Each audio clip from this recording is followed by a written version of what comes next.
Fortnite better bands. I just shit on my ass. I don't need cause you feel this, cause it's Fortnite better bands.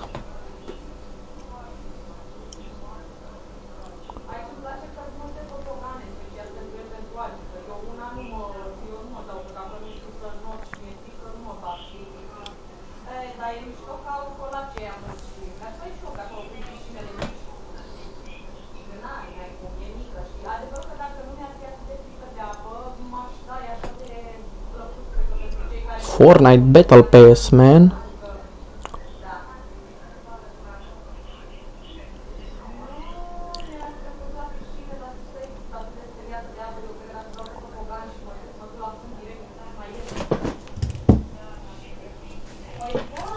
Squad feel.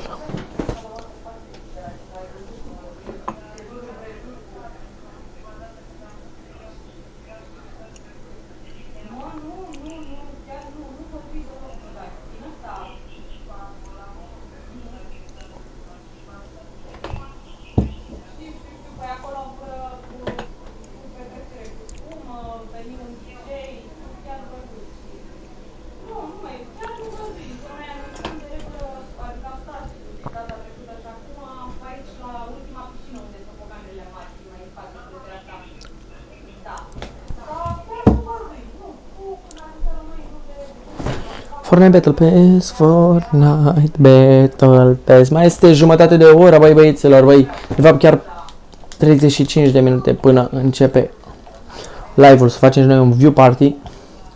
Cause why not? Why not? Why not? Why not? Why not? Why not? Not.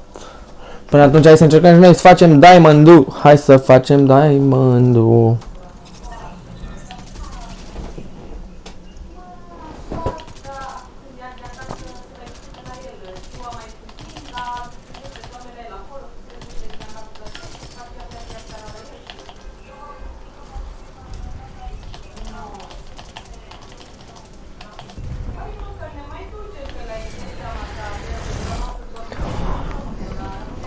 Hai să facem Diamond-ul.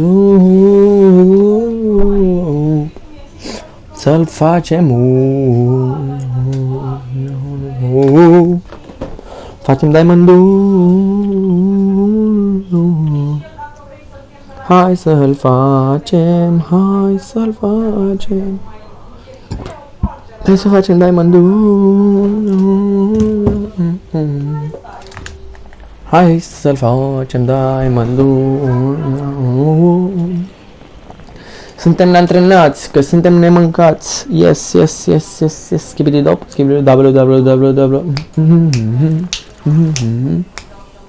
Sper că n-avem player și avem player.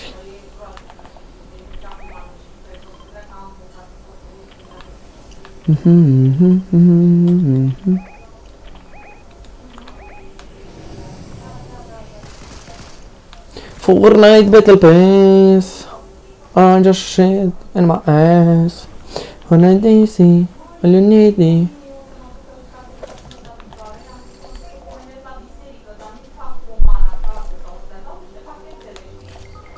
What?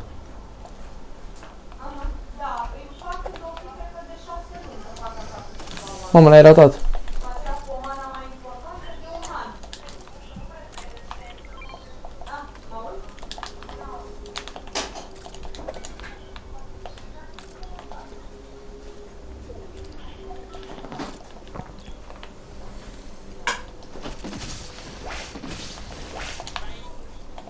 Ia uite, se dansează, doamne. Bă, lăsați botul, dați la player bătaie.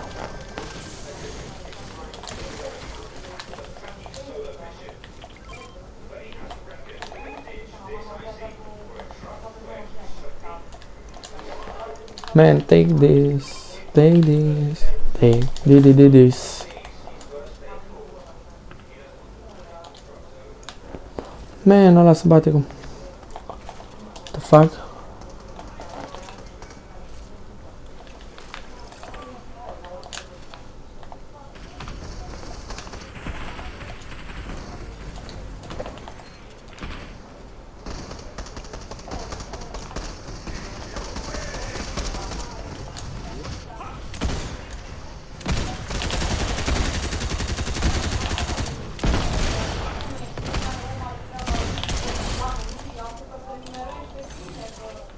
Mi-a luat-o, băi, băiatule, mi-a luat-o. What the fuck, ce guy.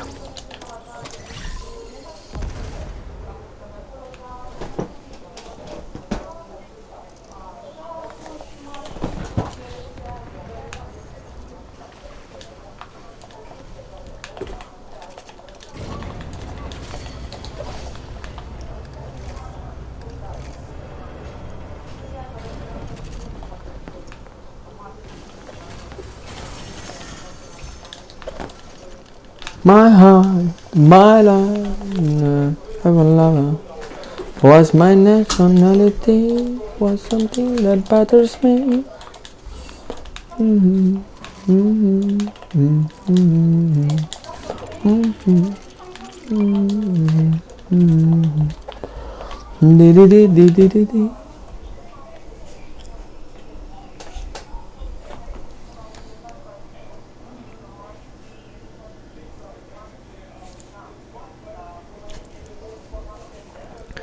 Llegar a una sala.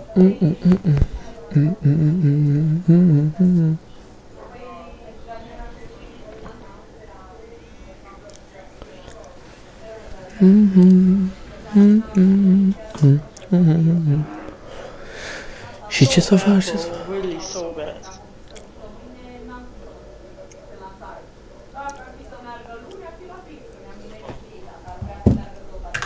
What do you say?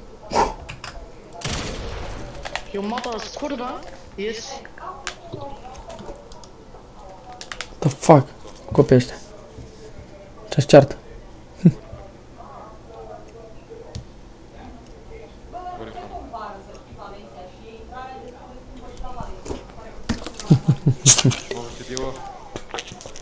I'm from Germany. You?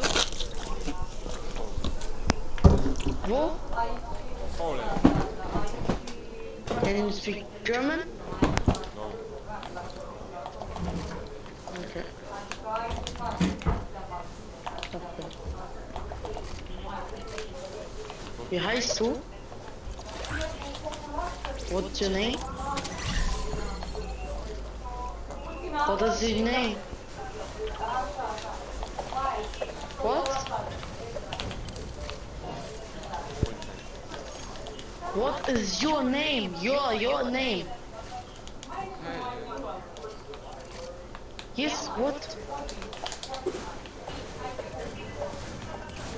Oh my god.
What the fuck ăștia rag pe aici?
What the fuck?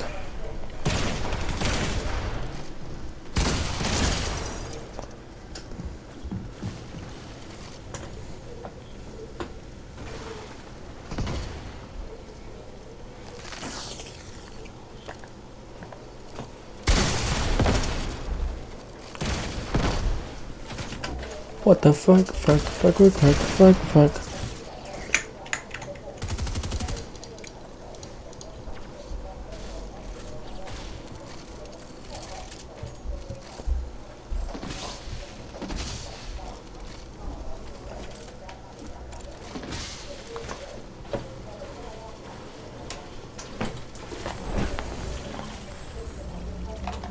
Reboot.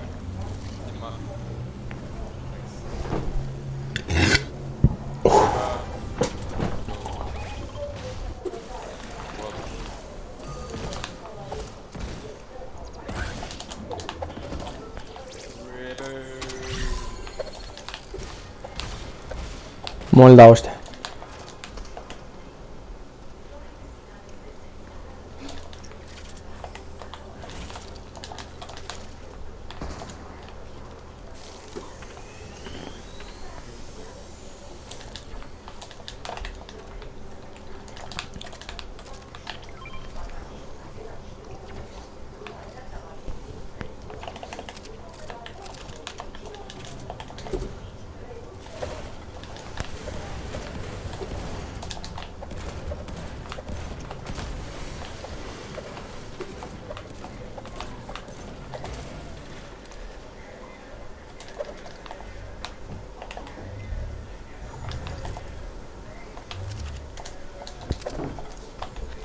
Ia uite unde să ia, bă.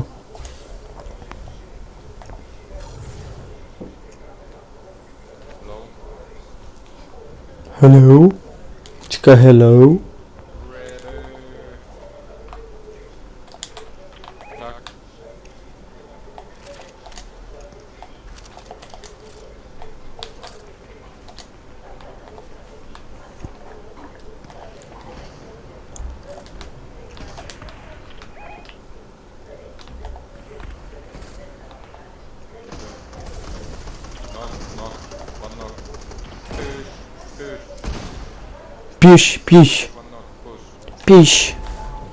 Piș. Băiatul meu moare când dă push. Nu este stare să bată un player.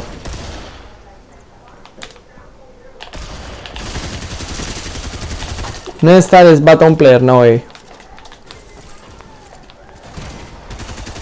No mei.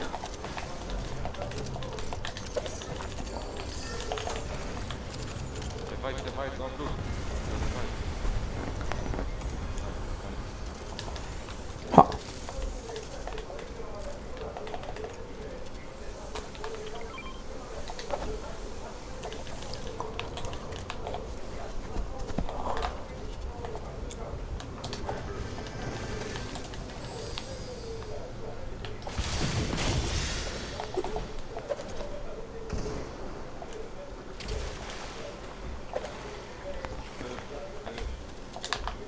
Măm, suntem stacați pe loot, băi băiatule.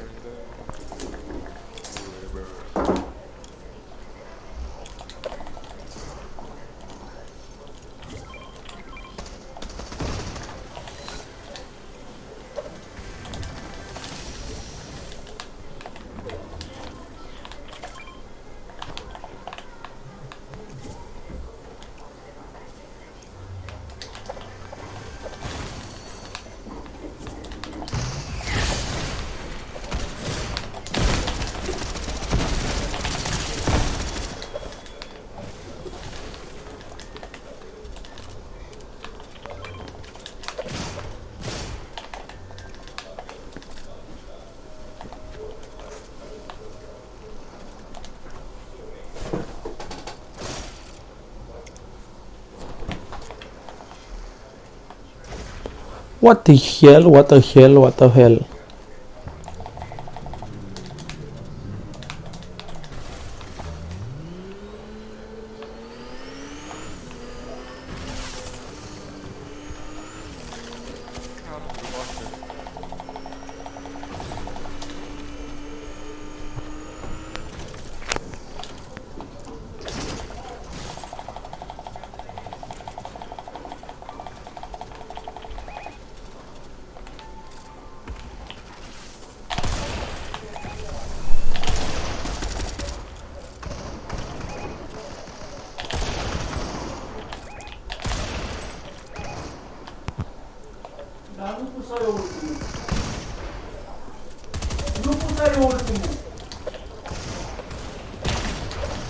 O, da, fugă ăștia.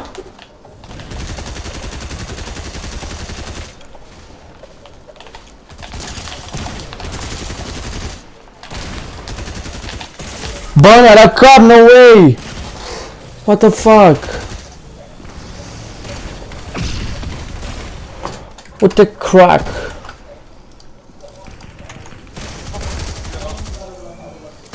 Cum așa? Cum sunt atât de bot?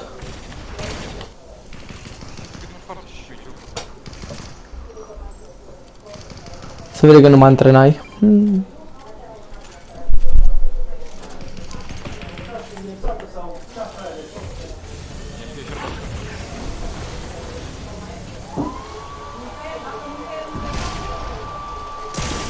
Ha! Și-l bat.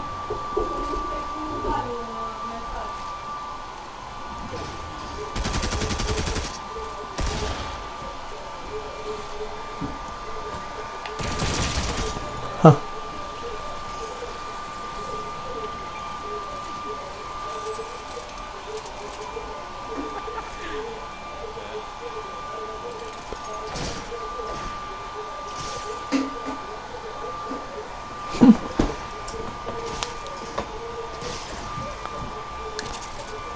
Măcar facem noi un win ceva, că eu... Ha, ha, ha.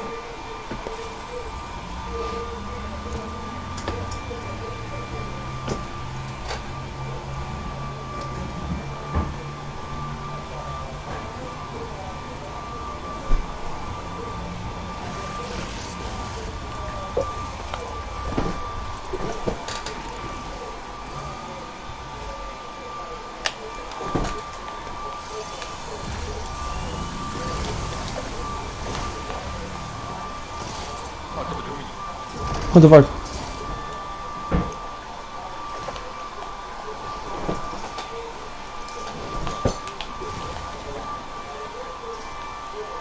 Mă duc la unde mor eu, ea. Asta este, mă.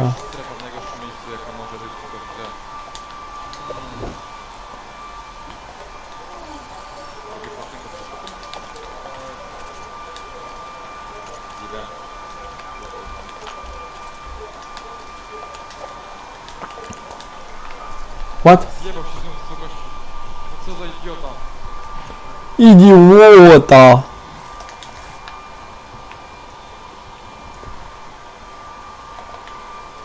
Idiota, mie glanțem de muma. Pădurii.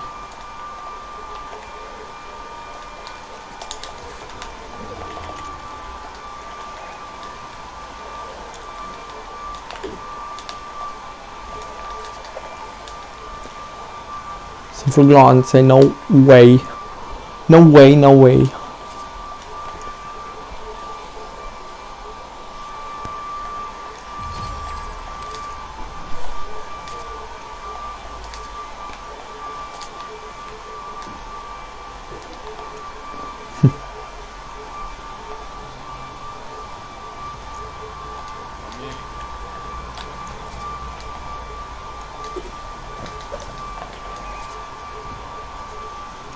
Only one. Only one. Oh, yeah, I'm fucker. Oh, dead. Only one motherfucker.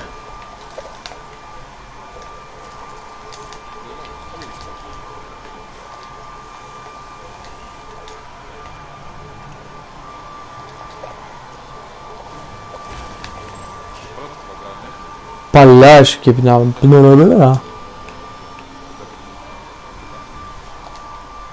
Nu s-au vorbit cu masa, nici nu știm.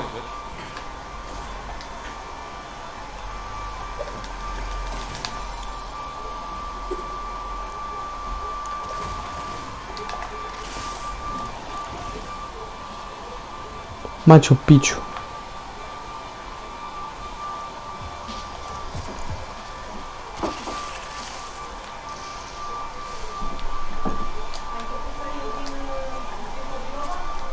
Unul singur, 4 sau s-ar putea să noi singuri 4.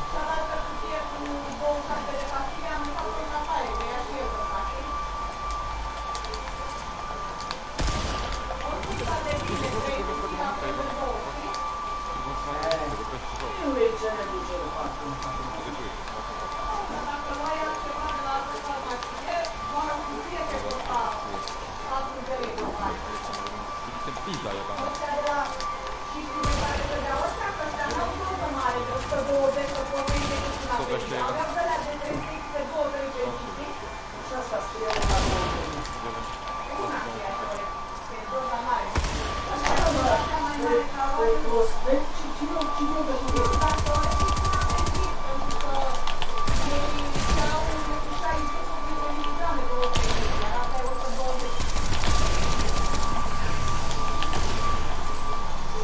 Papa ăla.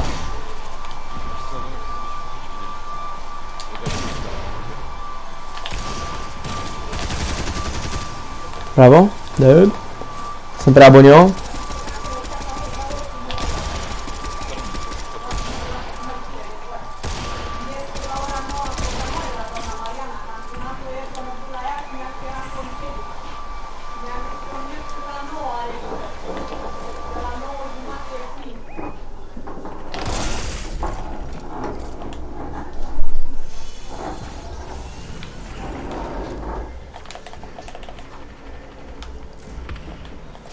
O, de tylko.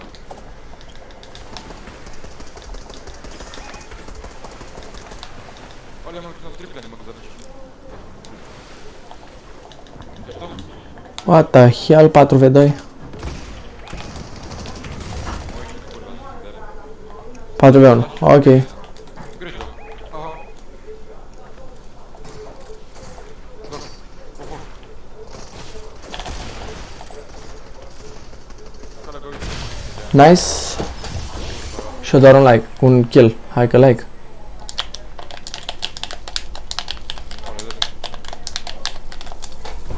Clar.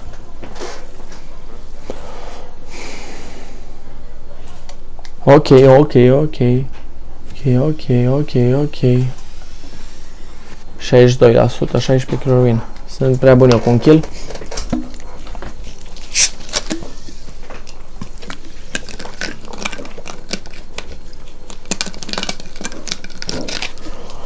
Prea bun.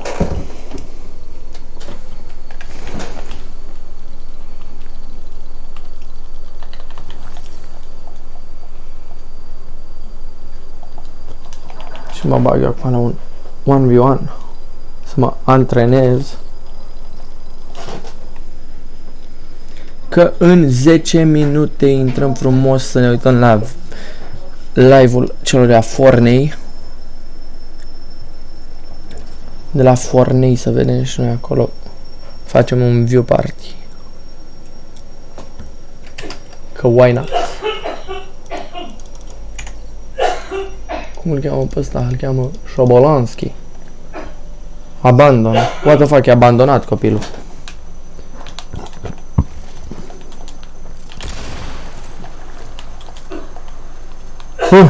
Mai și afeca, what the hell. What the miel.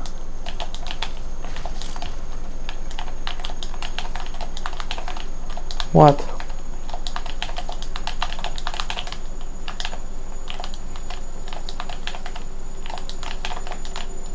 Mamă, dar ce lag e. Ce cu lagul ăsta?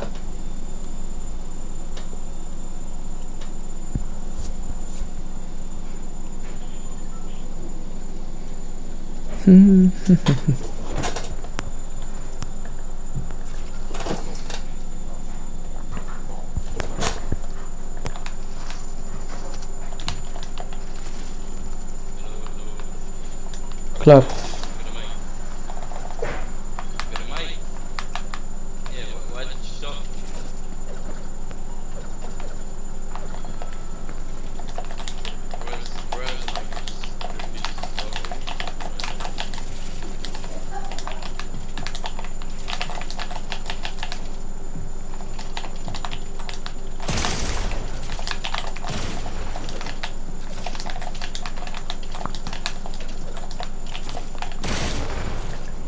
What the fuck?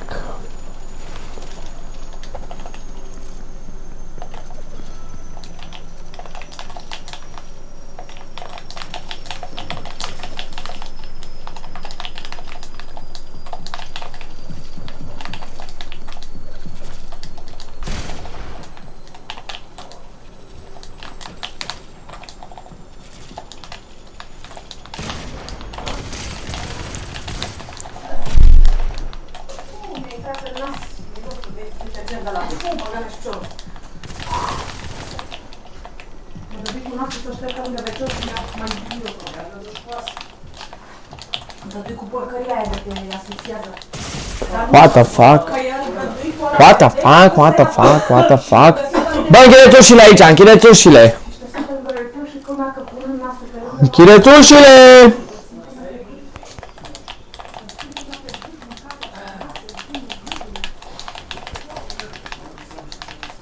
La la la la la la la la la la la la la la la.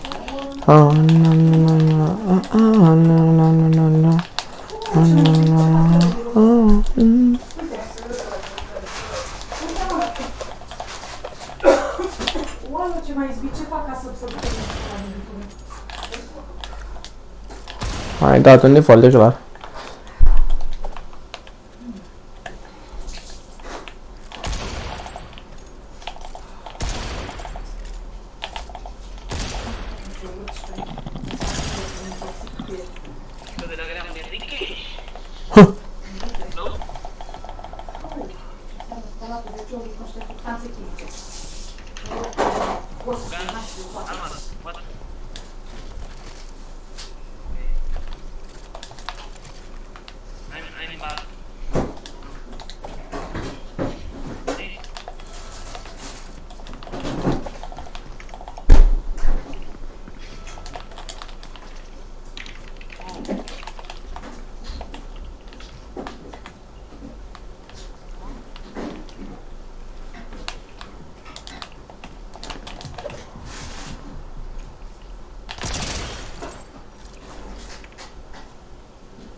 What the fuck?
plátano es. Y no me sé más. Perdón, pero es que necesito hacer quad. Ey.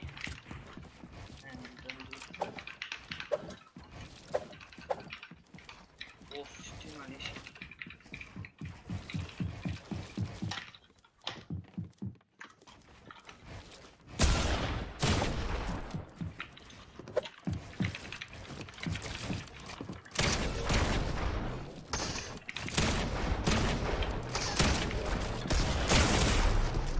Aparta. Yo paso.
Frate, după ce m-am făcut slab. Doamne.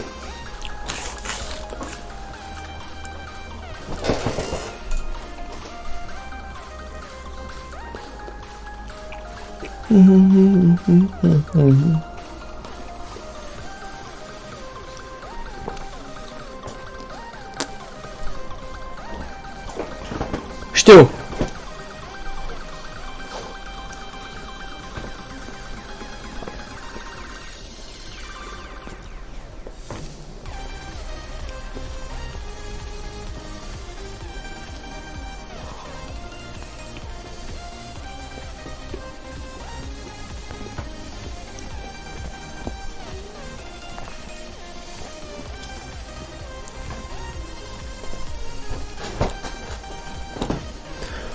Wage elimination 4 puncte.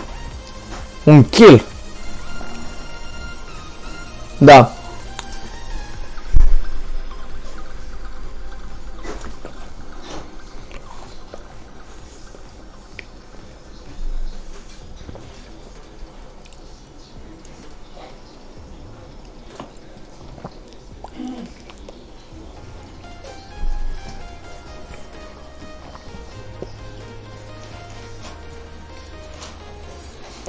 Nothing I love.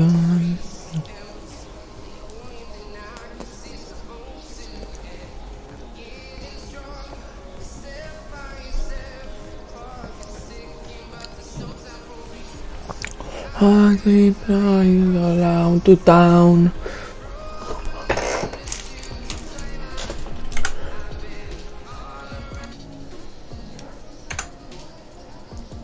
Hey guys, Henry Brian here, also known as Hen. I play for Guilty Sports, and I'm the best. When I was younger, I used to play football a lot. I'd be traveling around countries, playing in tournaments. At a certain point, my legs would start to hurt a lot, and we didn't really know the reason why. So we went to the doctors. They found out that I have an extra bone on both sides of the foot, and if I wanted to take them out, I would be out 6 months. So we're like, it's this or Fortnite, you know? What the fuck? To nerf me, it didn't work because I came to Fortnite and started going crazy. After football, I guess I needed to find something else, something different, and I chose Fortnite. Or Fortnite chose me, because you gotta love the game, and the game gotta love you back, you know? Got intertwined in this little connection of love. I just want to be the best at what I'm doing, and that right now is Fortnite. I used to be a drama scholar at school. It's always been a big thing for me. I've always wanted to become an actor. That was a big part of Am vrut să devin actor. childhood, being in musicals. Just getting on stage itself, being in front of all those people, you really got to be a strong person for that. But you learn a lot. And what I learned from that was the fact that I got to be on time, got to make sure I am where I am. And same with Fortnite. I need to make sure I'm doing practice, make sure I'm doing this, stick to a schedule. It definitely made me a lot less nervous being on stage. Me, when I play Fortnite on stage, I just want to do my job and make sure I do good. Fortnite, anything that I really want to try and do, then I can try and pursue it. But sometimes I get lost in the headspace and things happen, but you always got to get back on track. As I had a rocky start in chapter 4 so far, it hurts you, it hurts your ego as well, because people saw you as this great player, and just because you had like 1 or 2 bad seasons because you didn't put enough time into the game, people doubt you, they treat you differently, you know? That's what motivated me now to bring it up another level. I would definitely like to become like Cami and Seti, where I play with a certain player for as long as possible. Vrea să devină ca Seti și cu Cami. What the hell? Au câștigat tot.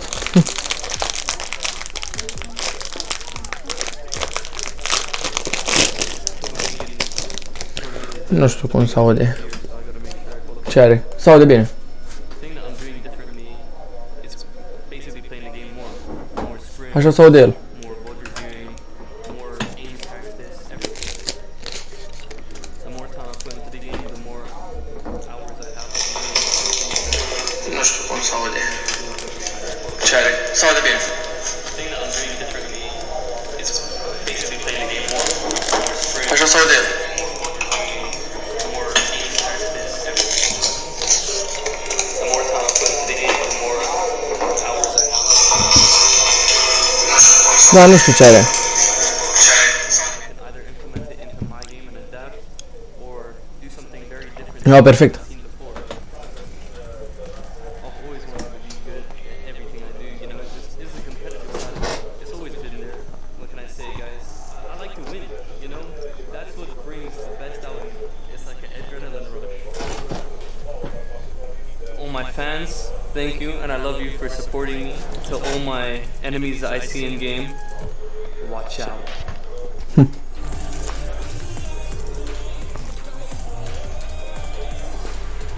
M-a bucat Toma Sergic când aștepte Cami, Vico prin cu Kay,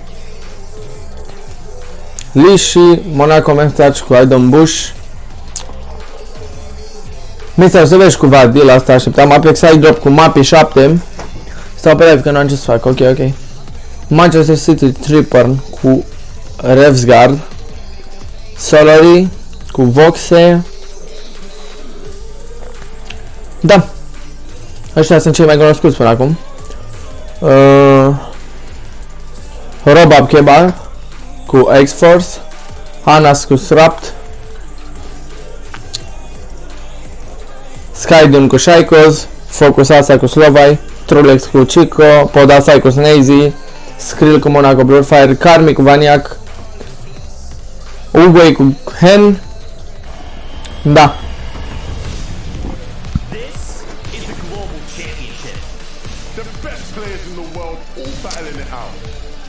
Da, știu că am delay de 30 de secunde, da.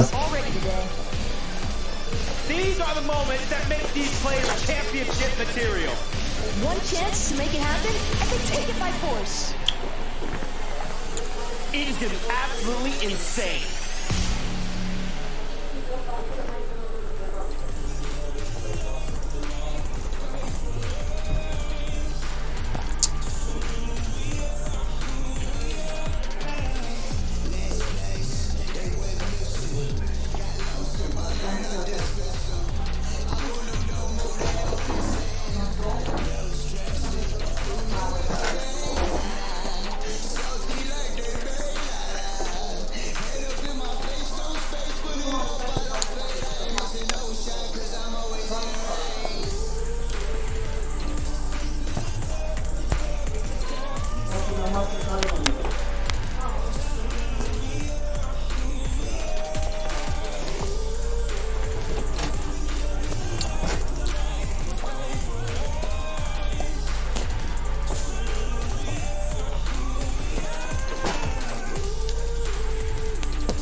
Ce? 9, 8, 7, 6, 5, 4, 3, 2, 1.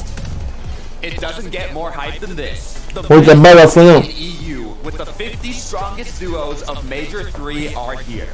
Yes, you heard it right. It's time for the grand final. Alex Cod. A Hey, Joe. duo first in line to take home that FNCS title is Thomas HV and Malabuka. While being among the best in the region for a good while now, they are not holding any titles to their names. This is the season that they can change it. While some hold none, Cammy and Seti hold a few titles to their names, and they are not planning on slowing down. Consistency is key for this duo, and while they have adapted to the high ground playstyle, now they have to prove it works among the best. Will they add another title to their belt? Lastly, we have the champions of Major 1, Tayson and Murstache, who are here to prove their level of skill ahead of the global championship. This will be the last chance to display themselves. Hai, domn Bush, e Tyson. E Tyson. Aha, nu știam. This entire chapter and not just Major 1. The lobby is stacked and 50 duos are ready to go head to head. A lot is on the line. Not only is the Major 3 title and Active Champions up for grabs, but also the last 10 EU spots to the upper bracket of the Global Championship. All that's left is to find out who will come out victorious. This is the EU FNCS.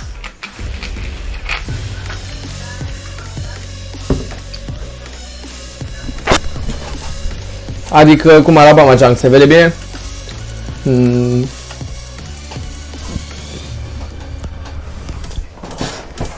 The time has come. 50 Fortnite viewers are fired up with 3 things at the forefront of their minds. Big money, the Global Championships, and of course, De ce așa? Champions. Welcome to the FNCS EU Major 3 Grand Finals. We've got Se vede bine la mine aici. jam-packed with Fortnite games featuring Eu văd bine. the best players in the world. My name's Ian Chambers, of course. I can't stand here alone, that'd be really weird. So let's bring out 2 amazing analysts who are going to guide you through the action. It's Mini Miner and Taco. Look at these legends. Yo, yo. You alright, guys? We're back. Looking fresh. You say we're back? I've never been here before. True, yeah, we're back. You're How are you doing? You alright? You good? Oh, couldn't feel better. I mean, Grand Finals weekend. This is the opportunity that so many teams have been waiting for. Yeah, this is where it all gets real. This is where I get... Da, cu auzitul dublu n-am ce să-i fac, așa s-aude de căștile mele de controller. N-am ce să le fac. Am auzit și eu că s-aude așa, auziți mai mulți. You've been part of the journey, so it must feel extra special to get to that final hurdle. Yeah, you're in for a treat though with EU, notoriously the best region. De văzut? Eu văd bine, 1080 pe 60. Lots of storylines to unpick and lots of teams to look out for. Yeah, plenty of teams. We're going to focus on a few of them right now, so come with us.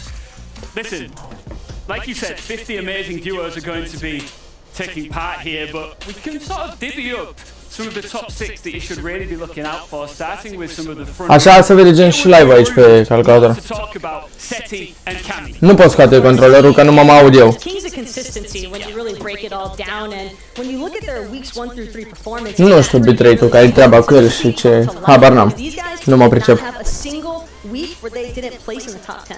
Yeah, that's absolutely right. Even just extending to top 6 as well. In Duo Casco, they haven't had a single placement outside the top 6, and that just extends their consistency. And hopefully, if they find that consistency today, they should be onto a winner. Time will tell. Someone who's looking to be onto a winner and has been for a very long time, always been on that upper echelon, never had that big glory moment. Thomas HD, I know that a lot of you at home are rooting for him. Could this be his time alongside Malabuka? I hope so, and a lot of other people would agree with me because this is, as you mentioned, his first time winning FNCS if he can do it this season. Thomas HD actually holds the record for a number of eliminations, solo eliminations in Grand Finals with 314 across all of them, an incredible stat. And that's not only the stat that he has to boast to his name, because even if you factor in the last 7 finals appearances, including the FNCS Invitational, Thomas placed in the top 6 every single time. So that's quite the record.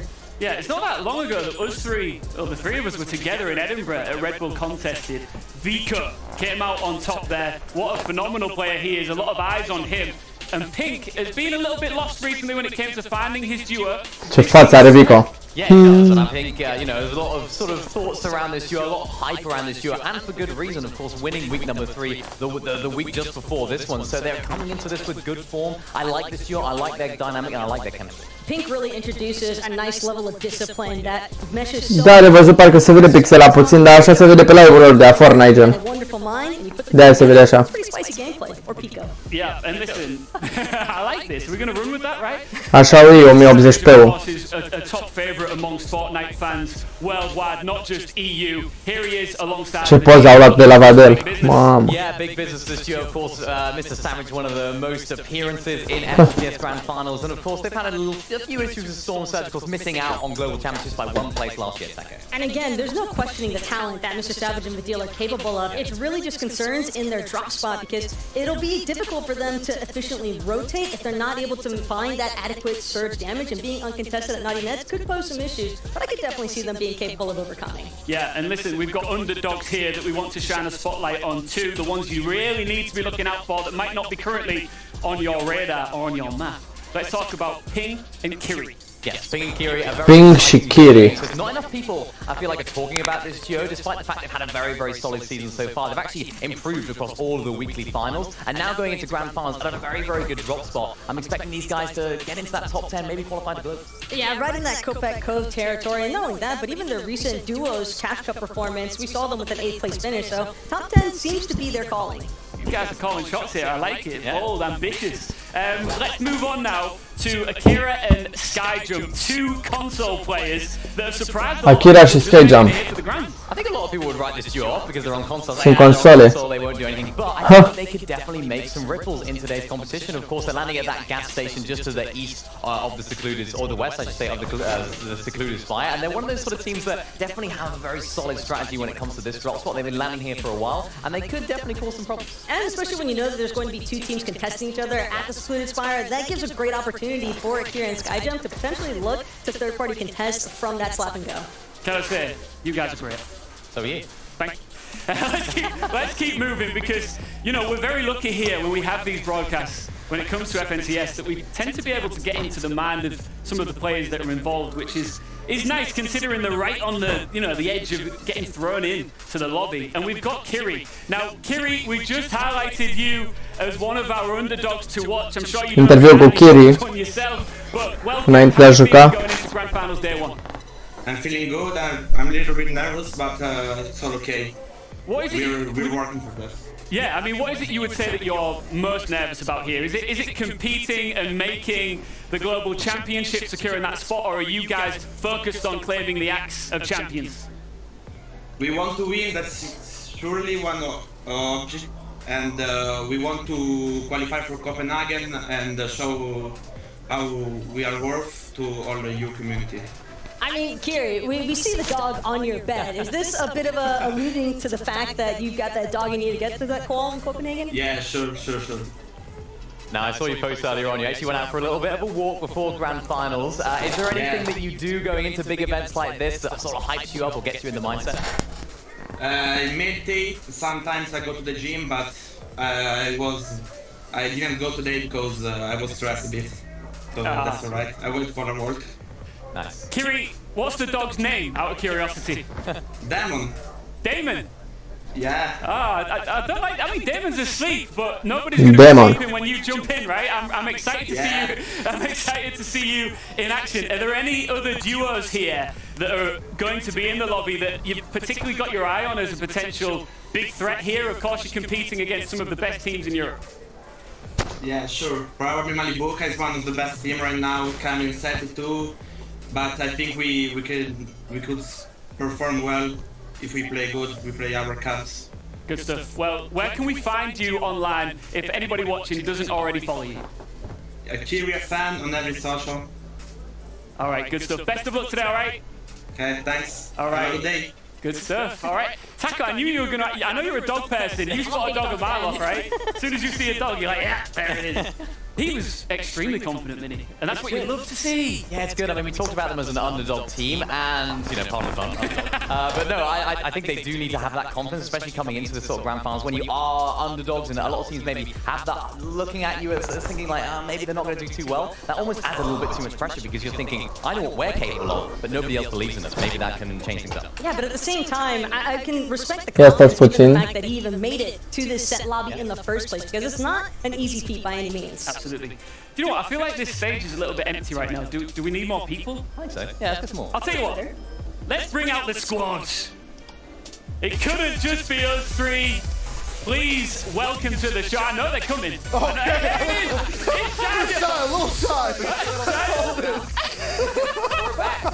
They are here. I thought you were playing me. Ian's fair show, I'm not going out there. Shio 11, our casters have gone. And we've got Takata as well, our mid-game analyst, Mr. Mid-Game himself. Mid-game Are you excited? I'm ready. I've never been more excited.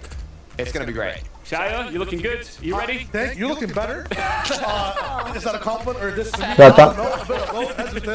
it's fun. I'm excited to be here. Levin, I know that you're excited for lots of different things, including something new that you're bringing to the table. Ladies and gentlemen, I give you Levin's list. Look, I'm very excited. You know, I'm a big EU Fortnite fan, and I have a lot of expectations of things I want to see. And so let's take a look at 5 things that Levin 2K himself wants to see this week. And starting off At the top, Polska Gorum. Look, if they're not a Polish speaker, Polska Gorum means Poland on top. And I want to see Poland on top, and we've seen so many Polish teams playing high ground this season, and typically, Polish teams ain't playing high. Come here and say they don't play high. Blaha and Mixon ain't usually playing high, but they've been up there this season. Yeah, they have, and it's great to see that sort of dynamic switching up. Of course, we've seen Cam and Seti go for height, but also keeping that consistency as well. We've seen them win games on height, we've seen them win games on low. They seem to have all the ingredients, and you mentioned it, Blackshire and Mixon, what a fantastic duo. Contested today, so if they do win off spawn, maybe they'll go up for it. Hands up if you love a party. Island party. What's an island party, Levin? Look, an island party is one that you're all invited to. Everyone except for Taco is invited. All season long, we've seen craziness on the island, right? Header teams up there fighting, understandably so, right? When there's 50 catching the flag, it's so crucial. I think the most we've seen probably at one time has been around like 5 or 6 in the lobbies we've watched here. But today, I want to go crazy. I want to see 10 teams on the island at one point. I don't care. 10 teams up there. That's what I want. Every team on the island, all of them. Are we getting 10? 12 minimum. Oh, 13? At least 15. Okay, good stuff. The king of damage. That sounds scary. You think you're the king? Archie's the king. My guy Nick Hay. But look, Archie King has been on fire this season. Everybody wanted to see him in the finals. He somehow managed to make his way here. I don't know how it happened. But all I do know is that when it did happen, Ești Archie în finală. Asta nu apucai să-l văd. Led individually. Archie King, the milkman himself, was top 5 in damage. You give that man a mammoth pistol, he's going to be up there. Today, I want to see him top 3 in damage. Hey, you know what's cool? I know that he's tweeted earlier saying, I'm not too worried about the money, I just want to go out there and have a good time, so he's one to watch, of course, right? Oh, every single time, without a doubt. I mean, Archie, you'll see him streaming the entire event himself, so yeah. Always a fun point of view. Game of Zones. Is this a new HBO series? What's going on? You like TV? I like TV. Yeah. My favorite show is the Game of Zones, right? That's what it's all about today. Unfortunately, winter is not coming because shout out to KXR, he's a lovely man who makes drop maps for the community. He actually showed all the zones we've had so far in EU qualifying weeks. There's only been one zone in the winter area of the map. Just one. Of 18 games, we've only had the game end. What the hell, Daros Zona? Crazy, right? So hopefully, if you are one of those teams up there in that Lonely Labs area or anywhere in the winter part, you'll be fingers crossed that you get some more zones this weekend, right? It'll be the perfect time. Of course, Lonely Labs recently got a bit of an update, right? There's more loot underneath, just like the pseudo vault down there. So hopefully the winter area of the map gets some love. Minnie, is it going to get chilly or what? I hope so. I mean, if I'm Caden Darks right now, I'm hoping it gets chilly. North Zones is happening, right? 100%. All right, finally on the illustrious list, we have Cursebreaker.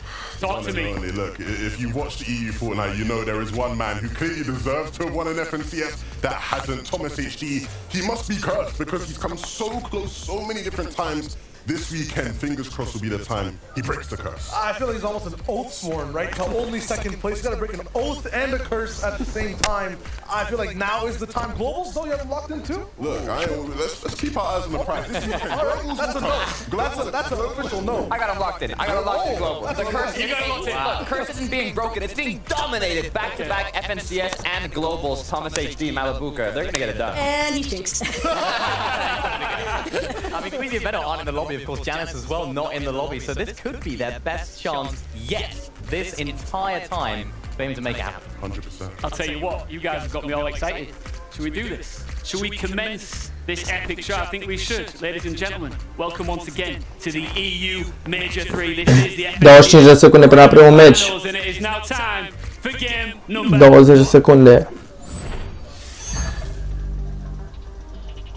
The moment we have all been waiting for, 3 weeks of qualifiers culminating into one weekend where so many of these teams will still have the big job on their hands qualifying for the global championship. The biggest job of the year, right? This is one of the last times you can get a nice leg up on the rest of the competition, get the upper bracket of that global competition too, and teams are really putting all stops in now. 20 minutes before, still changing spots. No one knows what the drop map looks like. Yeah, it's a very panicked weekend for all the players, all their coaches, even their parents watching behind, right? The players, people who don't even actually get to play in the game themselves will be nervous because it's such a big competition, such a big moment for these teams. Absolutely, 6 more chances today, 6 more tomorrow, but let's jump into that first one right now. Game number 1 is live, ready to go. Yeah, game number 1. Everything's happening all across the island.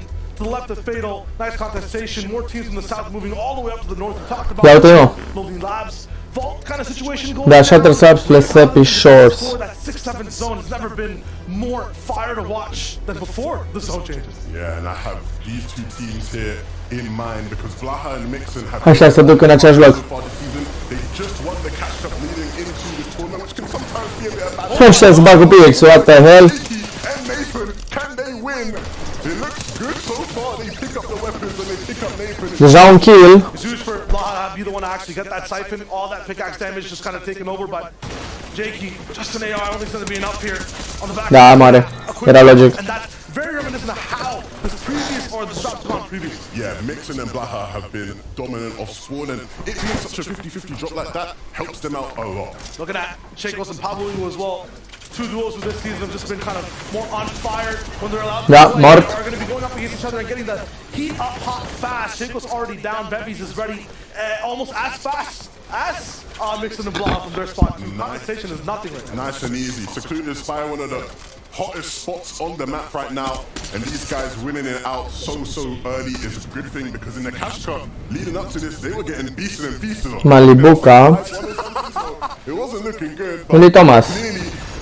Ah, e în stânga. Eu zic că deja a murit. Win late, and that might just be the ultimate way to play for Thomas AC Malibuca. Don't win every single FNCS before so you can win potentially the last one of the year to see what goes down. I mean, in theory, the script. Mai ultimul din anul ăsta, what? Da, adevărat. Biggest competitors, a lot of them aren't in best form, and so if there was ever going to Archie face live. Of course, the big Archie on our screens here, playing with Jakey Fan. Surprise qualifiers. Deci să-ți bat aici aia. Kefi. Kefi and Melody also. Flix îl muri. Îl omoară Kefi. They're gonna both go down fast. Yeah, this is interesting, right? Because if you know, Flixie and Grippe qualified last season to globals, so the better they do in the leaderboard, if they finish in the top 10, a spot would be pushed down, right? It would be top 11 then to qualify for globals. A nascut Rapt în breakwater bay. If these guys are getting dominated off spawn and not doing too well, it will just make it harder for anyone else that needs to qualify. Absolutely, and that's not the only instance of that we're seeing inside this specific weekend's, this region's grand finals, Levin, right? We have a lot of people who are in that same position. The top 10 in EU is basically like what? Top 15? Yeah, realistically, right? We're saying, of course, it's top 10 to qualify for globals, but with all those teams being so good and playing again here, it's a good chance. Îl omoară ăștia la Fedra și îl omoară și pe Mistal. Push away a little bit from it, at least in the first game. Nice pressure from Hedra and Dexy over at Frenzy. So many people just surrounding it as you watch some goats in the center looted up and just control. Big thing too to note, just for Archie and a lot of people on the south side, I think it was Khadiv and his duo not contesting Robot anymore. Over near Kenjutsu, they've gone all the way up north towards that Lonely Lab side. You were talking about how things have changed. Yeah, of course, plenty of changes all across, right? I think one thing that hasn't obviously changed is the deal with Mr. Savage. Big eyes on them. They were one spot away from qualifying to the Global Championships in Major 2. Mr. Savage, the biggest name in EU competitive Fortnite, for him to not be at Globals would be just so sad for everybody involved in the community. The big problem, though, is that I've been watching this team a lot. They are not up to par with where they need to be or where they were last season. They have to start to play better, and of course, this is really their last chance to show that. There's been some individual plays that happen here and there in terms of clutches or slightly high elimination performances, but you need to be able to have consistency within duos, trust, and honestly survival at the same time. Make it towards end games more often. Vico and Pink, different in terms of a story of weakness. It's all strength for these guys. Yeah, they were popping off last weekend, and I think from following their journey as a team, it's been so much progression for them. I think you look at Vico coming in, of course, so talented, but had a lot to learn. He didn't have the fundamentals, the principles, all the talent there. You know, put Vico in a box with any other player in the lobby, good chance he comes out alive. But it was about learning and fine-tuning his game, and Pink has definitely helped that. I think they're a very, very underrated pick to potentially win the whole thing. I could see them in the top 3 by the end of this weekend. So much practice behind him too. I mean, one duo to look out for. If I was actually going to be asked as to who I think might win, it's Nebs right here, who's doing 8 things at once and still landing shots like this. Him and Hellfire, momentum in terms of the week so far in this FNCS, have looked amazing. I'll be real. Another team where Dark Horse potential is insane with these guys. Nebs and Hellfire have just reignited previous years of form where, you know, there was once a time where Nebs and Hellfire looked like the best duo in EU, right? There was that one season where they were going crazy. Anybody that stood in their way, they would fight them and win. Yep. And this season has been very similar. You see it right there with Nebs already, the way he gets that elim. Another team that very much, I think, probably could qualify for Globals. I have them qualifying for Globals at the end of this weekend. That one of the perfect spots to start, just slightly north from Creaky Compound. No one really around them, and everyone kind of contested at the same time. It's a complete nice open. Yeah, anybody that has mud around their POI is big chilling this season. The mud is so useful in terms of being able to get quick rotations, being able to get to your cache first. It's so important, and so if you do have easy access to mud like they have, you're in a good spot. Gives you the space and speed to move. Meanwhile, even if there's no mud, there's some people stuck in the sand. Hydro Trexer. Complications near shattered, but it's going good for them at least. One elim under the belt. Everyone's still kind of stuck at the moment. Marine, Kiro had a little bit of turbulence overall in confirming just their performances that looked really good earlier on with nice surge into nice end games. But when it comes to the FNCS and finals, you know Marine can always lock it in. Vortex alone. No Belusi, but he's got a mammoth in the pocket. Yeah, we know what the Mammoth can do. It's been the story of the season. Players' games just being saved with its ability to just rack up big amounts of damage.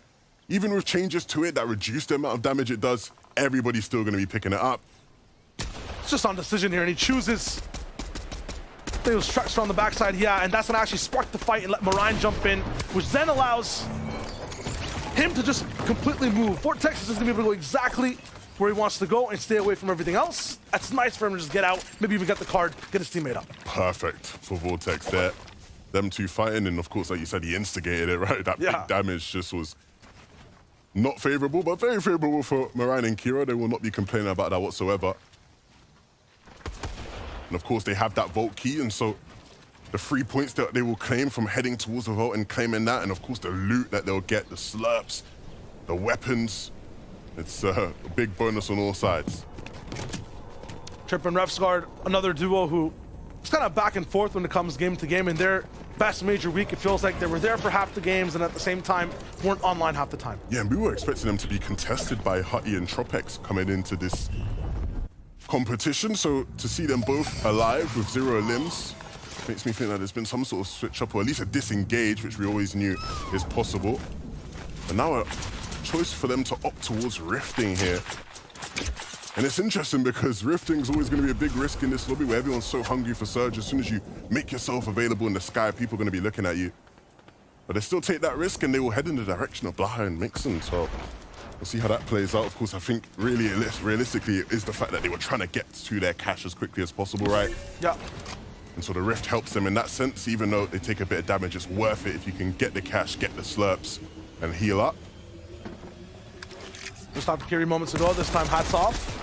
He's ready to play. It's going to be, I think, Snazy and Potus start pressuring his waltz. No, it's actually Asa. Not going to make this easy for him. Slow on this side, too, taking a brunt of damage, so they're going to have to back off, but Asa's keeping the pressure on. Scash is not going to go for free. Yeah, and I think one of the great things about this team is just, of course, them landing in that sort of creaky compound area means that they have mud, they can get to the cache first. And you see the way they've set up here, as long as they can keep claim of the space, they're going to be really good in this fight. I think a lot of times we're seeing them picking up the cache, really good materials heading into mid and late game. So honestly, if you're Asa and Slovy, you're going to have to put on a real good fight. But we know they can do that. Asa is one of my favorite players to watch in fighting situations like this. Asa might be the best heist player too, because he's getting away with a huge steal right now. Yeah. Cash is his. And yeah, both these teams is like watching two brick walls trying to fight each other, right? In terms of commitment to an idea. They both go until they're not alive anymore. Yeah, I think the big thing, right, is that when Asa takes your wall, there's a good chance you're not getting it back. Ever. And so... might be the last wall of the game. Yeah, so he is able to just claim so much space. Ooh, barely dodging that shot. That was a close one for sure. Gotta be careful, because if you've seen Ping and Kiri just play earlier in the qualifier weeks, you know that as soon as they find an inch of room to make the gameplay in their favor, suddenly they're on top of you. There's no chance you have an advantage. Then they flip the script so fast. A bit bit of a stalemate. Neither team wanting to back off completely. Halloween Bevy's also tempered, but you can see their loot just kind of insane. Insight as to what's going down right now. I mean, I'm gonna beep, beep, beep, talk to Takata and see what's going down. Telepathic connection from Shayo, and you saw the loot that Pablo Wingo and Bevies had. You were wondering, how did they get all of this loot? They're being contested in one of the most popular drop spots of this season in the Spire by Shakos and Skydune, because it has this legendary vault where you get 2 mythic flapjack rifles, 2 mythic slurp juices, ammunition, slurp barrels, everything you need to be geared up for the late game. And even you have some crates here that you can choose to upgrade with the keys to get a mammoth pistol, a legendary shotgun, everything you want. So this duo is prepared for the late game. I think the big thing is, of course, that vault doesn't guaranteed spawn every game. And so I'm sure there'll be people in the community counting every game. How many times does it spawn in? How much luck did the Secluded Spire team get over the course of the weekend? And of course, the loot that comes out, I think the biggest thing is the slurp shot. The plays you can make with the slurps are just huge. Gives you so much time and your hands are free. It's not just a med mist, it's absolute control over both the Storm and the game. Having 4 on a player is huge. There's Bevies making the rest of the options also work. You're talking about the mud. I mean, just let it slide. They make it look easy. So clean. That's what you get with a mammoth pistol, right? Those sort of sneaky plays like that where players are caught up. Always got to be aware of your surroundings, even more so now with that pistol in the game. Might not look like it on screen too, but you can barely move right now without getting exposed and being. Look at the mini-map. There's so many teams nearby, but they're all down below. Pablo Wingo Bevies, you know the loot they have, you know their aggression so far. They're getting up against Malabuka and Thomas HD. Bevies making quick work of Malabuka. Thomas HD also going down on the ones to Pablo Wingo. I mean, this is looking like Major 2, Week 2 qualifier Pablo Wingo and Bevies. First place by 200 points. This is crazy from Pablo Wingo and Bevies so far. We already know how much power they have in this lobby with the slurps. They've got too many to carry. The Stomps are sitting on the floor there. And now they take out one of the most powerful teams in the lobby in Thomas and Malabuka. They are setting up really well for this game. They know who they're taking out so far. They know the exact positions they can play as the game continues, but just keep in mind their position in zone. I know they got the slurps, they got the slap splashes too. Big issue is the majority of the lobbies on that top right side actually above them, so it'll be very difficult to move towards that top side on that Rift Island. Skrill, Blue Fire, or Blur Fire, excuse me. At the tip of the top, you can have that launch pad for rotation, but it's about claiming the island first. Yeah, for sure. And they already have it claimed, right? You see that drum gun in his inventory. And so those extra points will do them wonders over the course of the day if they can consistently start to claim it. And Blurfire and Skrill will look to be on the island a lot of the time. Some teams often just sort of try to take it when chance, when it sets up for them. Others will look to force the issue game after game. Yeah, it's a win condition versus a benefit for a lot of people. And I think we're seeing here why it's not too bad for these players to rift at this stage, right? 80 players still up. So difficult to really get hit once you're gliding in. And so not a bad option to rift. Well, a lot of teams will still opt to use the mud to get into zone. Either or, I think, will work in this lobby. It's really tough for the slabs. Everything's so open. Nebs. Jeez. Did you see what he saw? Because I didn't. I didn't. That was just a shadow. Yeah, nah, you always got to be ready, though. You can't have the top of your head completely exposed right above the Rift Island. Like, got to be more on point than that. We're in the FNCS finals after all, right? The grand finals, that is. Blur in control, but still kind of at a loss. We got a really good spot to counteract Rifters. Neb's kind of blocking their view for anyone that can actually see from the backside. He's taking a lot of that damage for himself. I mean, this is where Skull has to be active and keep an eye on this team. They're going to pressure them for now. Out of frustration, if anything.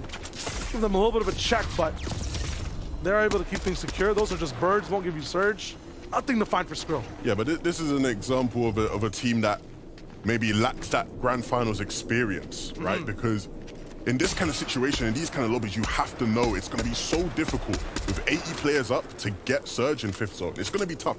You know, you could argue, yeah, they're in a great position though, 11. Look, they have so much vision over everything around them. That's just not how this lobby goes. That is just not how this lobby goes. It's why early surge is so important when you can be in closer quarters to people and get shots and tags that way. I would say this is the god spot for Surge right now, right? Rift Island, good to be on top of it, but so many people can hide under you. Chico Chulix are going to be able to see every single person move. Yeah, and of course, they've been set up here for quite a while as well, so the ability to sort of ward teams off and change the direction of where they have to rotate through. Ooh. It's nice. Yeah, it's really nice. I mean, they're basically keeping good accounting, good books. They see everyone's story. Ooh. And Chico can follow it too. That's nice from Chicho.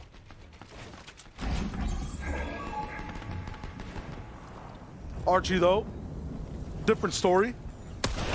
I mean, you got to do what you got to do. No Mammoth Ammo, they're kind of stuck on finding a fight now. Unfortunately, I think this might just be the end. Nice try for them on the first game. Jakey fans still win it though. But yeah, I think it will be the end. It's tough because they switched to landing sort of north of Kinjitsu, sort of by that gas station area, right? That kind of split, moving away from the Steamy Springs area. But the problem is, in a lot of cases, they're still gonna have to rotate through the same ways. So the surge struggles they were having then are still gonna apply to them a lot of their time now. And we're seeing that here already in game number 1, where they just haven't quite got surge figured out. So hard to get tags onto teams on this side of the map. And Jakey fan will do his best, but his best will not be enough for game 1. Have to hit the drawing board and go back again. Meanwhile, what looks like Kings on a castle with a moat around them. Mixon, Blaha in game 1. Saw their early off-spawn elimination. After that, it's just been easy ridings from zone to zone, and the next one blesses them so well. Right beside it, they don't have to move in just yet because they have complete control of this hill. Just look at the sight line. You're moving directly into them from a lower plane of movement. It's going to be so much easier to both hit headshots and find bodies. A really good spot, and they won't have to move until very late. Another long-range shot from Blaha, and Mixon follows through after it too.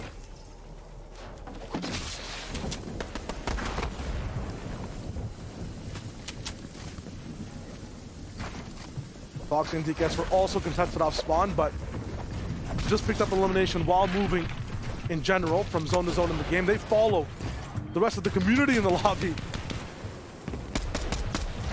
Too many people on this side of the zone. Yeah, it's just rough.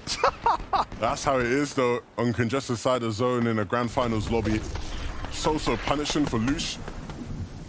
He might sneak in just because everyone's so busy and occupied. No one's really paying attention to him running in, but once he gets in, the job still is difficult. Walks right into a box, but eventually is found.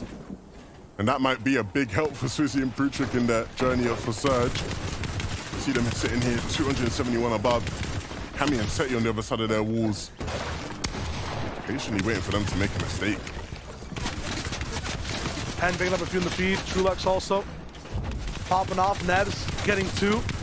While Swizzy does get targeted. Tries to clap back, but he's not going to be able to fight on his terms. Now it's just desperation. Down to no hard mats and just a little bit of wood. They're going to have to make this move too. Cammy, while fighting on one side, gets 2 more from the zone 2. Or at least helps on pressure as Roban picks him up. Everyone now moving the zone, but these guys can still take a little bit of time. Lots of mats available. Slurps too, so they can cheat just a little bit getting their way in. Yeah, you see them opting to ramp above these teams, building up and going over. And that works out so perfectly as the zone starts to open up. Now all these teams are going to scurry in, but they were the first to move. So they'll pick their spot wisely, center-ish in the zone there. I like it when Cammy rotates, he throws that double ramp up a lot of the times. People think he might be building up foolishly. He gets to drop off on the right side. No tags taken. Easy distraction. Vico, though, is trying to be a nuisance himself. Finds a few, gets traded. Everyone just checking each other's boxes. Nothing to find just yet. Vico says close that one. Not today. He's a bit desperate, though, just slightly below. With all this movement that's happening right now, he should find a few more openings to get that number up. Yeah, and this is what you want out of Vico, dealing damage. That's the value he brings to the squad. And even though historically he's always been a player that plays better in day 2 of Grand Finals, a good day 1 would work wonders for this team's chances of securing top 10. From the looks of the zone, I think Blaha Mixon got blessed again. Tuck's even more so on the left side. Yeah, I mean, they're one of the closest teams who's kind of in mid-ground for this. Rest guard Tripper, also in a good spot, but the more they wait on what to do, the more teams end up going right in front of them. Get the save match for the moment. But we'll have to make some action happen soon. Twitching Swizzy right above. This is going to be a tricky one. I've never seen just everyone be so static and not move just fast just yet inside a game one like this, but it's going to get finicky. Everyone's going to have to basically play perfect. Yeah, and of course, an 8-zone pullback is something that many of these guys will be accustomed to. Blaha and Mixon won't be accustomed to dealing with it on such low surge. You see him pre-popping a slurp before they rotate, just accounting for the fact that there will be damage taken on their rotation. Pablo and Bevies, I wouldn't be surprised if they did the same as well, because this is a tough zone to traverse. You see so many mats having to be invested, but it will go a long way because many people aren't using mats, they're just losing their lives. They at least stay in the game and are still sitting in a good position with their mat economy. I mean, looks like they have an empire they're leading with, right? That was so many mats used, as you said, on that rotation. Almost basically topped off and looking for even more in terms of pressure on the backside. Take a look at Hydro and Trexter down low as well. Someone tries to challenge him, a little bit of a distraction, but it's not going to stop the pain. As Bevies gets closer, wall to wall, they find nothing, but they affect so much. I think a total of 30 HP between Hydro and Trexter. They're just waiting to pop a few meds of their own. They might go right back at it, but zone's going to move in just 10 seconds. Got to make sure your priorities are straight. Yeah, and of course, this is where we start to see teams establish high ground, teams who want to be playing for it, and that's exactly what Roban and Axos will do. Some pre-cones into the zone just to make sure they can get ahead rather quickly, and warding off those teams on the other side of the zone. Have to be aware of the side they're not looking at though, right? Just behind them, players could sneak up from behind. It's so hard to hold zone from this point on in first moving. So much space to cover. Blaha Mixon taking a little bit of space of their own. 2 layers up, then all the way down. You see the realization as to where space is free. Blaha's there, Mixon right behind him. Who's not making it though? Anas falling down to Bevies, who keeps on that aggression on his layer. Vico lost Pink, so that's all up to him to just solo clutch this one out. He has a few materials to keep it going, but his HP pool is dropping. He's sliding into other boxes. That'll be Daxi. There's a lot of mats to work with. Look at what you see here. Seti and Cammy clearing out players on their layup. And this is something really interesting because you see them on second height getting pressured a bit by Roban and Axforce. But they're going to keep moving through these zones. I don't think they'll look up for height, but they are still a strong force in this game. Height getting a huge advantage here as there's a big bounce back happening, so they get to save on just a few more mats. Seti Cammy, they'll have the best lane for this one, and Pablo Wingo and Bevies are sharing that entire vertical lane too. They're right below him. So on this perspective, they're actually going to find a few more individuals box to box. They'll look for these fights. Hedra's also on this side. They might just end up clashing heads here in just a second. They need to move up. They're getting squished and have no more room to breathe. Matt's also running low. This crevice, can they actually fit through it? No, it's not going to be a sneaky mission. They have to go guns blazing, absolutely loud and proud through these boxes. Still seeing no one, so their timing's absolutely perfect. It's all about picking the right movements, the maneuvers, the layers, and right now, it'll be Grows on the other side of this one and getting a lot of damage done down. Hedra's gone. Dexy will be able to transfer and pick it up, but now he's a solo. Not easy at all to move through, but he's making it happen. These big shotgun shots are going to do it. Moving through these builds that aren't he's a bit sketchy. But as he gets to new ground, he'll build a couple boxes and starts to look around. Even still though, look how easy it is for the guys on height. On height, it's popping off, but in the mid-ground, Refscar takes it straight to town. The Blaha and Mixon Trippin follows afterwards and confirms the last 50 HP. Pablo Wingu, seeing chaos, says, I want more, but on all sides of the map, they're going for the top down. Might not just have it yet. Pablo's just doing that damage as Bevies is up there too, doing the best he can to make sure these guys don't have it for free. Trippin finally going down low to Chicho and Trulex. Axforce edited down, 130, hits the ground. Pablo Wingo Bevies, healthy inside the zone, still fighting, get 2. Unbelievable from Pablo Wingo and Bevies, but a round fight all the way through. What have I just seen? And it takes down Pablo Wingo. It's just Bevies left with no materials. He has a slurp, but just needs to hit some shots. Finally picks up Podicide, and that'll be enough mats to keep him in the game just a bit longer. Final players in the air. No, it's Trulex coming in out of nowhere on the backside. 1 HP. Can he make it? No! Bevies Scissors does go down the rock, but they end up winning the game. What a performance to bring height to them and take that game 1. That was unbelievable. I don't even know what I just saw towards the end there. Pablo Ingo and Bevies with a very, very late height take. The kind of take they can only make because of the slurps they have, Shayo. All those slurps allow them to play in the zone, take height off of Axelson Robin, who did not see it coming at all. And even with a bit of adversity, I don't know where that rock came from, they still make the win happen.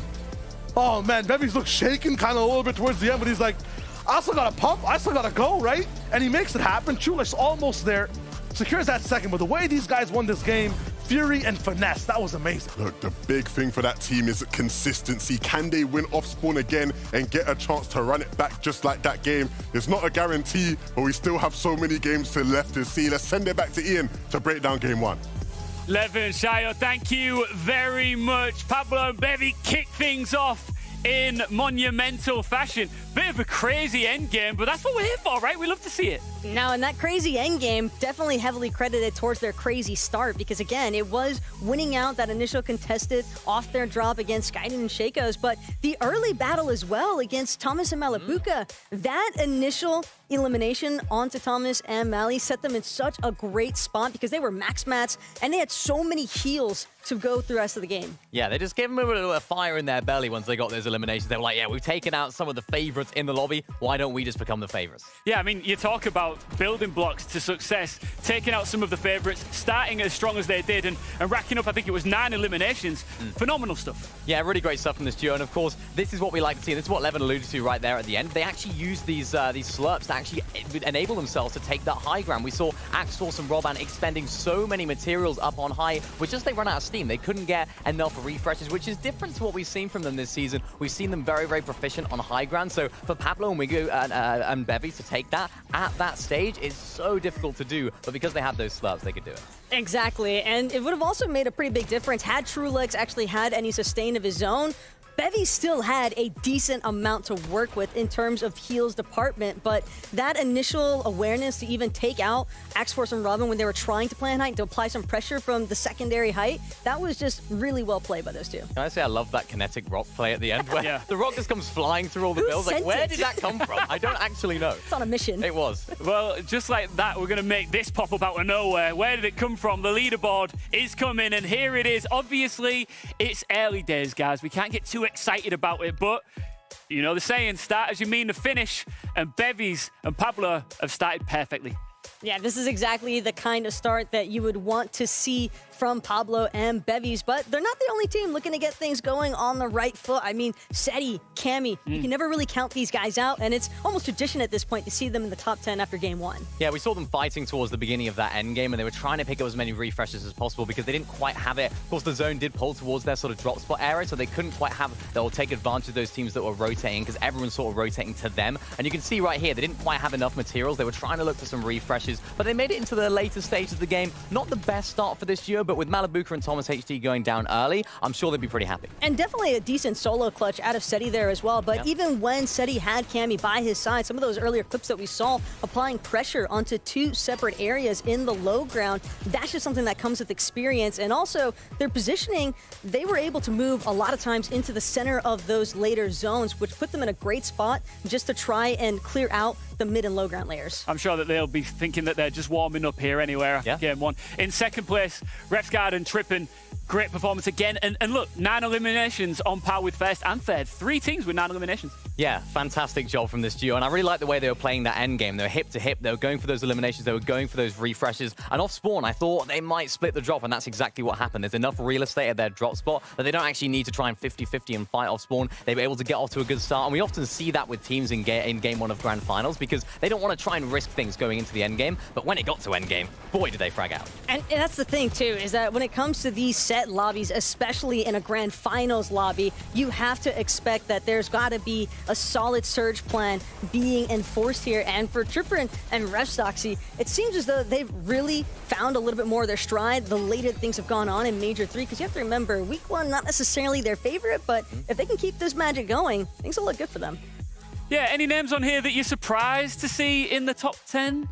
I mean, I guess you could say Dexy and Hedra, these guys haven't necessarily been going into today with, like, being favorites, right? Yeah. A team that we haven't really spoken too much about, but a really solid endgame from those guys. Of course, Robin and Axe Force as well, another team that managed to take high ground there at the end, and something that we've seen them do a lot. And the thing is, Taco, right, if you are one of these teams, like you just said, Mini, that we didn't necessarily allude to at the very beginning, there might not be a lot of hype around you. You cannot really underestimate what a strong top finish in Game 1 can do for your confidence. Of course. I mean, we talk about it all the time with EU and just competitive players in general. You want to play off of momentum. You want to feel that early energy. But you have to remember, this is a 2-day event, so you're not trying to blow all your steam too early on. The prime example of that was Blurfire and Skrill, of course, going up onto that Rift Island at this game. We saw them down on Surge, though, and that's quite common, you could say, when you see a team that's making their first Grand Finals appearance today. They try and make these big plays, trying to go for that Rift Island. They do end up claiming it, so that's a good job from them. But they just didn't quite do enough prep going into it, so hopefully for them, they can switch things up and try and improve as well. Yeah, I mean, another team that will be looking to try and improve going into the second game, Vico and Pink. Now, they did have some little flutters. They had some moments where they did look to pop off, but they didn't make it to endgame. It was largely just the standard issue that Vico had along with some of the other teams in this lobby. He ended up as a solo trying to clutch things through, but it seems as though they're off on the right start because as far as Vico and Pink are concerned, the main thing is that they never really had an opportunity to try and challenge for height. By the time that Vico would probably want to start entertaining that, or Pink, I should say, as the IGL, it was kind of a little bit too little too late. But again, a Game 1 scenario. Yeah, we saw them riding just on the edge of that surge, and it had to be Vico's clutch eliminations and some of the clutch shots to actually get them above. We found and there it is. But it's one of those situations where if you're not above going into endgame, if you're not above in those final zones, trying to scramble for it at that stage of the game, you can see what happens. You get stuck all the way back in zone. And Vico did a very good job to clutch up, but I mean, it's Vico, so you can expect him to do good in these situations, but it was almost a little bit too much for him, even Vico. Yeah, I mean, look, Pink knows that as well, right? Yeah. He's very aware that Vico can pop off for him, and he said in interviews before that, especially in mid-game, if Pink's not having the best performance, he's like, okay, Vico, can you just sort this out? So yeah, that's the lay of the land from 1 to 10 after Game 1. Blaha and Mixon as well. I know that we highlighted those guys, but didn't see really enough from them. Yeah, we saw them win off spawn, which is expected. I think they know that drop spot so effectively, and they know how to loot there effectively as well. And I expect this team to keep up the momentum. Top 9 for now is not too bad, though. Yeah. Do you know what? It's my favorite name to say out loud. Blaha. Blaha. It's nice, isn't it? Blaha. It's good. All right, so we're now 1 game down. I know that you, and I know that you two in particular, have waited a long time to get to this point where we're into Grand Final. We are Game 1 done, but there's still a long, long way to go. So you can't get too far ahead of yourself. If you're one of the teams that finish in the top 1, 2, 3, 4, 5, you got to have stamina. I'm definitely expecting a resurgence here in Game 2 from Thomas and Malabuka specifically. Even for teams that we don't expect to do quite as well, Archie making his first Grand Finals appearance, going down to Surge early on. Lots of lessons to be learned, but there's still 11 games to go, so it's not over yet. Yeah, you just said 11, let's get to 11. Was that? No, that didn't work. Kind of. All right, thank you. Listen, you are, of course, watching the FNCS EU Major 3 Grand Finals. Game 1 is in the rearview mirror. It's now time to throw you onto the battle bus for game number 2. Thank you so much, Ian. Let's drive on in Game 2 for EU. And sometimes the road looks new, other times Pablo Wingo is doing exactly what he does, which is just fast games. Look, in Major 1, when these guys were popping off, everybody thought, you know, are they going to be like this for the rest of the year? Are they just going to be that new Tier 1 team we see dominating the game? And Major 2 was a bit of a slump, but here in Major 3, right back at it, that first game was very, very impressive. Nostalgic, with a few rocks in the air too, so I want to see a little bit more of that. Meanwhile, some of our top teams still inside the top 10. The biggest key after Game 1 is to keep on stepping in Game 2 and make sure it goes exactly the same. Yeah, for sure. I think a lot of teams are getting a feel for the lobby. Grand Finals is a new experience, and let's head right into that experience. Game number 2 is ready. A lot of these players will never have played in a lobby this difficult for many different reasons.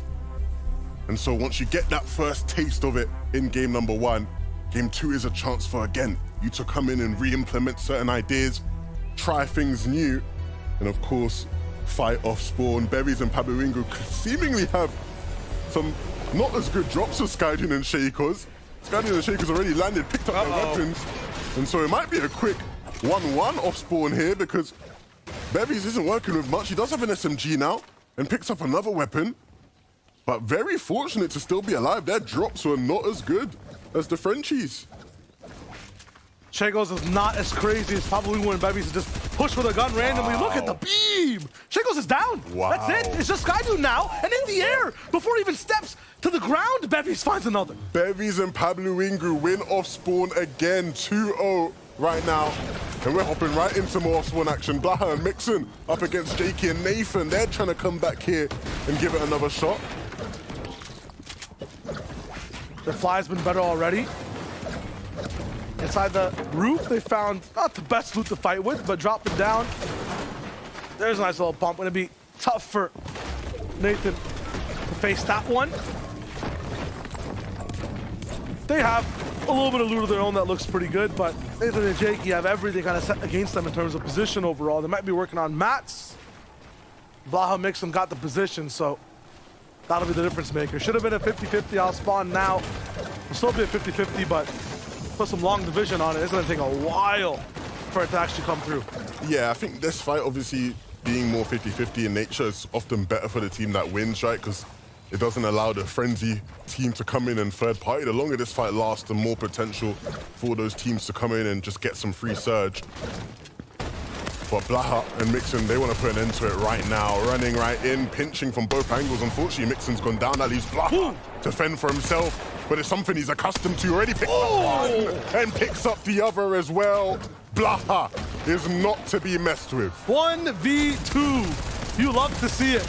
I know he's got the firepower, but have the movement, have the speed to make it work too.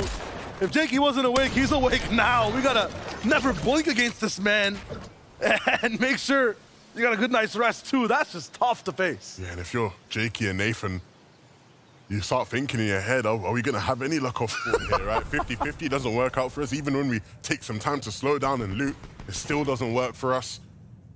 If they come back in game 3, they have to come back with something different for sure. Now, Fortnite at timeouts, that's where, like, you know, you look at the ref, you're like, please, we need 3 minutes to think about what to do next. Call my coach, call my coach's dad, see what he thinks. We need a new plan. Phone a friend, get some advice. Because right now, Blaha and Mixon are on a tear. It's interesting, right? Because when speaking to Pink and Vico, they were a bit worried. Because Jakey and Nathan used to land at Pink's spot. So he was thinking if Blaha and Mixon just get, you know, dominate these guys off spawn, they're going to start landing on us. They're going to go back to a spot that they know a bit better. So he'll be keeping track of that fight, I'm sure. Refs and Trippin, we saw them doing really, really well in game 1. And I was worried they'd be contested off spawn, but it seems to not be an issue for them so far. Yeah, Minnie mentioned that I think with Huddy now and Refsguard, they're actually splitting the overall drop in general, or taking as much as they can individually and not going for the full fight. So we'll have a regular 50-50s to watch, but this one that can span so much space is not going to be actually taken all the way down to 0. We're dealing with the Savage on the beaches of Mega City. We're going to make their split work. Everything over here takes a while to actually delve down into. Savage with a few free tags. Nothing kind of really slapped back towards him. Lots of investment to get to the next portion of looting, Guys, but start to find some confidence. Right, I spoke to Vidil before the tournament. He didn't sound like the Vidil I want to hear, right? He doesn't sound like the Vidil that's ready to go out there and win the whole thing. And so I really hope these guys just start playing today and things just click for them. few home zones that'll go good. How far Nebs it already is. I feel like in that last game, these guys were online. Yeah, these guys have just been in very, very fine form. I think they're the kind of team where once that dice just gets rolling, it just keeps rolling for them. You know, they don't stop rolling that dice. They'll keep taking fights when they see fit. And a lot of the time, they'll just keep winning them. Their chemistry together when fighting is really, really good. Something you can't fake, you can't replicate. Oh my God, Putrick, 3v1! I can't believe it! Wow, what a player. How many guys you know 3v1 out here? No builds needed. Niche are still here. They've not moved. I honestly thought the screen was just frozen at first when you came to them. But they are just adamantly waiting for them to claim the vote. And they have now, right? So they're going to open that vote. And Misha and Tini will be here. He's walked in. Are they going to pick it up, though? Oh, all that waiting. It doesn't seem like they've got the limb for it. I'm waiting for that long. I feel like on the other side of things, you have to know they might not have as many mats. They might just have to run. Suzy and Puchik actually just fully confirmed this. They might have a free fight on their hands. I mean, look at the opposite side. 300, 300, 300. They're going to be looking fine, but obviously there's no way they can know. Hellfire taking out Jarko. I was about to talk about the fact of Creaky and everyone else around that POI. And now Nebs and Hellfire get to choose their fights. They saw Jarko about 200 meters in the distance the last time we were watching them. And now they have that squad actually halfway out of game 2. TND, I mean, if the strat works once, run it twice, we'll just wait again. We'll see if it ever pays off for them. I think now they'll be a bit more aware with every room and every corner they take. It just takes that one time to make you more alert. Here's that POV with Hellfire. Lots of people will be looking at this fight, but all they can really do is try to go for a few tags. Clone's gonna be by himself, Voxy, DKS. Look, they maybe actually push this one if they can, but if they try to go forward, another team will shoot them. They have to use mats, so it has to essentially have like a mini shield bubble of pressure where no one can really get close, but they can interact with bullets. Nebs still going on, still moving forward with the pressure, but I feel like now they've invested just a bit too much. It's time to move on with the rest of the game. Yeah, they need to start thinking about... Or not. How they actually move on from this, right? Once they get out of here. Well, like you said, or not, they want to get it done. They don't want to give it up. Okay, a little bit of a cost. There it is. No mats on Clone. That's what they're looking for. Points in the bag. No mats, though.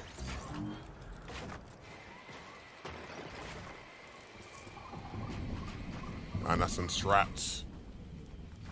Big expectations on Straps playing in this grand finals. Playing with a player so experienced like Anas. There will be pressure there, but he's been living up to that pressure so far. They have looked good in moments, but again, it's one of those teams where I think things are going to have to be figured out over the course of the 12 games, right? Very much going to be plenty of learning experiences, and I think regardless of how day 1 goes today, day 2 will be a much better day for them, purely off the fact that they'll have that time to adjust and figure out how to maneuver around this Breakwater Bay area. Talking to Pablo Wingo in between games. He says he's not sure if he's going for FNCS or creative box fight maps. But honestly, if that's the case, we should just keep going through with it. It's looking really good so far. Only gonna have to back off. No chance for Vasquez to get this cash. These guys are looking strong. It's just the scary thing is, right? It's just that, like, we saw the play they made for height last game, right? And a third moving height take is not something you see often, just because there's just not enough space in the zone to actually be able to take height really effectively. But like we saw, they make plays with the slurps. They can play in the storm, and it's really easy for them. I think they'll do that again today. We've got Diox and Cade here on our screens, though, and we're going to send it over to Takata to fill us in on what they've been up to.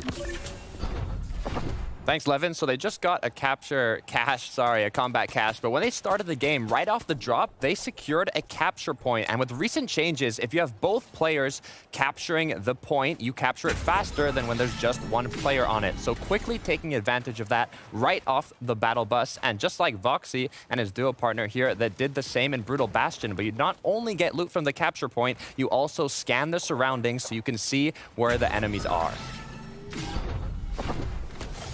Love to see it. Love to have control. And to go back to that point you were talking about, yeah, Pablo Wingo Bevies with the height take.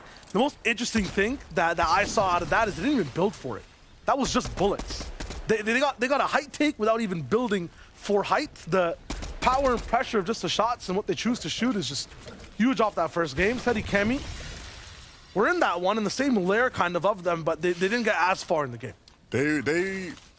Were they 4th, 3rd? No, they ended up just not going for height because they didn't have enough mats to really play for it. Yeah.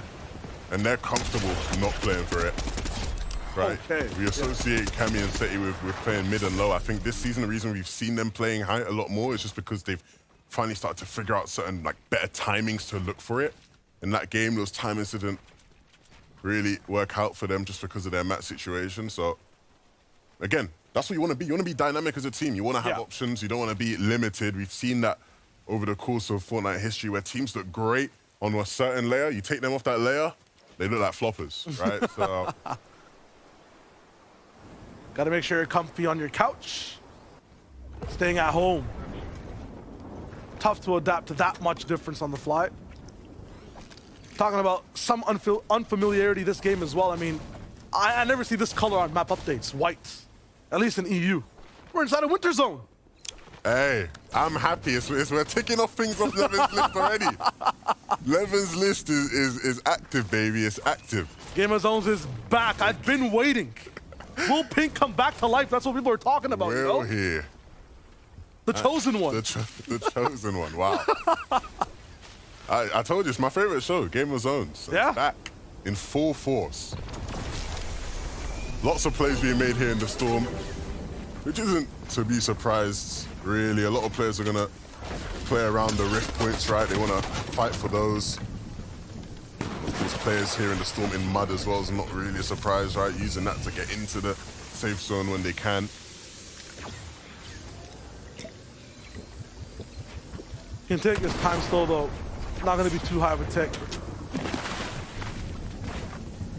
Rashogi's just checking him a little bit, then moving back. Not a joke of a team to be played with. House Tripper in this position, it's off of just clean shots like this. Nice. Seen that? Didn't expect that one. Hardy will be up top, but oh, give it a second. Pablo and Bevies aren't here just to see the island. They want to have some fun. Yeah, but they've came a second too late because Tropex and Hutty have already claimed it. I think the big thing with a team like them that has so many slurps, right, from playing over towards the secluded spy is that they really can strut their stuff in fights for their island, right? Because if you know they are up there, you know they have like 8 slurps. Like, I'm not fighting a team with 8 slurps. I'm not doing it. I'm leaving. Like, if I see they have 8 slurps, I am gone as far from the island as possible. Because not only are they just have enough to work with, to fight with, they're just willingly going to tank the zone. They know, hey, we can stay here in Storm for a couple minutes if we need to. And I might not have that power to fight with, but in this game, it won't be a problem for them because it's already been claimed.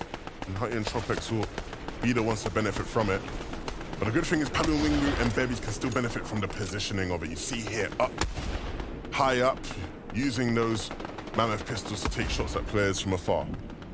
You're talking about the island party and the win condition of the points. I mean, this looks like a solid game plan now for Pablo Wingu and Bevies back to back, right? First game, Rift Island and get the points, but they were there and got so much pressure and so much damage off of their position. Nice pickup from Kefis too. As he comes in on the backside, so many people actually in trouble and kind of worried about the verticality. They're missing out at more people moving in late from the zone. Blaha Mixon gonna be based up right beside him, and these guys will still have to move. If we will think it's gonna be safe to go out the backside, but there's more people inside the nether regions of the zone. They're all looking in for any movement at all and capitalizing. I mean, no one's missing right now. Yeah, he didn't want to go out the left side of the box because Blaha and Mixon would have been waiting right there just to piece him up if he did. But like you said, even when going out the other side, still tagged up. Dexy and Hedra forcing the issue here on the zone line. It's a huge game for Dexy and Hedra right now. They wanted to translate a fifth place overall in game 1 to maybe some consistency on the day. To have 2 elims now, they get a refresh off of a NOS and just have a little bit more to keep moving forward. I mean, they're up to 3rd at the moment right now, so it's huge for these guys. You see that leaderboard update. Yeah, that's not bad at all for Dexy and Hedra. Not a team that many people expect to be in this kind of position, but that's what it's all about, proving the people wrong and showing what you can do. Vidil and Savage, though, way on the other side of the zone from all that chaos we were seeing earlier. And that does favor them, potentially, if they have their surge in check. And if they can get some better materials, then it won't be too bad at all. And now that surge is updated, 19 above isn't the best spot to be in. So hopefully Vidil can start to hit some shots. That's going to be nice for their surge total. Ooh, that would be very nice. The rift coming through. He'll have his eyes all over that. You see, he instantly edits up a bigger peak so that he can just really focus on it. It's like old chapter 2 videos, like gotta push, like he still exists somewhere in the brain. Needs to stay calm though, doesn't want to overextend. Oh no. And Vico, another game where they could be going down prematurely. Stuck in the storm here, and Vico's down. Pink's gonna do his best to fight it out, but it's not looking good, Shayo. Gonna be forced to fight too low on Surge, so he has to get inside the box. Misha, Teeny won't wait this time. They get to the fight first. Still so far from Rift Island for where they need to be in the zone, and that's the same for Fast Roku, who I think is also involved in relatively the same area of fight. Yeah, it's right on to Misha. He's gonna get beamed all the way from the side of that Rift Island from the safe zone. Not only have to win this, but move to the zone in 44 seconds, then keep moving inside the Winterland where there's big glaciers and mountains in front of you. But you can't really have an opportunity to move. Fast Roku will get the med kit off, but he's just delaying the inevitable now, right? Unless you're landing 2 crazy shotgun shots and winning this out, yeah, there's no chance at all. Yeah, and even for Misha and Teeny that win that fight with zone pulling up to the northwest and so much congestion already just on the edge of the storm right there. Like, getting in for this team is going to be so difficult. And there was another team in the storm there, yeah. What's he doing this late? I mean, I know you were going for rift shots inside the zone, my friend, but these guys are really late to class this time. Kiri's gonna be fine.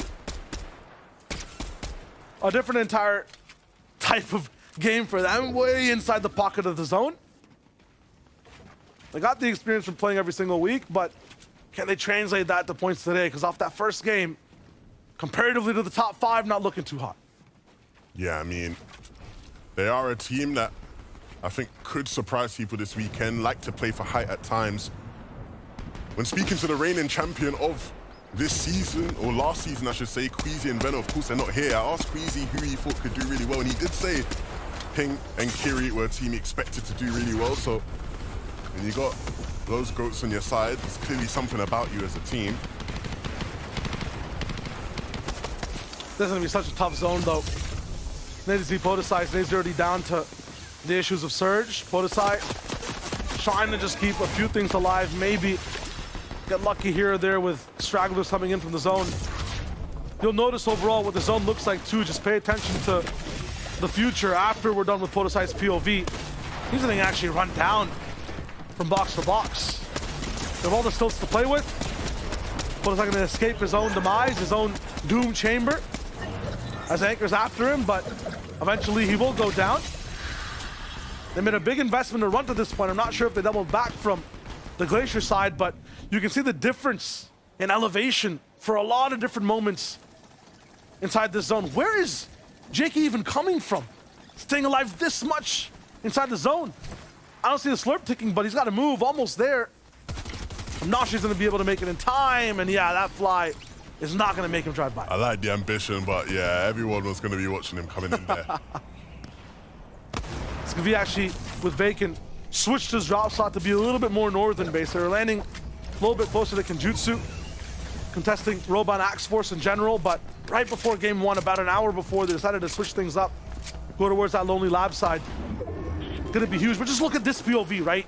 Not only are you moving beside teams, but you're going underneath these chasms, valleys, big bridges of ice above you.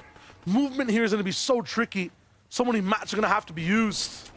5th place already down, so more teams can try to come around. I mean, it's just game 2. You can still make a name for yourself on the leaderboard, but the terrain you have to traverse this time is almost impossible. We don't see winter zones often in EU, and when we do, Levin, it is catastrophic for so many teams. Yeah, it's such a weird area to traverse, like you said, just because of the different changes in elevations you get. Oh, huge for Hedra here. I mean, doesn't have Dexy by his side, but still alive and might be able to find a few matches. Might just be Dexy's body, though. I don't see any other mats either. He will have zone for now. Those mats have actually slid down. Hopefully it's a lot to keep him going. Curb on the back. I mean, how do you even get through that portion of the zone? Vidil's not going to be able to make it. He goes down to Anchor, who is still hunting people on the shady stilt side of things. And yeah, now everyone has to move down again. So all these people who thought they had the dead side locked in and didn't use as many mats and stayed on the north keep getting max zone after max zone after max zone. Tripper doesn't make it. Trades out with Misha, but he might be able to just get picked up. It's just the knock. Gold and Anchor, who we saw push box after box after box, are still down on Surge. This is so tough. Every team we switch to is just shambles on Surge. I feel like I'm a doomsday reporter. You know what I mean? Like, this is just no good news. I don't. None. A single team in an amazing position.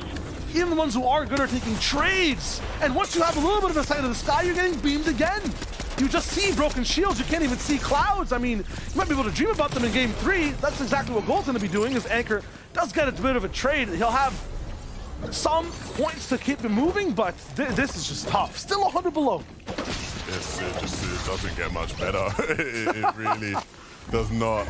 Of course, for Anchor, he really will hope it can, because with what he has in inventory and material-wise, things aren't too bad. It's just the positioning and the surge that's been the issue. Gonna pop this slurp, and of course the splashes will help him in getting towards the safe zone. And worst case scenario, if people do start shooting, he has more than enough materials to build his way in. But even then, been able to cheap out a little bit, but finally the spray starts to come through. Rift Island still in the zone, and I believe there is a duo up there. Yeah. And the verticality, the pressure from the skies right now, I mean, this is rain that does damage. And Ancor's not going to be able to keep it going. It'll be hide on bush, and we're stashed that stop him in his tracks.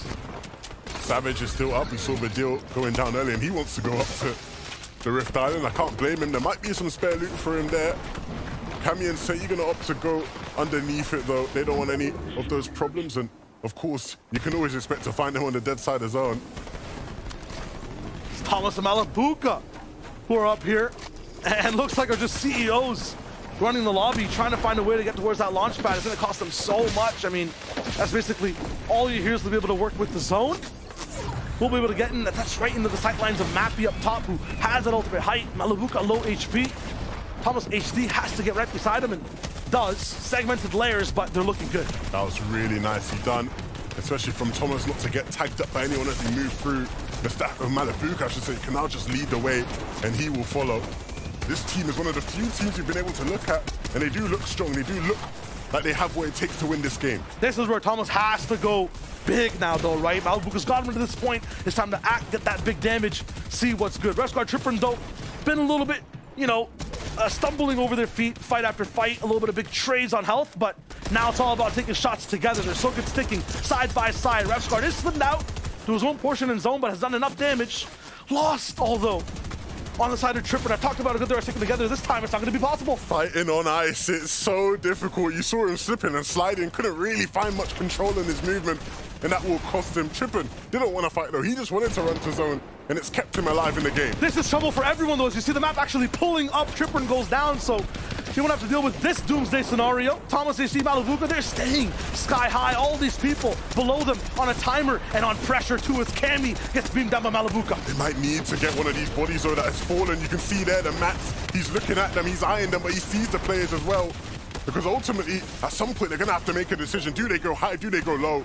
Mammoth pistol misses, but the plan is still looking absolutely pristine. Bevy's lost his wings, but he's going to be able to still keep a little bit of flight in this game. 0 seconds on the med mist, has some slap splashes. It's going to be good for now. No mats, just a chance, a gun, a vision for him, and destruction in front of him. Two different duos on one side, 185 on the other. Malabuka stopped, and Thomas as well. This man is the ultimate machine. Bevies can't be slowed down. Again, they take them out, but this time it's Bevies all alone. How has he managed to do it? In this game, 4 limbs. These guys are on an absolute roll, no matter who you put in front of them. Oh. They seem to keep it going, finally put to an end. But what an end it was. Hyde Bush and Mustache still on height. And they look like the team set up perfectly. Seti missing Cammy desperately. Can't even get moments to get his shields off. Finally, will hide behind this metal wall. But this is really not the kind of game they would have wanted. They would have wanted to be here together. Now he just has to make it happen as a solo. Let's see Grippe on the other side, absolutely just torn down from a drop. And after that, Mustache out on Bush, you're going to be doing the same thing. Looking at Swizzy the exact same way. 2v2v2 for the moment. The last team, kind of see on the backside, it's 2 different solos. It's Slove and Seti. Seti absolutely ripped apart. Mustache has all the angles. Mustache doing exactly what he's paid to do. Get a limbs. And now there's just 3 more standing in his way for their first win here in the FNCS. They're blacksmiths right now, letting the metal actually heat up and then absolutely cool down. Mustache is there to clang it down again. Slove gone away. it's about to be the time to build a masterwork weapon here, a victory in game number 2. They're just breaking apart build after build and want that angle safely down below. Hot on Bush able to just absolutely get the best spot up top. Everyone else will just melt down. Mustache will find him first though. Future trying to heal off. Mustache on the backside. Big beat 180. What is this man on? And again, he can just end the game himself. We don't need heals when you have Mustache playing like that. Jason was ready for the heal off, but Mustache said, nah, we're ending this game right now. I ain't got time to waste. Let's jump into game 3. That's what he wants to do. What an end to that. All of those limbs there, all of them you could add to a highlight reel. He was popping up 180s here, there, and everywhere. Mustache is on a whole different level. They say his arm has its own brain when it's the end game. Mustache is just nuts when it comes to these situations. I feel like he thought he didn't even have a teammate at this point. It's just about him surviving, thriving, and making sure he wins this game. Absolutely unbelievable from that team. I think the big thing about them, the Cash Cup this week, they were so close to winning it. People were going, hold on a minute, you've thrown this Cash Cup. It was an easy win for you. But when I was watching them, it was clear to me they were practicing height takes, practicing the timings to be able to play high ground. And here in game number 2 of the grand finals, look where they are, up on height. The practice has paid off. And they're winning games. Are they going to go for it? They won Major 1, came second Major 2. It looks like they want to come back around and min Major 3. It might just be it, but they have titans to take down. I mean, Bevies can't be stopped. Thomas HD, Malibuka also staying alive game after game. So many storylines. We need a whole desk to break it down, so let's toss straight to them. Chio 11, thank you very much. Game 2 is in the books, and the big hitters came out swinging, Mini. Yeah, they did. That was a crazy end game. Something that just had so many twists and turns. And finally, we had a snowy zone. We did. Levin's list, tick it off. Tick it off. I mean, that's our one for the weekend. There you go. That's yeah.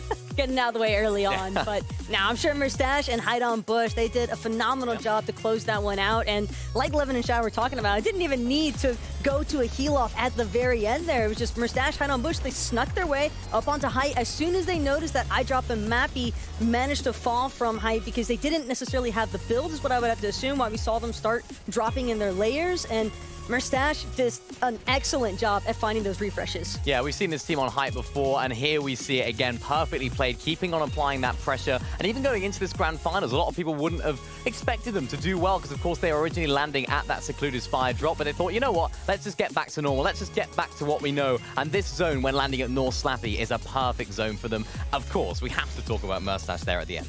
Yeah, no, it was just beautifully played because you would expect that there would have to be at least a little bit of heal-off possibility there. I mean, Tayson had the full setup. He had his legendary Slurp Juice primed, ready to go. He also had some great positioning with the way that moving zone started pulling back over those icy hills. And again, just not a necessity because Mustache just goes for the 1v2 opportunity and takes it. I mean, all you can ask from your player when you're getting them to drop down is just maybe take out one. Maybe do a little bit of damage and I can heal off at the top if I'm a Hide on Bush right now. He just takes them both out. He just does more than expected, and that's great.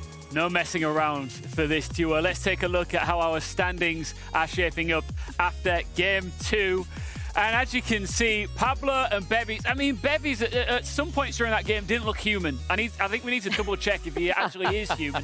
But there's been some movement here, Taco, and things are starting to shuffle around a little bit. Yeah, someone checking PC, but not actually a necessity here because Paulo Wingo, Bevies, more so the clutch, the solo clutch that we saw there from Pablo. And again, playing a little bit of Kryptonite, it seems like, as game 1, they take out Thomas Malibuka. Game 2, again, same storyline here for this duo. And I just... It's a sight to behold when you see a 1v2 and it's 2 players running into your box instantly, but Bevies just did everything in his power to ensure that this would not go through and just perfect shots. Yeah, I was speaking to Mikkel behind the scenes who worked closely with, or has worked closely with these guys in the past, and he said to me, these guys are either going to have a really, really good day or a really, really bad day. So far, they're not having a bad start, are they? Of course, with that game 1 victory, a beautiful clutch from Bevy showing us that he is on form, feeling good. So hopefully for them, they can continue this momentum, because being in first place after 2 games is where you want to be. Yeah, I mean, yeah, there's one thing having a good day, but then you've got to have a good weekend. Yes. If you want to, of course, claim the Axe of Champions. Now, some other names are in the mix here that we did see perform well. Resgard and Trippin, of course, one of the duos. Yeah, they did drop a couple of slots in the leaderboard positions overall, but again, we're only in game 2 here, and the main issue I think that's been a bit of a problem was refs unfortunately unable to find his footing. He just had an instance where he was trying to take a challenge and unable to find the refresh. It was this. Unfortunately, just kept sliding along the ice as well. Bit of sabotage from that natural map terrain. Yeah, the ice on your feet is never that easy to fight with. At that point, you just want to be placing floors down and trying to steady yourself, but I don't think they could do that in that situation. So, of course, Trippin had to solo clutch there at the end to try and squeeze as many placements out as possible. But, of course, as it so happened, it didn't quite work out. Those end game zones, those final zones, when they're in that snowy area, they're so difficult to play because there's so much different elevation, so much differences in the way that the zones are played. With ice, of course, you have flying things as well. Even the Rift Island made an appearance in that end game, which I love. Especially if you don't have builds. I mean, that was the primary issue we saw there for Trippin. Yeah. Guys, ever since I was invited to be a part of the show, I've been wanting to do this, all right? Can I do it? Yeah. It's time for Storm Surge. That felt good. I've been waiting for that. You feel powerful. I do. Obviously, this is a huge part of any Fortnite game, how players manipulate and go with the Storm Surge. And we want to focus on one of our duos in particular, Archie and Jakey Fan. Jakey Fan. This is a duo that we wouldn't expect to, perform well in Storm Surge. It's always the way that it goes when you have a first-time Grand. Storm Surge is always the question. You can either play it well, you can play it badly. In game number 1, they didn't play it too good. And in game number 2, it hasn't been working out for them either. We see them on the map right now towards that south side, and they're trying to sort of rotate around onto that dead side. We saw Archie getting a big tag at the beginning, a 116, but they just struggled to continue to get those tags throughout that rotation. And ultimately, when you're rotating to the dead side, there's less players, hence the name dead side. There's less players on that area, so there's no people to tag. Yeah, this was a little bit rough for them as well, with the zone pulling so far north, considering that they start very south of the map towards north of Kinjutsu Crossing. And I think the mentality here for Archie and Jakey Fan, it's the right idea to transition through these rotations with the dead side rotation, but at the same time, you have to ensure that you've got the adequate surge damage tags in advance. And we saw a couple of nice Mammoth Pistol shots. I mean, Levin mentioned it. We got a 2-for-1 so far off the Levin's list today, but Mammoth Pistol wasn't enough for this team to fight damage because, again, they just needed bodies to actually encounter to get those damage thresholds. Yeah, I think it's about having good ideas, and then if they don't pay off, you've got to be able to adapt on the fly, right? Yeah, you have a backup plan. I think the issue for Archie and Jakey Fan right there is they thought, we've got our surge, our spawn, let's go to dead side and have a nice, easy game. Yeah. Didn't get enough. That's where the Grand Finals experience comes in. You need to know how much surge you need to do and how much damage you need to deal, because if you don't do enough, you're going to be caught out. Game 2 done. Yeah. I'm having a good time. I think we've got a pink fan here, by the way. I haven't alluded to this yet. Yeah, maybe a little bit of bias. Okay, all right. Guys, are we ready to get into game 3? Always ready. We're about to enter into the halfway point once this one is done and dusted. Let's not waste any time. Let's get right back on that battle bus with Levin and Shire for game number 3. Game number 3, and Ian, what if I want to waste some time? What if I want to reminisce and think about that game too, because that was like 6 games in what? Look, if you want to waste time, I'm not with you on this one, because I want to hop right back in, because that action we saw there was crazy. And I think it only gets crazier because the zone's clearly all over the place, right? I talked about wanting to see more North zones. We got a North zone, and it didn't disappoint, right? That was one of the crazier end games we've had all season. I think the pressure's really starting to get to these teams. They're feeling it. Some of the better players in this lobby are shaking in end games. I'm not lying. They're shaking. Yeah, it's not just the best players doing the best. It's some of the best falling under that pressure. Speaking of pressure, let's make some diamonds or something in game 3, because we're jumping out of that bus. It's looking good. I want to tune in with Pink and see exactly where he is and what's going down. I mean, the 50-50s on this map are absolutely entertaining to watch this time around. Sometimes on EU11, I feel like some of these fights, they end up going one way or the other. A little bit of a snooze fest, but over here, it's action, action, action all the time. Yeah, especially at the Spire. And last game, we saw Shakos and Skazin had better drops, but it didn't really matter at all. It was all about the weapon play in the end, and this time round, it looks like he'll be in their favor. Bevy's down, and so it's up to Pablo Wingo to do the spectacular. It's not out of his possibilities, but it's certainly not going to be easy as they come pinching from both sides. He'll mantle up, but it's just them lazy inevitable pickaxe to finish things off. And so Pablo Wingo and Bevy's going down here, and they've been one of the best teams in this lobby, but we will not be seeing them in game number 3. I can hear it all the way from here, a collective sigh of relief from 90 players as they see Pablo Wingo and Bevy's go down. First place by 50 points, and it's because they're absolutely just terrorizing everyone else on the island. Nathan and Jakey's have a little bit of a pep in their step too as they get defensive at the Frenzy House. Blaha Mixon, gonna take it patiently as usual. Yeah, I'm not gonna lie. They are a team that I think I'm very excited about because when given opportunity to play games out, they're clearly gonna be a force. It's just a matter of how that dice roll goes off spawn. Blaha and Mixon, they've been dominant off spawn against Jakey and Nathan, and they're now looking to go for the 3-peat. They've done the back-to-back. If this game does not go well off spawn for Nathan and Jakey, it's not just about going down, but the access to loot and everything. It actually might just be about going down here. What a shot from Jakey to respond back. If it doesn't go too well, they got to start thinking about alternatives on day one. I mean, 3 games just will seem to be wasted off spawn. Could go better at a different spot, and that's where, you know, Pink and Vigo start to ask a few questions. Will this be an easy FNCS for us or trouble off spawn once again? This is a switch up overall too for Kenty and Peshka. They weren't expecting Bacon and Skvi here until about very, very early portions of this tournament. A game 1 switch up for them, and you can see the pressure. It's a good switch too. As once again, 2 free elims for Skvi. A little bit of disrespect on top too. They're feeling good after that fight. Yarko trying to stay in the game. They went down earlier in game 2. But 2v1 is not the easiest of situations to deal with, especially against DKS and Vox, who are clearly going to be a bit more patient in their approach to this fight, not just going to jump in willy-nilly. Feel bad for Jocko and Clone. I mean, if it's not Vox and DKS, it's Neb's Hellfire coming to you from the left side. Might just be time to send it at the Spire. Why not, you know? Throw yourself into that mix. Yeah, if it's happening here, let's happen it there. At least if you in there, you know, you get 18 slurps. Like. Guys are Slurp Samuel. It's crazy. Hold on a minute. What's bro cooking? 9 HP. Might be overcooking, but so far still tasting good. Wait a minute, Shia, look. Yeah, I know. If he gets sniping, DK ain't got mats. Wait, Shia, wait.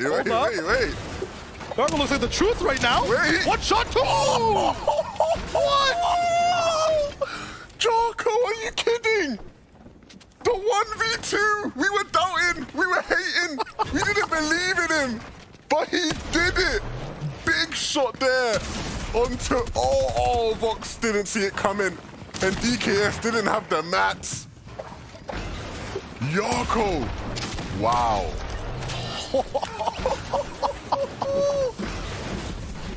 That's just perfect. Listen, I gotta apologize. I was not familiar with your game. I was not familiar with Yarko's game at all. I'm talking about the Spire. Let me take that all back. Stay here. Thrive. It was Neil Savage also having a good time. Yeah, and it's Archie they're taking out. Unfortunately. Is that what they have to do? Target Archie to get the game going? I mean, look. It's a rough time, man. Yeah, it's not great, is it? That is tough. A very, very tough spot to be in. JP fan now has a lot of work to do. This might be a bit more of a difficult 1v2 to handle. Ooh. Wraparound shot from the deal. Cone in the box. Wait. Invites him in. 91. 50-50. Both at what? Collective 4 HP. But deals on the damage. It's time to let Savage loose. 1 peek. A little bit of an error. It's all good. He can jump back up again.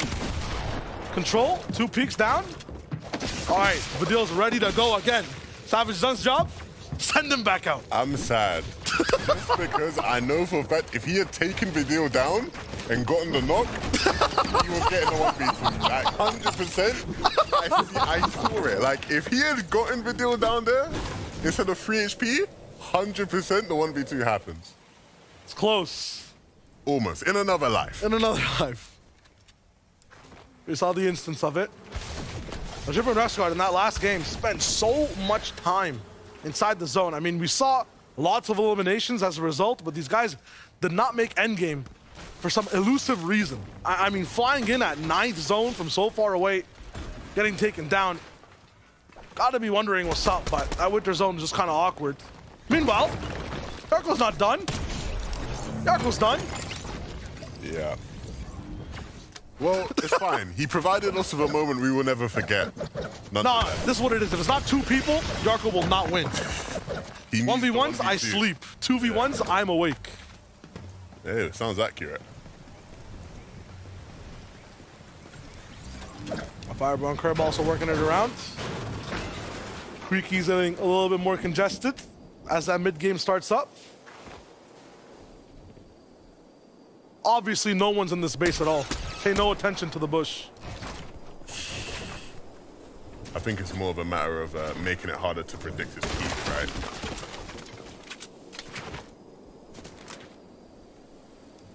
%100.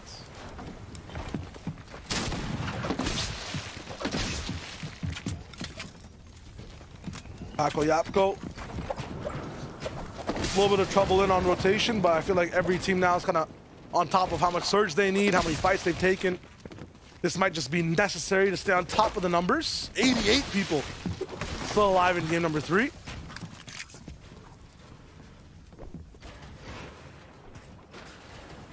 I'm liking the versatility from Tini and Misha, right? We got trap plays, staying still for 3 minutes, and then aggressive box fights where they take charge.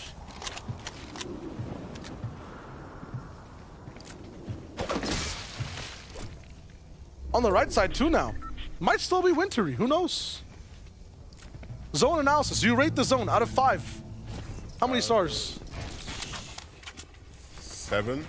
7 out of 5. Or 7 out of 10. Oh, sorry, out of 10. Oh, my bad. I said 5. That was my fault. That's a hard. That's a hard skill. skill. Bad. Yeah, yeah. Bad. Regardless, I've seen we've had a similar zone in the Cash Cup this week actually in game number 1. So we'll see if it keeps pulling towards the beach side. That's where I'd expect it to go. Tini and Misha in that case would have quite the way to go to get there.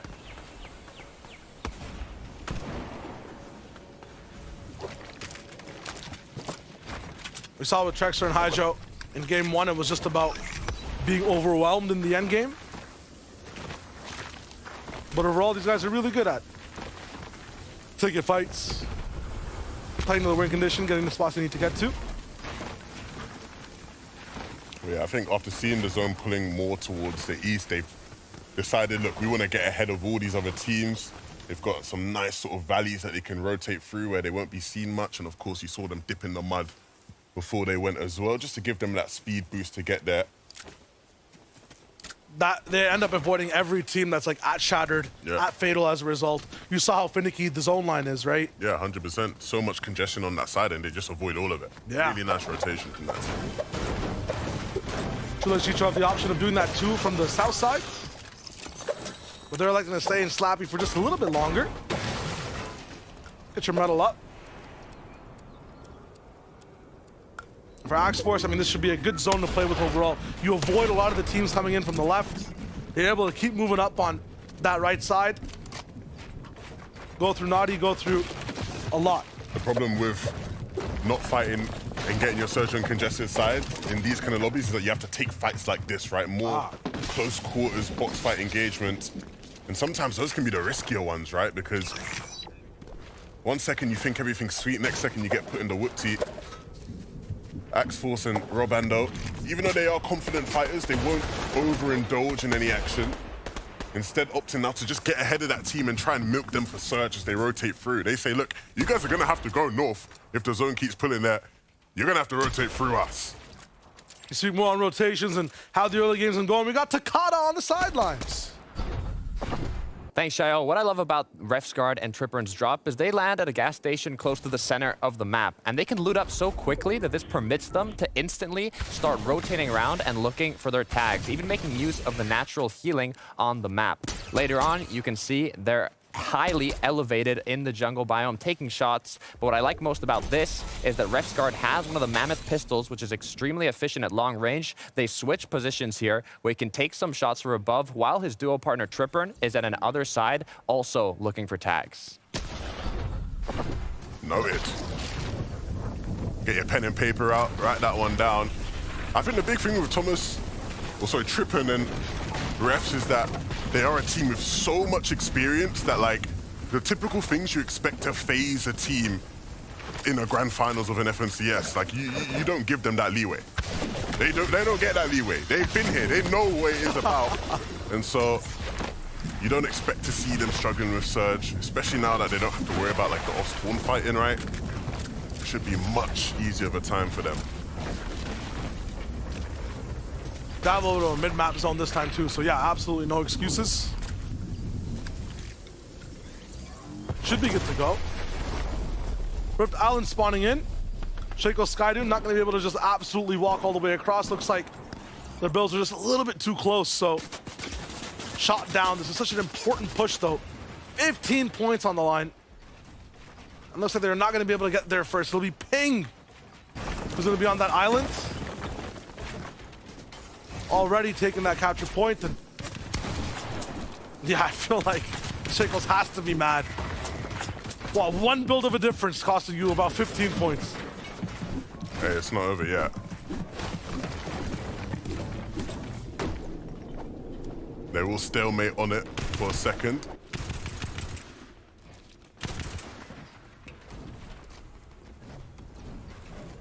Skyrim does not want to give this up. Shut up though. And pulled back. Ping's reacting at nanosecond speeds to edits. Looking for an aggressive take now. Could wrap around the backside, but it's just too risky. These guys are so locked in this fight, they're not even sure as to who else could come to this island. We do see some people rotating on the north side, could be going straight under.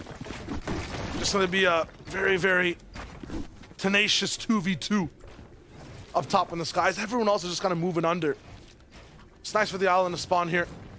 Give a little bit of reprieve and distraction for a lot of people who are coming through late. Cammy, trouble again on rotation as it's Snazy who takes them out. I know Snazy's kind of king of the jungle around these parts, this northish middle side of the map. But you wouldn't expect someone like Cammy to fall through for some of these traps or have issues in getting into the zone. How many teams are we at now?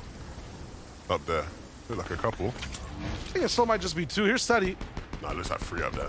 Maybe even 4. I don't know, maybe one of them. Ah, Brown team's under right now. So there's 3 up there. Yeah, yeah. Not the 10 I'm looking for. It's not an island party. It's like an island... Get together. Yeah. Yeah. Island company. All right. That's a big swing in momentum for this lobby. Cammy and Seti, major players in endgame every time they're there. And just getting walked over way earlier in the game.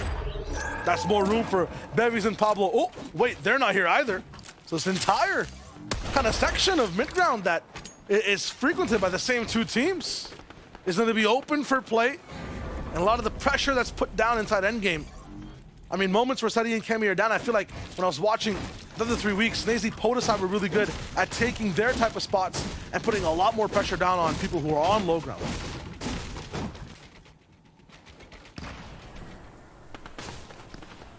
Also, no one to just 1v2 randomly over and over again. Thomas Malabuka gonna be able to just do their own thing.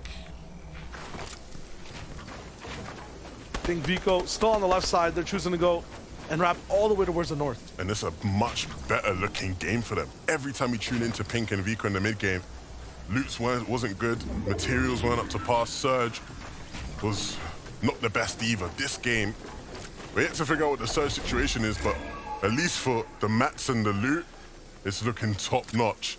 And it turns out the Surges as well, so finally a game for us to see them at their best. Mammoth out. All Pink has to do is just not make some mistakes. That's all it is. They've got the freedom of choice, movement. And they'll choose to stop right here. Triple refs guard. Lots of shield plans to use, lots of time to get their mats up, but once again, we saw their late rotation in that last game cost them ultimately and how much freedom they had on where to go and what to choose. Trippin and refs way in the storm. And of course, with 2 of the top 3 going down, it's the perfect game for them to start to push their boundaries, establish a bit of a lead potentially. Of course, easier said than done, but certainly within the realms of possibility for that team. And they will look to rift to zone as well.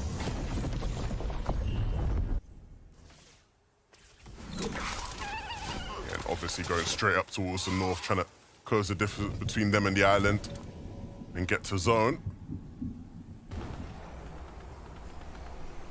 Hide and Bush and Mustache after their win in that previous game. Perfectly timed and perfectly executed height take. Mustache at his best fragging wise. That had been a problem for them this season. Mustache struggling with confidence. But after that first game, he will be feeling it now. And hopefully that will propel them into more success. The timing on the rotation, not ideal there, as they have to stop instantly after getting tagged. We'll give fault to Hyde on Bush on that one. He is the one that leads the way for this team. And once he heals up, they'll be right back at it. Lots of people are going to be questioning who's beside them instead of looking straight at Mustache and Hyde on Bush, and more people so focused that then they're not going to be able to move as much getting in. They're going to be stuck in fights like this. Dexy, Hedra, going all in again. Pickaxe out as trying to claim walls turns into an absolute situation of demise for Hedra. Goal's going to be able to pick up the next. Him and Anchor picking up scraps, it seems like, over and over again, the 6th and 7th zone. Yeah, and it's all they can really get, right? I think when you're struggling to find solutions for Surge, you will desperately do anything that at least puts you up, and you'll hope that you can get to a good spot in the zone afterwards. Storm Surge becomes such a priority in these lobbies.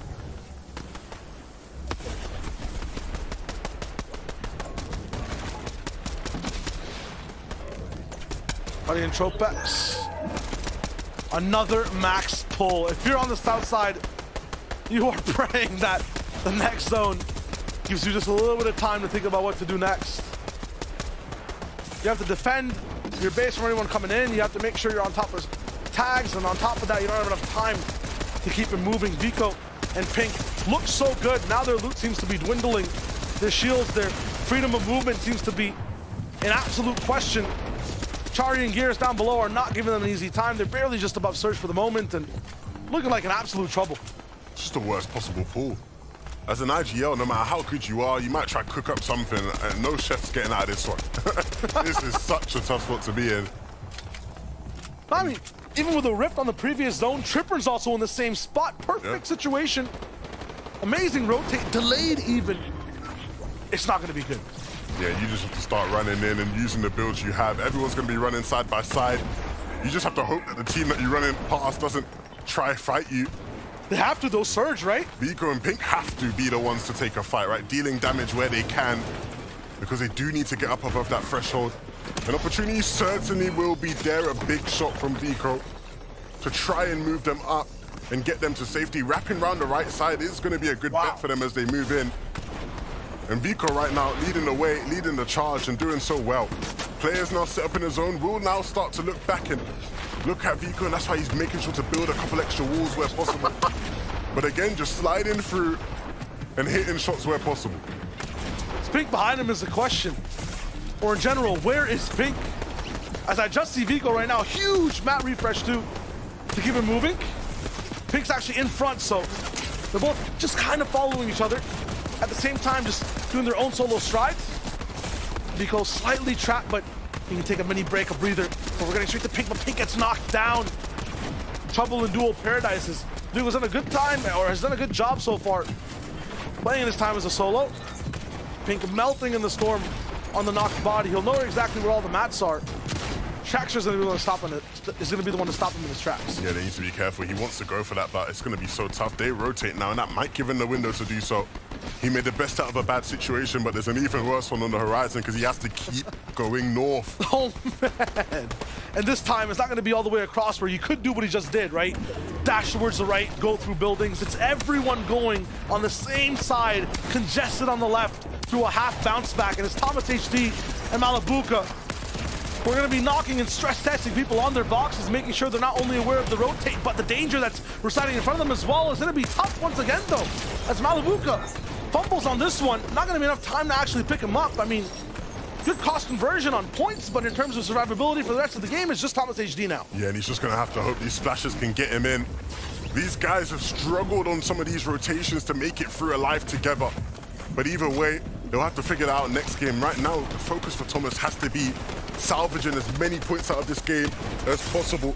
He's been so dominant this season, but when he's getting big chunks of damage taken out of him like that, there isn't really much this young GOAT can do. What's dominance to a Mammoth pistol is the question, because it takes your HP down and stops your momentum in its tracks. No Seti, no Kami, no Thomas Malabuka, no Bevies, no Pablo Wingu. I see Snazy and Podesai trying to go a little bit for that high ground. I'm seeing no one else that's really in the caliber to contest them up top in these skies. This might just be their game. Yeah, and look at the front of the zone. Mr. Savage and Vidil moving on dead side, making sure to only use the wood they had, right? Saving as much materials as possible before basing up here in the brick. Kruchik gonna run right past. You wouldn't think this was an FNCS Grand Final endgame the way he was moving. That was nice and easy for Kruchik, but he needed that because he doesn't have many materials to work with.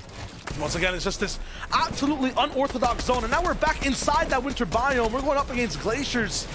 Yeah, Savage doing a really good job at surviving right now, but he's gonna have to elevate. He's gonna have to get up and switch layers, go down once again, stay on top of getting refreshes, and no one's living. We saw how good Trexor was off. He's gonna be going down to Chicho. Dias not gonna be able to make it in the zone either. Vico doing a really good job to get here by himself, but it's cost him so many mats, and they need about triple to get past this next spot. He gets found out, down to just 8 more builds. Turn that over to 5 as he needs to stay alive. Just tough for the man right now, but he can delay as much as possible. Yeah, and that accelerator shotgun, he's gonna hold it out. If you can hit a shot, he'll start running a bit faster. That would be ideal, even if it is a small little tag, and that's all he needs right there. Now we'll sprint his way on in, and you can see him just zooming through the right side. Everything working out perfectly for Vico. There is he's looking for even more nice little plays, trying to take anybody out of this game, but knocking on the wrong door. Snazy wasn't having any of it, but it actually will cost Snazy his own life as he moves up this glacier. Podesai just gonna play the slow game. Looked like they were in Valhalla for the moment, but every team that tried to go for height was absolutely chopped down by just this zone. It's Skydune and Shakos, who from the jungle get all the way up top on the icy depths of Brutal Bastion. Savage, though, climbing towards the skies at the cost of a deal. He has height, and it's a solo showdown up top, and he has the shots. Build though on defense for Shakos. The Savage goes towards the right side. Siphon's not his. He has the splashes to keep staying alive, editing down and going straight Bruce Forts for this elimination, but it's not going to be possible as Shakos survives. Shakos hiding deep in the storm, and now we'll try and make the journey back in. It's Podesai in there, in the safe zone, and Svi and Vacant just waiting to try close out this game. They haven't got many materials, but they have the best setup to do it. The only duo remaining, and they know where both players are. Need to chop Shakos down, and they need to get it done with quickly. They got no mats. This might just be it. One down. Podesai gets the siphon. Podesai has the mats. His enemy's out of absolute gas. There's nothing for him to do. A turn around, and it's enough with the beam. Ski V could not follow up, and Podesai wins the game. He just should not win that. But when it's Podesai, there's always a chance. You would have thought Vacant and Skivvy, even with no mats, should close out the game. They know where both players are. They have the weaponry to take them down. But Shakos holding out in the storm for so long created that distraction for Podesai to sneak in and clutch up the turnaround onto Svi.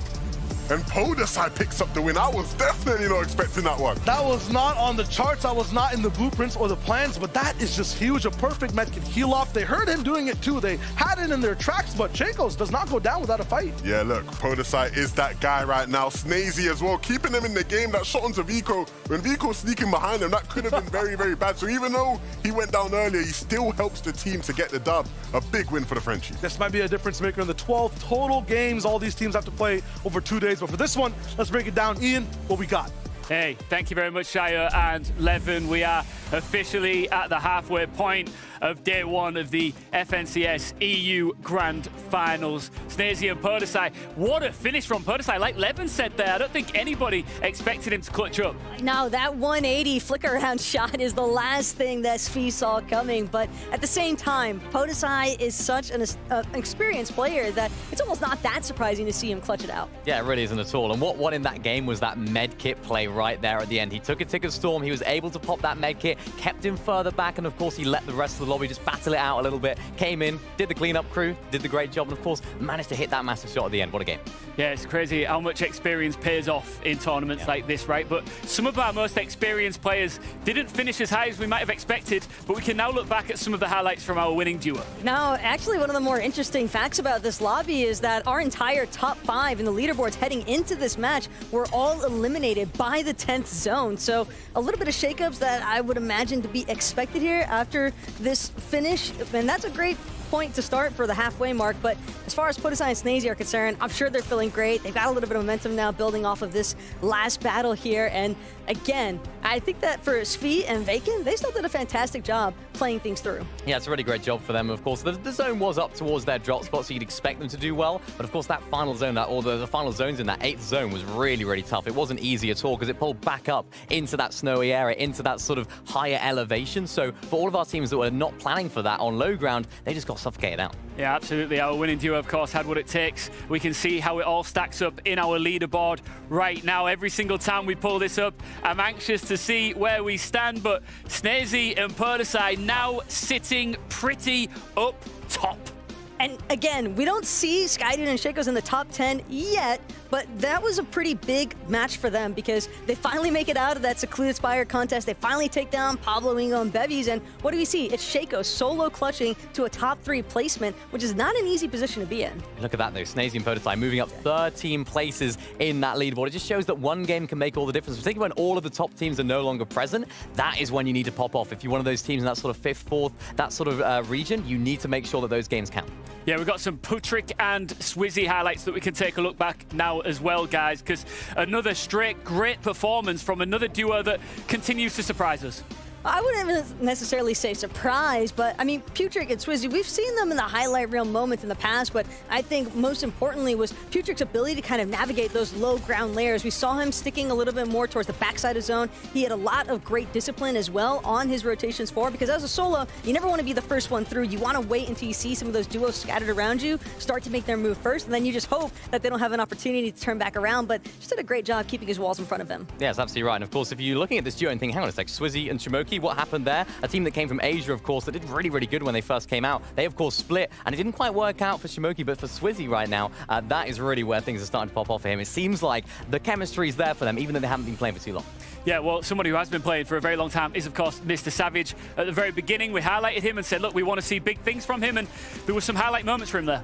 Of course, and again, for Savage and Vidil, I think that this is definitely a team that has so much talent behind them. The real question is still, can they continue to make it out of Naughty Nets? Because again, a really difficult rotation for them to make from that south side of the zone. And with the way these zones have been pulling towards the north side, maybe Levin's list had something to do with it. It might have been. I mean, my favorite thing about that end game for them is that 10th or that 9th zone rotate. They went all the way on that dead side. They used barely any materials, which of course saved them so many for that end game. And that's why Mr. Savage was able to stay afloat and alive for so much longer, because they just saved so many materials. Everyone else on that congested side, they were just on their own. They were going for a nice little walk, and I like that. All right, do you know what? Let's bring on, we've got some big brain analysts here, but it's time to bring a pro player onto the show. Please welcome Andretta. How are you doing? Are you having a good time enjoying the first couple of games here? Of course, we're now at the halfway point. What have you made of the competition so far?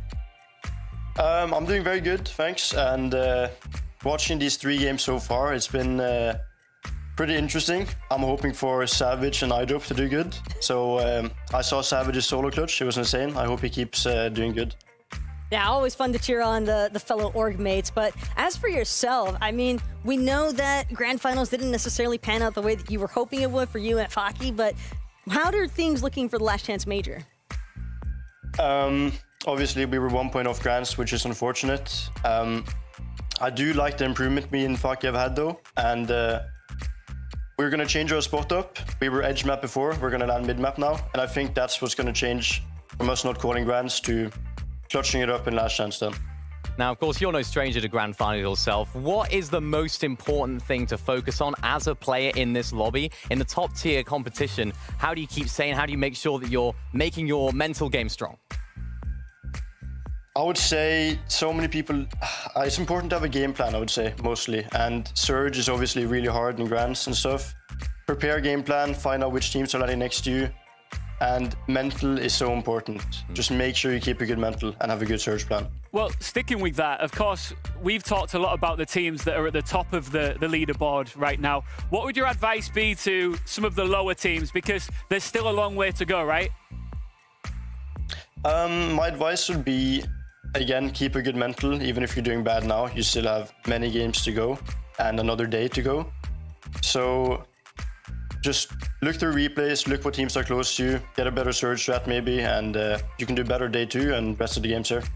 Thank you very much. It's a shame you're not here, but listen, how can we find you? If anybody wants to follow you right now, which of course they do, where can they get you? Pretty simple. My name is Andrea on every social media if you want to check me out. All right, thank you very much, and we'll see you very soon. See you guys. Cheers.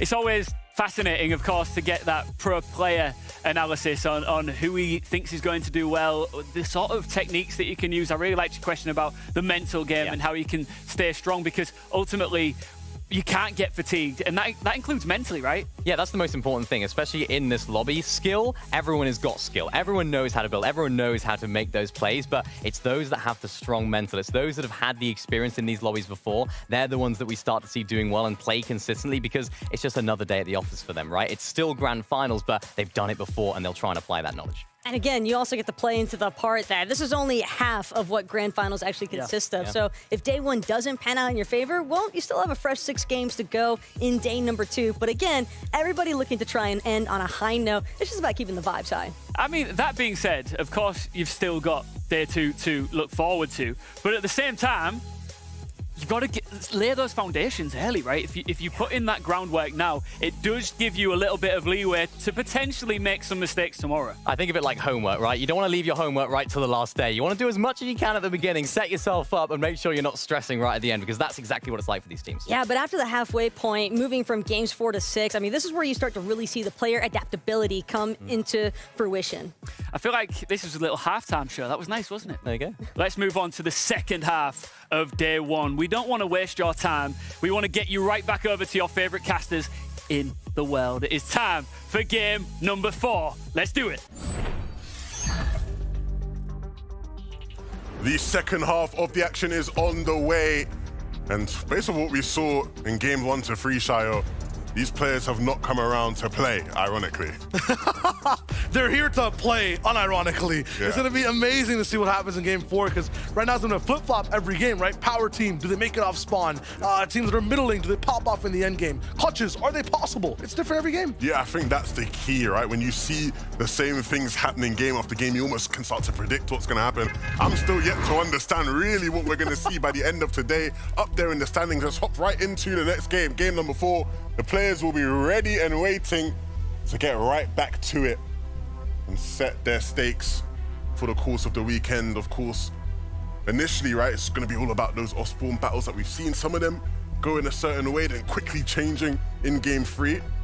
Maybe that was just a one-off. Maybe that will be the new pattern. Yeah, ultimately, though, it's just what happens in these 5th to 12th zones, right, where we're going over and over again, which is this north side Brutal Bastion. I think the most appropriately named POI situation that goes down, but let's just focus on the beginning. Pablo Ingo Bevy, Skydu, and Shakos, round number 4. Let's keep it going. Pablo electing to go all the way down against the SMG. Not gonna fool around this time, looking up. Bevy's eliminated. Just him now, no materials, and it's done again. I feel like Shakos knows now it's not about thinking, it's not about strategy, it's about get that weapon down and then get aggressive and go. All this time delayed is just enough for him to get absolutely eliminated off spawn. So it's 2-2 at the Secluded Spire. Shakos and Skydu win out. And it looks like it's going to be 4-0 here for Blaha and Mixon, because even though Mixon took a large chunk of damage, these guys still in a favorable position. They finished Jakey, and Nathan's running around with not much HP at all. Pink's timbers are shivering. Unfortunately, this fight not just has bad ramifications for Nathan and Jakey, it's just about who else is going to get dropped on in game 5 and 6, because that's where we see a majority of adjustments. When it comes to game 4, everyone's doing their last super try to see what happens. We know the Spire will go 6 for 6 today, and honestly, might go 6 for 6 tomorrow. I mean, Shakos off that last game, what, 3rd place overall? That's what I'm saying. Like, yeah, it's huge. If anything, it just goes to show why it's such a spot to fight for. Because after each team has won, they've gone on to have a very impressive game. And if you're Shakers and Skydoon, this has to be a good game again because you almost want to make it worthwhile that you're fighting for it, right? Got to play 2 games of points in 1. Absolutely. They're doing that. They honestly have better drops every single time. I feel like Pablo Wingo and Bevies might play it better that second time. So I got some secret sauce here, right? Oh, okay. Pablo Ingram and Bevies were messaging Yomzo and Rise, begging for a drop match. They were like, yo, guys, can you sort us out? I say begging, that's an exaggeration. But they were asking for their drop map because, yeah, they're like their drops, they're not confident in their drops for this spot. And I think we're seeing that here today, where Shakers and Skydoon have the better drops more times than not. Yeah. The one time Pablo ended up winning over dominantly is when Shakers unfortunately just had an AR. Meanwhile, their 2 drops had a pump and an SMG to work with. Kendi Peshka, see their fights all the way to the sky, but this one being so early means that it'll stay low tier on the ground. Vasquez, what a shot to sneak through on that bottom side. And finally, after all this bombardment, one player's taken down, but that's a trade that happens once again. Older, all the way from a distance, coming in, avenging his teammate, and he has some firepower. He has mats, full shields, combinations of weapons too, but he's gonna get an impolite hello to start the fight. Bait and switch though. On the backside, looking like he's struggling to get out of his box, but it's an easy edit. Easy over, as Vasquez also still inside the game, gonna be able to get revived. Switch over to Dexy now, who, after game 1, a little bit of that momentum stopped. Nice mammoth shot though, Belusi. Not in a base this time, can't just go for his own search. You gotta be looking at every angle, my friend, or you're gonna get absolutely railed in the head. That's another one. These guys are making it look easy.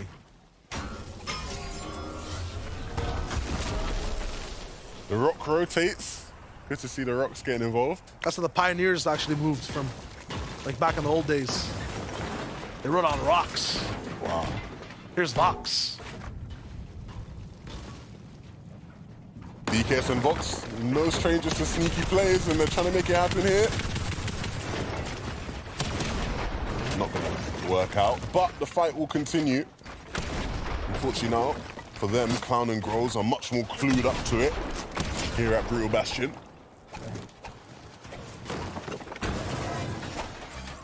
Imagine more and more teams just staying closer to Brutal and maybe not even moving out, just so the rest of the game goes to plan if zones keep pulling this way. Vox DKS, so you saw, just getting a little bit of movement away from other builds, a little bit of freedom off of pressure. Yeah, immediately other teams are ready to just beam you down. You have to just stay inside this box fight. That's gonna be tough.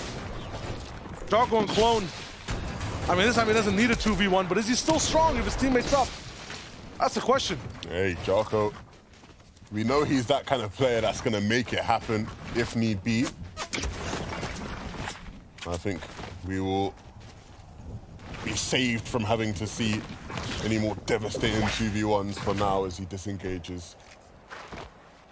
I want 2v1s to give you like +5 points. I mean, I'm not saying no. I don't think we can make that kind of decision, though. That's true. One day. Hot on Bush, Mustache. Interesting day so far for them. I feel like they've just been consistent overall, but not too flashy. Yeah, you see them rotating through here. They're trying to get to mud as quickly as possible, just to be ready for when the cash comes in, and so they can rotate through. It's the kind of rotation that they kind of make on these zones a lot. One that can be taken advantage of if you are that team that was up there on that glacier, right? If you're expecting Hide on Bush and Mustache to come through, you can sort of position yourself in a spot to shoot at them. And there was a team there that did, so clearly some VOD reviewing going down, but nevertheless, I think they'll be able to charge their way on through.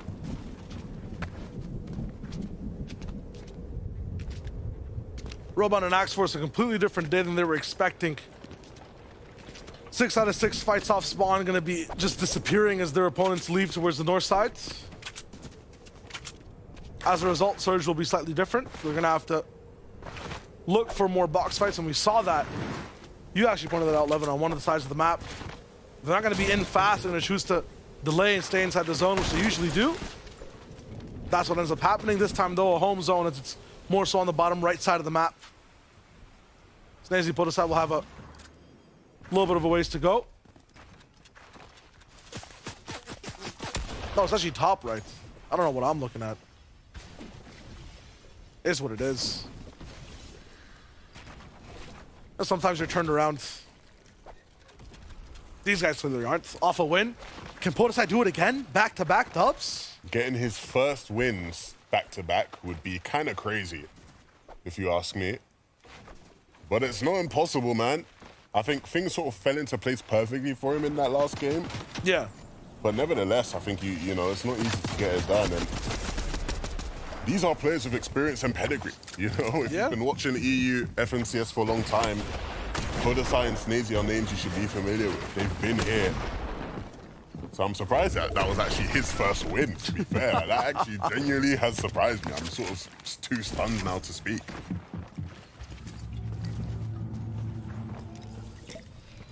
Archie's looking for his first endgame.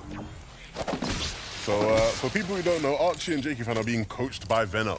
Ooh, it's been a long back and forth trying to sort out an agreement. You know, of course, Venno wants to make sure he's paid appropriately for his hard work. You know, they've been negotiating terms. It's like deal or no deal. After the game, the terms end up differently. Yeah, you know, it's one of those ones where you never know which way it's going to go. They did finally agree on something, and Venno's coaching, but unfortunately, according to what's going on everywhere, Venno's fed up with Archie already. They're apparently arguing all over the place, which is what you expect from Archie and Venno, but probably not the best time in the FNCS Grand Final. Yeah, they got 2 days, you know? Sure. I've heard around that Archie's a day 2 player. How do we know that? He's never played a day 2. Listen, man, I have my people in the streets. He's not played a day 2. He's a day 2 player. I mean, if he's not a day 1 player, you know? Well, I mean, it's an easy shot to take. That's fair, but he's just never played a day 2, so like, how do we know? You just never know. Okay. If you don't know, now you know. Cloud and Grows up against DKS and Vox for this cash. We saw them fighting a bit earlier. It didn't actually materialize into any sort of completed fight. But now Vox and DKS will win. No surprise the French players getting all the walls and claiming the cash. That's probably what you expect. Business as usual.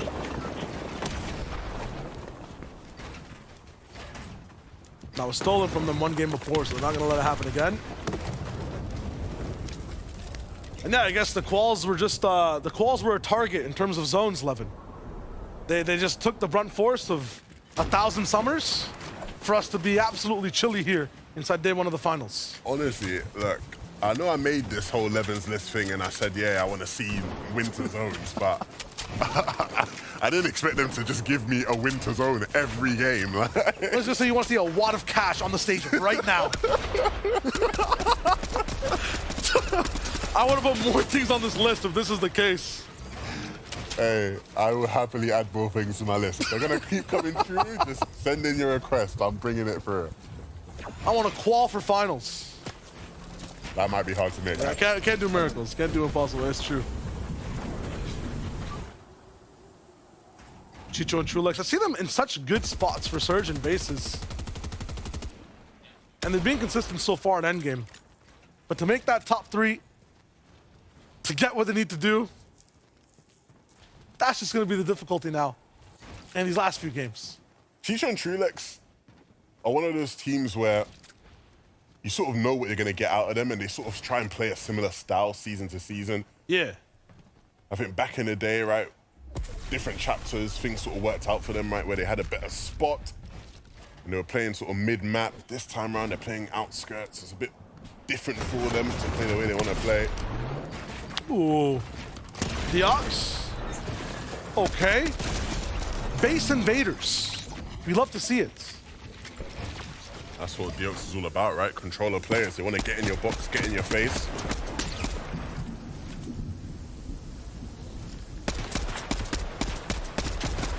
Aslan Slovia kind of slowed down from that first game box-to-box type playstyle. Gonna be so nice for them to have a little bit of change of pace too, all the way from Shady. Gonna be able to make the zone. So many things happening all across the map though. These guys, it's just one story. I've liked what I've seen so far from them. Overall, it's been nice. Off spawn has been interesting too. A lot of players, I wonder what their off spawn is like. Seeing what's good. I mean, so far looks like uninterrupted. 120 points are also looking good on the day. Got 2 more games after this one. Everything's sunny for us on Slova. Here's Thomas HD and Malabuka. Questions I have off spawn for them, but I don't have the answers. Who does? Do we have anyone? Who does?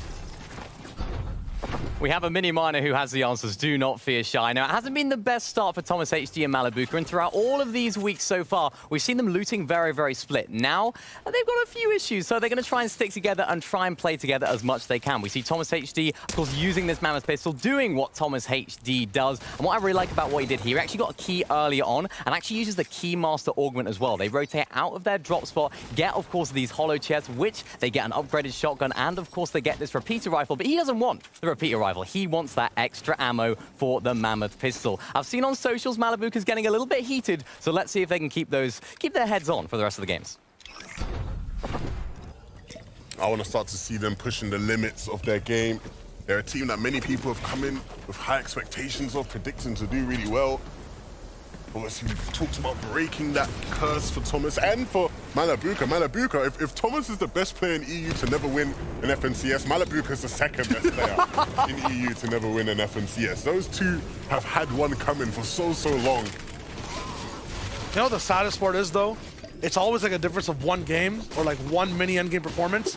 I feel like we might have already seen the difference. And that's Bevies winning that 1v2. How many points were they blocked off of? A lot. Yeah. A lot.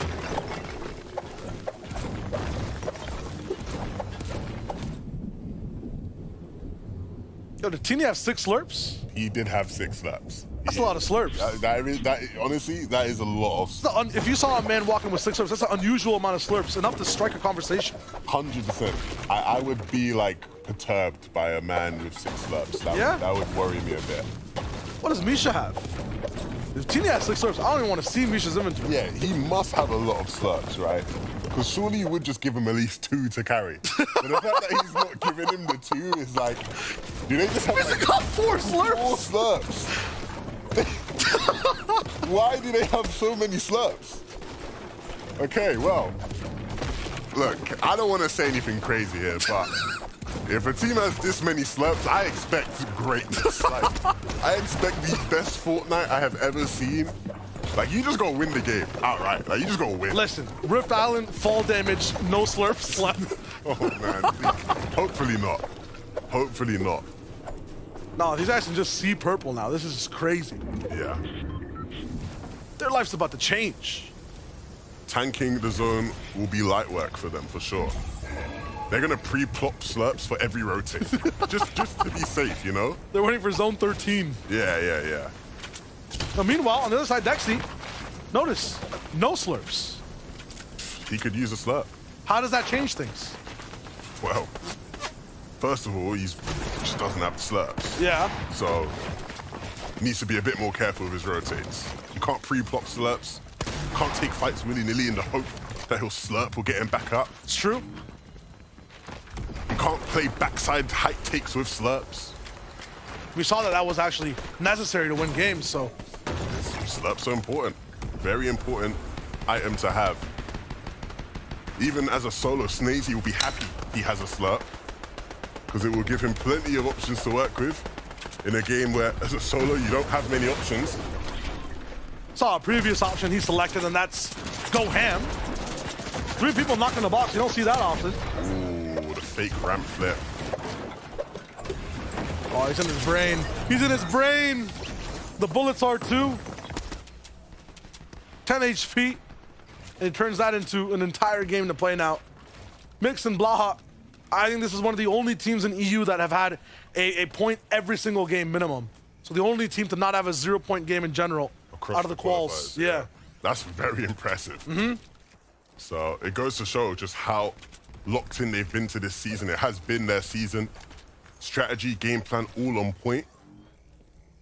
And execution's been even better at times. And we're seeing that from their position here in the zone. As good of a spot as you'll get right now in this zone.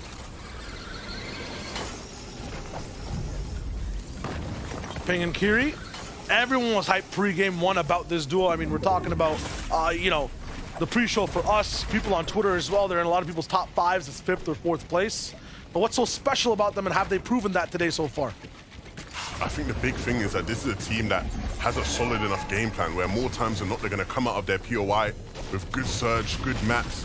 Obviously they have access to mud so they can get into good spots like where we see them on the zone right now.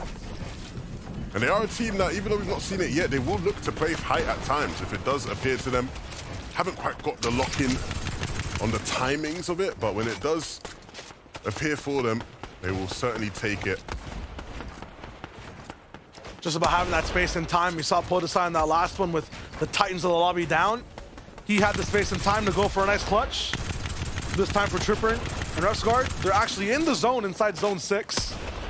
Not typical for the duo, but they're ready to have a base set up, go for a few shots and play on surge. Fastroki drop down to low HP. Asedi and Cammy from that bottom side are looking for sprays of their own as well from late people coming in, and that's typical for these guys. Might get close and personal with this one. The Sky is just absolutely low, and yeah, tuckered out too. Asedi's gonna be able to cover Cammy as he closes the distance. Gets the mats, gets the full finish, and gets out too. That's huge. Yeah, that's classic Seti and Cammy there. We don't see them taking many fights in games, but when they do, it's going to be one where they hold a full advantage over another player. And this time that advantage came positionally. They were sat in the perfect spot just to sit there and spray their weapons. To get to a spot in this game though where that end game looks nice for them is going to be a big cost. You cannot be playing ultimate low ground in a zone like this, because look at what happens. From down low all the way up top, 10 stories in the matter of 1 second. Seti and Cammy, nice refresh. Time to elevate now and possibly get another or 2 more. Putrick Swizzy didn't know exactly that this is the situation. It's going down. Gonna be pushing box to box, making sure these fights end early because they need control on elevation, on verticality, on mats to be able to keep moving. 59 builds, 39 for Putrick is not gonna be enough to keep this game going. Yes, 100%. And they're gonna need a refresh now, because once we start heading to those moving zones, it's gonna be so much harder to really get off of good elevations to find people to fight. Oh, they might not even have to worry about that at all as they try and make their way into the zone when they got a world of eyes on them. It's gonna be hot on Bush and Mustache from the left side. Cammy and Vanyak on the right. That might be the worst box to be in of all time if those 3 players looking at you on rotate.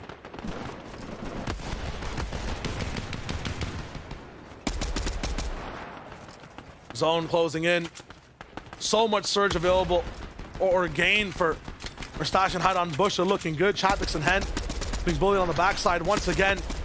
We're going Arctic Tundra to jungle as it's max full for a majority of people inside the zone. Here's Tripburn. Okay. That's just not allowed. Yeah, Trippin is not a man you see coming out with the big highlights often. But when they come good.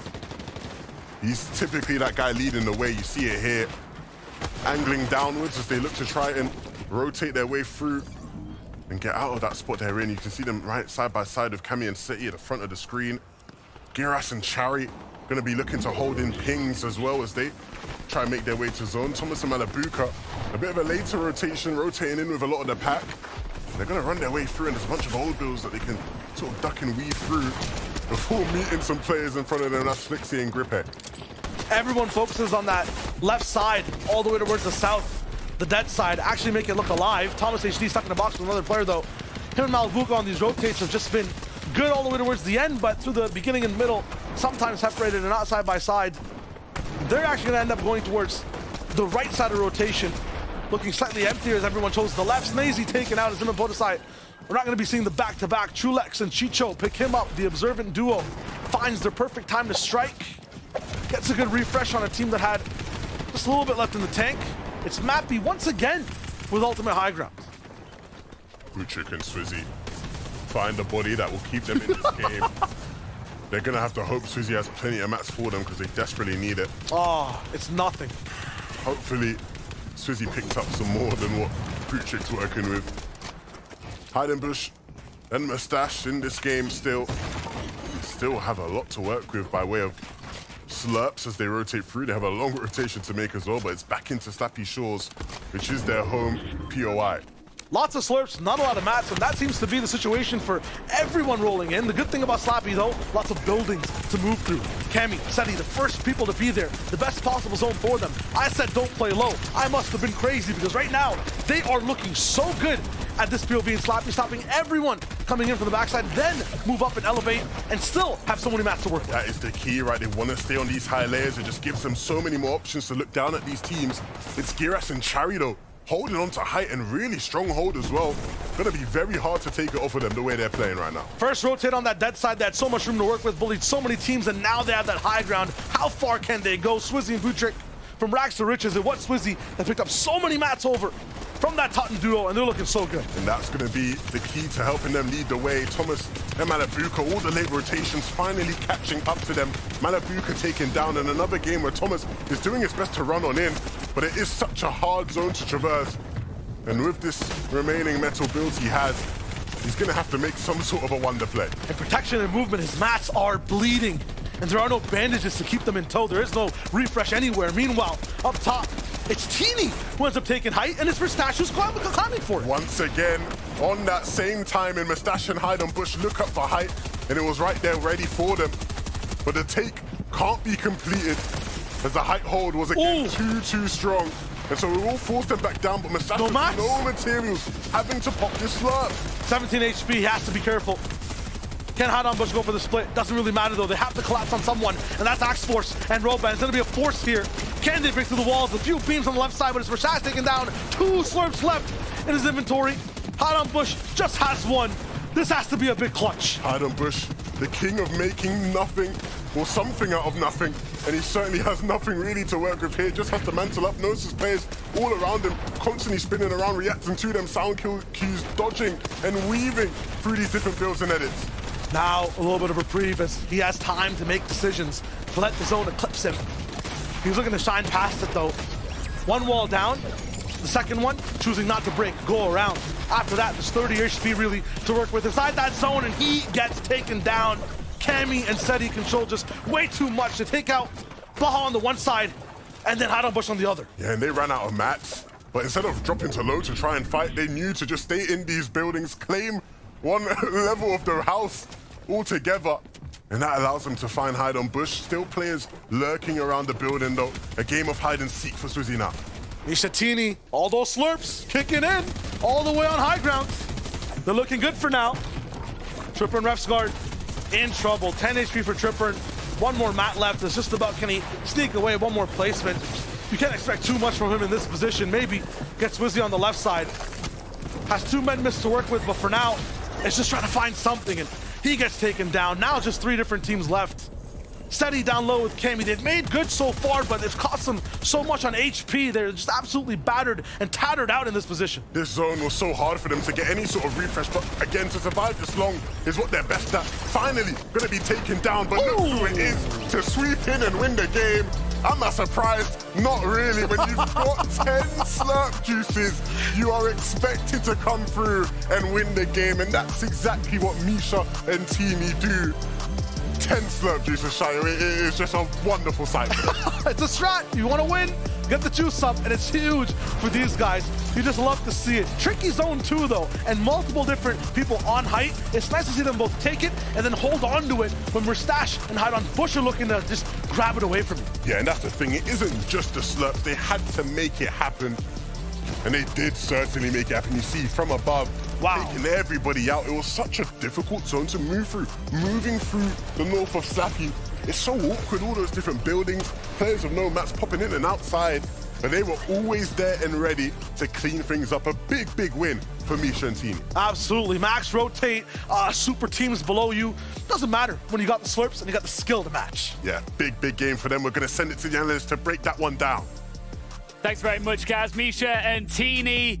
It came down, as they said, to slurps and skills, and we have got a new member on the analyst team right now. I mean, you're not new, back. but you're back. Back in business. Takata, welcome back. What did you make of game number 4? It's been crazy. What I'm seeing is a lot of consistency. Misha, obviously, and Tenny getting the VR, but seeing Cammy and Seti in 3rd place, I've always seen them all day on the leaderboard getting closer and closer to 1st, so I'm a little scared of what they're capable of. We hear it all the time. Slow and steady tends to win the race, but for Misha and Teeny, they had the dominance from the get-go, and it's largely due to those 10 initial legendary Slurp Stooges that we saw in their inventory. And again, that is not an easy feat to accomplish. That's looking like the results of a vault, a couple of caches. We saw them with 3 elims when they stood at those 10 slurps. And even despite the fact that Misha ran a little bit low on materials, it didn't really impact things too much when they were able to still maintain some of those old builds to play height.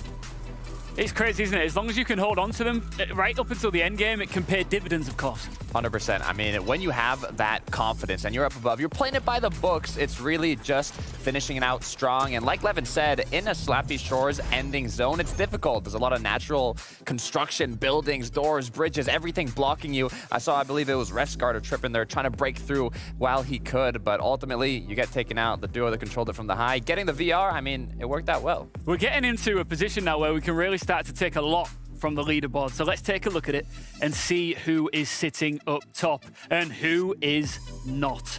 As it stands, again, once at T, I mean, you're just reacting with a woof. Oh, yeah. Talk us through it. Trulex, Chicho up in that #1 spot, going up 5 placements, 232 points, 15 elims, 172 of those are placement. Swizzy Putrick as well in 2nd place. And I'm kind of scared seeing Murstache and Hide on Bush in 3rd place. That screams danger. But at the same time, another 4 placements moved up. Cammy Seti, they've been fluctuating within this top 10 of the leaderboard, and even in this game, we saw a great take from them as far as front side was concerned. The fact that they were able to be on that front side when the zone started pulling towards Slappy Shores, it set them in a great position to start spraying and suppressing and controlling a decent amount of the lobby for the rest of the congested side that was trying to pull in from the north side of the map. Yeah, they're now right in there in a position where they can potentially pounce as this tournament goes on. Right, it kind of gets that chain reaction going, and not in the bad chain reaction where you're stuck on the congested side of zone rotating in and in, but stuck on the dead side where you can constantly shoot back on the duos behind you over and over again, conserving materials, getting that damage done, and keeping up with that consistency, which we love to see from the Polish duo. Mustache and Hide on Bush didn't make it all the way, of course, in that last game, but they put in a cracking performance. And now they found themselves in their own backyard here with the way that the zone ended up in that Slappy Shores territory. But at the same time, Hide on Bush and Mustache, they didn't necessarily get off to the start that they wanted to at the beginning of today, but it seems as though they're really starting to warm up into their natural stride. We saw a nice attempt from Mustache here to try and chop down some of those teams that were on the opposing end with that ultimate high ground layer, and obviously Hide on Bush did his best to try and maneuver through some of those mid-ground layers, but of course, when there's so much congestion in those lower layers, it gets a little bit difficult not to run into somebody else's box. Now, of course, we can never underestimate the power of a victory royale, but at the same time, this standing leaderboard, as it always does, just goes to emphasize how important those eliminations are. Yeah, I mean, elims are crucial, especially in grand finals. You have different ways to get points, whether it's capturing the island, but eliminations have always been one of the strongest ways to not only stay consistent like you can with placements, but if you can consistently get a good amount of eliminations, that's going to put you at the top of the leaderboard. And something I definitely want to call out, though, is Spee and Vacant chilling in their 9th place currently, but we've seen them kind of fluctuating between that top 5, even 6, I believe, heading into this match. But the fact that they're landing over at Frigid Frog, Aegis Temple area, because there was recently a buff towards that north side of the map around Lonely Labs, and it's incredible because they're triple contested, and yet they're still maintaining a top 10 position this deep into day 1. Shout out to Refs and Trippin as well, once again jumping up some numbers. In 6th place, we can take a look back at some of their highlights. I love to see this duo. I actually recently got dinner with Refsguard, and he was feeling pretty confident about how these upcoming tournaments are looking. Seeing how they've been performing today as well, both Trippin and Refsguard having such a strong early game. They already know their path, they already know how to get their surge, and they they are just focused on the late game, consistently getting to late game and performing in these late games. They have the loot, they have the materials, they have the damage. Now it's just to keep doing it over and over again throughout all these 12 matches. Yeah, they're trying to keep that mentality of repetition high as far as their consistency is concerned, because again, this is a duo that's not qualified yet for the Global Championships later on this year, and they're a team that you would almost expect to see having been guaranteed already, but the fact that they haven't been, it's just got a lot of work cut out for them, but this is definitely a good start. Yeah, I've got a question for you.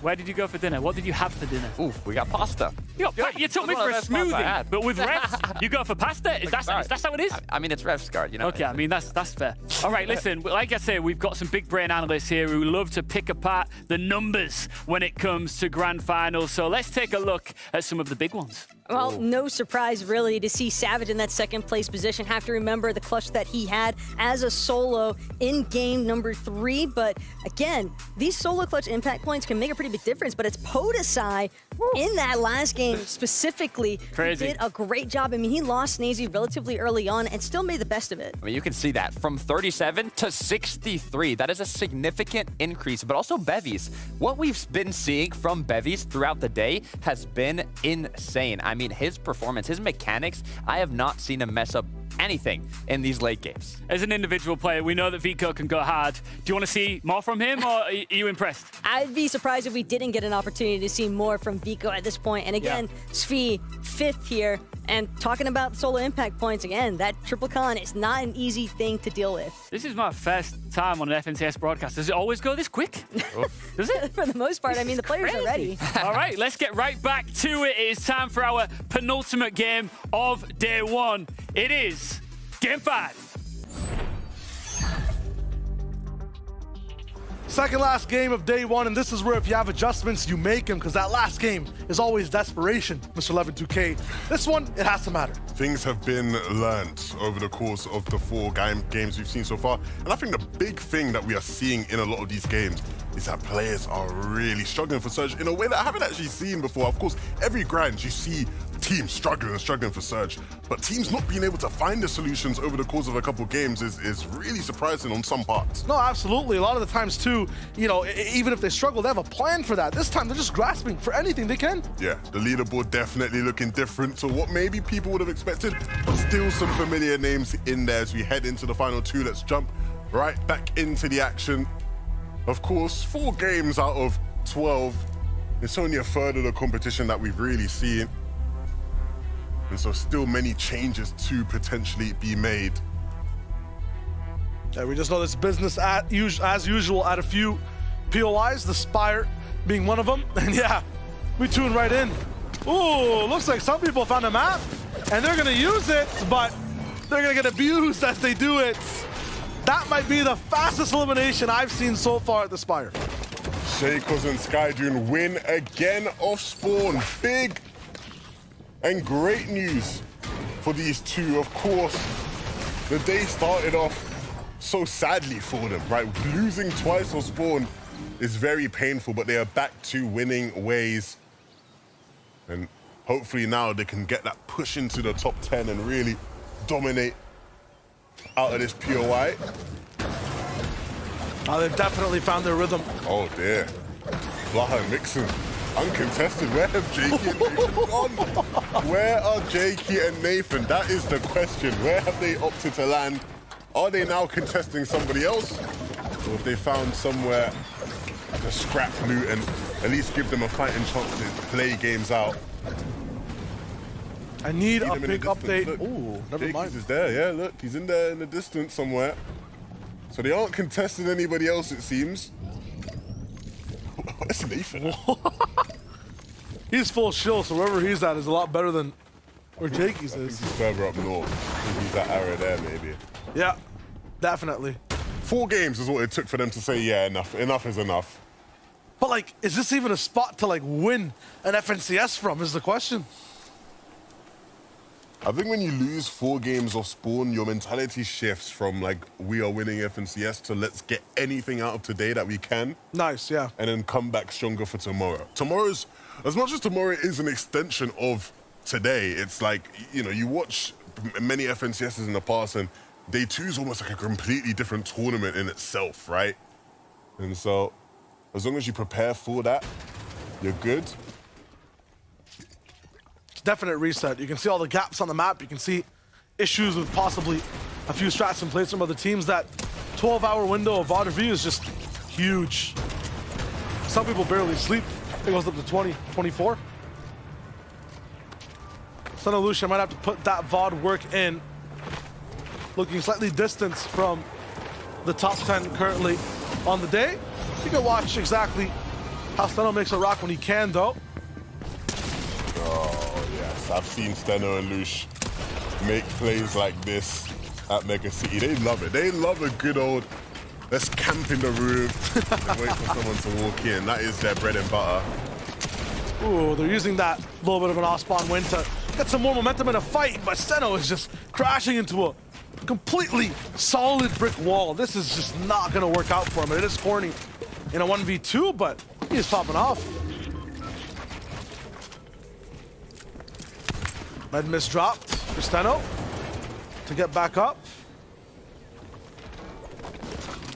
Lucia in the box as well. Match split apart for both teammates. They're taking this one a little bit more methodical.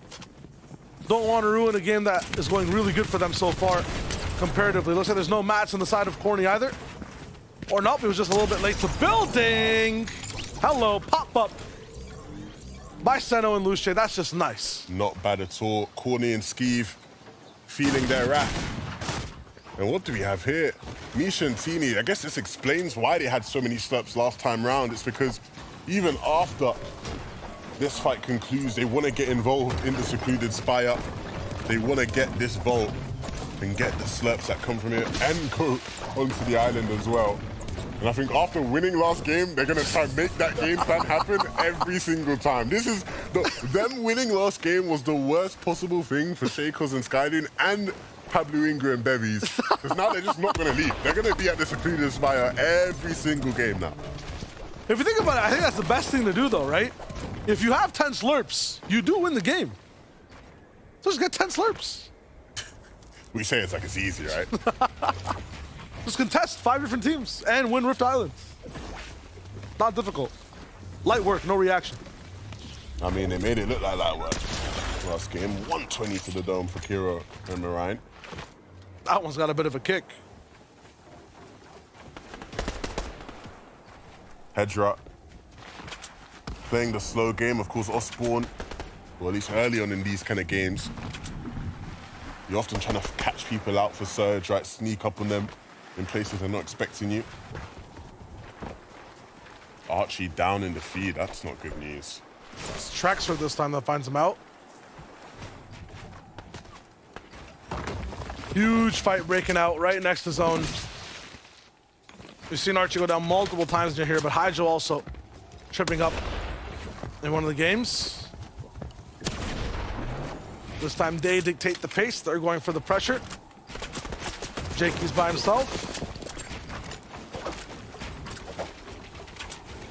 And Mixon and Blaha are also on the outskirts. Half in, half out of the zone.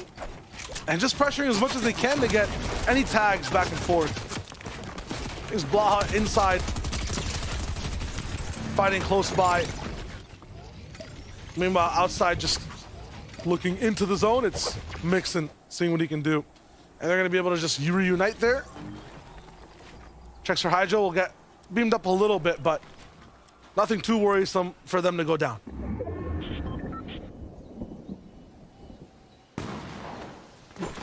Second zone, and of course, people are going to be getting in, jumping in mud as quickly as possible to try get to where their caches are going to be. I see players rifting as well, if possible. For Swizzy and Putrick, they're going to base up and look out for surge opportunities. Vasca and Older taking the fight to the racetrack with Malabuka and Thomas. That's not something you see often. They're looking for early fights in that last game too. And we saw Older just get taken down. Cammy tripping up as Kiro picks him off. So I'm wondering what's happening in that fight specifically. And where Seti's at, that's a full elimination onto Cammy. And one interesting thing I've seen so far is we've seen seldom reboots inside this game. I feel like every time you see one person go down, they never end up coming back. So hard to reboot in a lobby like this. Yeah. You see the potential of Malibuca's inventory right now, the mats he has. This fight, he's hoping he gets out unscathed. Really expanding here to have a few more options. It's just him. Thomas HD is down. Oh, and that's a big shot taken. So now with those splashes starting to be used, he's going to be locked in totally to this fight. Seeing it all the way out. Sky Jump was ready. My goodness. What a shot. I wonder if he knew he was there. I think he was focused completely on other players. Comes in, seals the elim, and then they're good to go. Hot on Bush looking at Kiro. We saw Kiro just take out Cammy. He's picking apart players anywhere he can see him. I still can't believe what I've just seen from Racetrack, man. Yeah. Shout out to Skyjump and Akira. Those are console players, man. Taking down the goats of this lobby. Like, we're here like, yeah, man, Malibuca Tom's gonna roll the lobby, win FNCS, and the console guys just come through like, nah, man. Curse breaker. It's Takada's fault. You don't want to blame anyone. This is very interesting. Pink and Vico up against Mustache and Hide on Bush. Mustache, already a casualty of this fight. This knocks on both sides for a team that's across the way as well. This is a timer though for Hide on Bush. I think he's gonna let Mustache tick out. This feels like a very awkward game. I don't know what it is, just fights slowly unraveling between teams we haven't really seen interact this early yet. And it's still going. It's like we said, man. Every game has been very different. It's had a different flavor. Only consistent thing we've had throughout the day has just been like winter zones mostly. So, I mean, I feel like in this zone, no, I mean, this is actually a mirror zone of something we've seen before. Just right side of the map near the beach.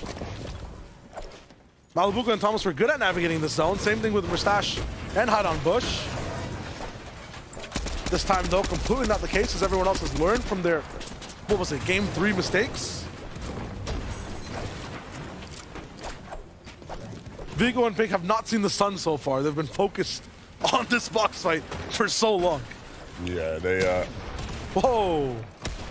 They've had their fair share of surge issues today, and so it's not really a surprise to me that that's the way they're taking things. Oh. No way. Oh, dear. Don't do him like this. Oh, no. I think he's about to do him like that. Metal walls all around. Hide on Bush has time to play this way. Oh, and another team coming in might just save him as well. Or it could be his doom if they decide to focus him. Either way, he's going to go for all this cash. Yeah, now they're going to put the focus on and Tropex. They want to get involved. Pink and Vico will retreat and say, nah, we're not about this life. But he will still get the loot out of it. So that's 4 slurps for Hide on Bush to work with. I would not be surprised if he dipped out now and tried to just get a reboot on Mustache in the zone somewhere. He has 4 slurps. It's enough to really tank zone right now as it's 2-tick. I think he's good to go. On this side of the map and how things are just looking overall on how fast you have to move, the fights you have to take, it's just tough. Kenty, though, once again, ooh, going down. Robon with a quick 1-2. We'll just move on from there. This is the south side. Then the winning team we saw rotating from this side, the game that the zone went this way. I mean, Robon still has a lot of control if he wants to come in from the south side. It just elevation will be his enemy because everyone else is just going to be based up higher than he is. Be careful. Blurfire might have something for him. Skyden Shakos. No surprises there, man. When you get a spawn for the island so close to your POI, you can just do this. Ramp up. You see, they were set up on top of the spire for ages. The island spawns, they'll be familiar with all the possible spawns. And this is one of the better ones they can get. It looks like they were able to claim that vault. 3 slurps just on one person. I'm looking at how much this means for them in general. They get this, they jump up into the top 10, almost close to 6th place. That's how close it is from 5th all the way down to 11th, 12th overall. And even more slurps for Shakos and Skydune. They see a team down below, Moneymaker, low HP. You always like to check people as they're getting sprayed, but Shakos is the one to get the brunt of the damage first. Mammoth Pistol from downtown, taking the shield out. They're so good on Surge. They have slurps. I mean, we're seeing game winners before they win the game. That's how the tea leaves are reading right now, but whether or not that translates will be dependent on how they move from here, because all that positioning on top of Secluded Spire has decreased the amount of farming they were able to do. You see the maps aren't crazy for them, and they've had to invest quite a bit to even get to where they are right now. They thought they had the time now, but more teams are even coming in. Yeah, look, the brick and metal will be fine for Shakos, but we'll have to start farming up some of these trees here. Putric's got every tree so far. Ooh, Swizzy. Looking for a little bit. Everyone's just up here to farm mats. You come in, you look at the POVs, it's just pickaxes swinging. Left, right, left, right. It'll be crazy to see what happens next. So many missing teams inside this game as well. Tini and Misha, no slurps, but they're still kind of succeeding. Got some slap splashes. Why did he drop the breacher? Did he leave it for Tini? I mean, let's see. You must have left it for Tini. Like, there's just no way you just leave the breacher shot in there. Like, it just doesn't happen. He knows something we don't. I like that teamwork back and forth. That's Trulex going down. Trulex, interesting. They're neck and neck up top in first place, so that's Trulex gone, and Chicho to maybe even follow. It's a huge elim. Well, look, Misha and Tini couldn't get what they wanted out of the Secluded Spire, and so they just decided, yeah, we're gonna go Southside Slappy and just mess with these guys instead, and it does pay off for them. Misha and Tini really disruptive to the lobby. You don't want to get involved in any action with them. That's a good chance they got something for you. More things going down, you know, who's around. I see Seti and Cammy on screen. Miniminder, how did this happen?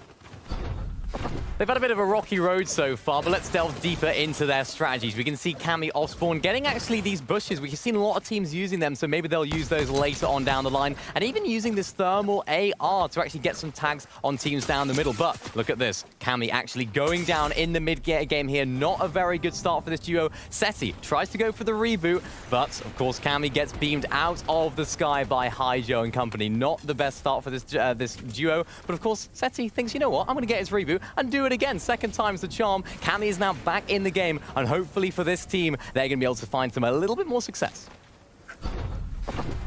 Look, there's one thing I can promise you. If these guys are in the end game, they cannot make zone plays. Storm Surge, or Storm Sickness, sorry, is going to be on them like white on rice. They're going to have no leeway to make Storm plays with how long they've had to tank zone. Well, at least Seti won't. Cammy's left then as the truth.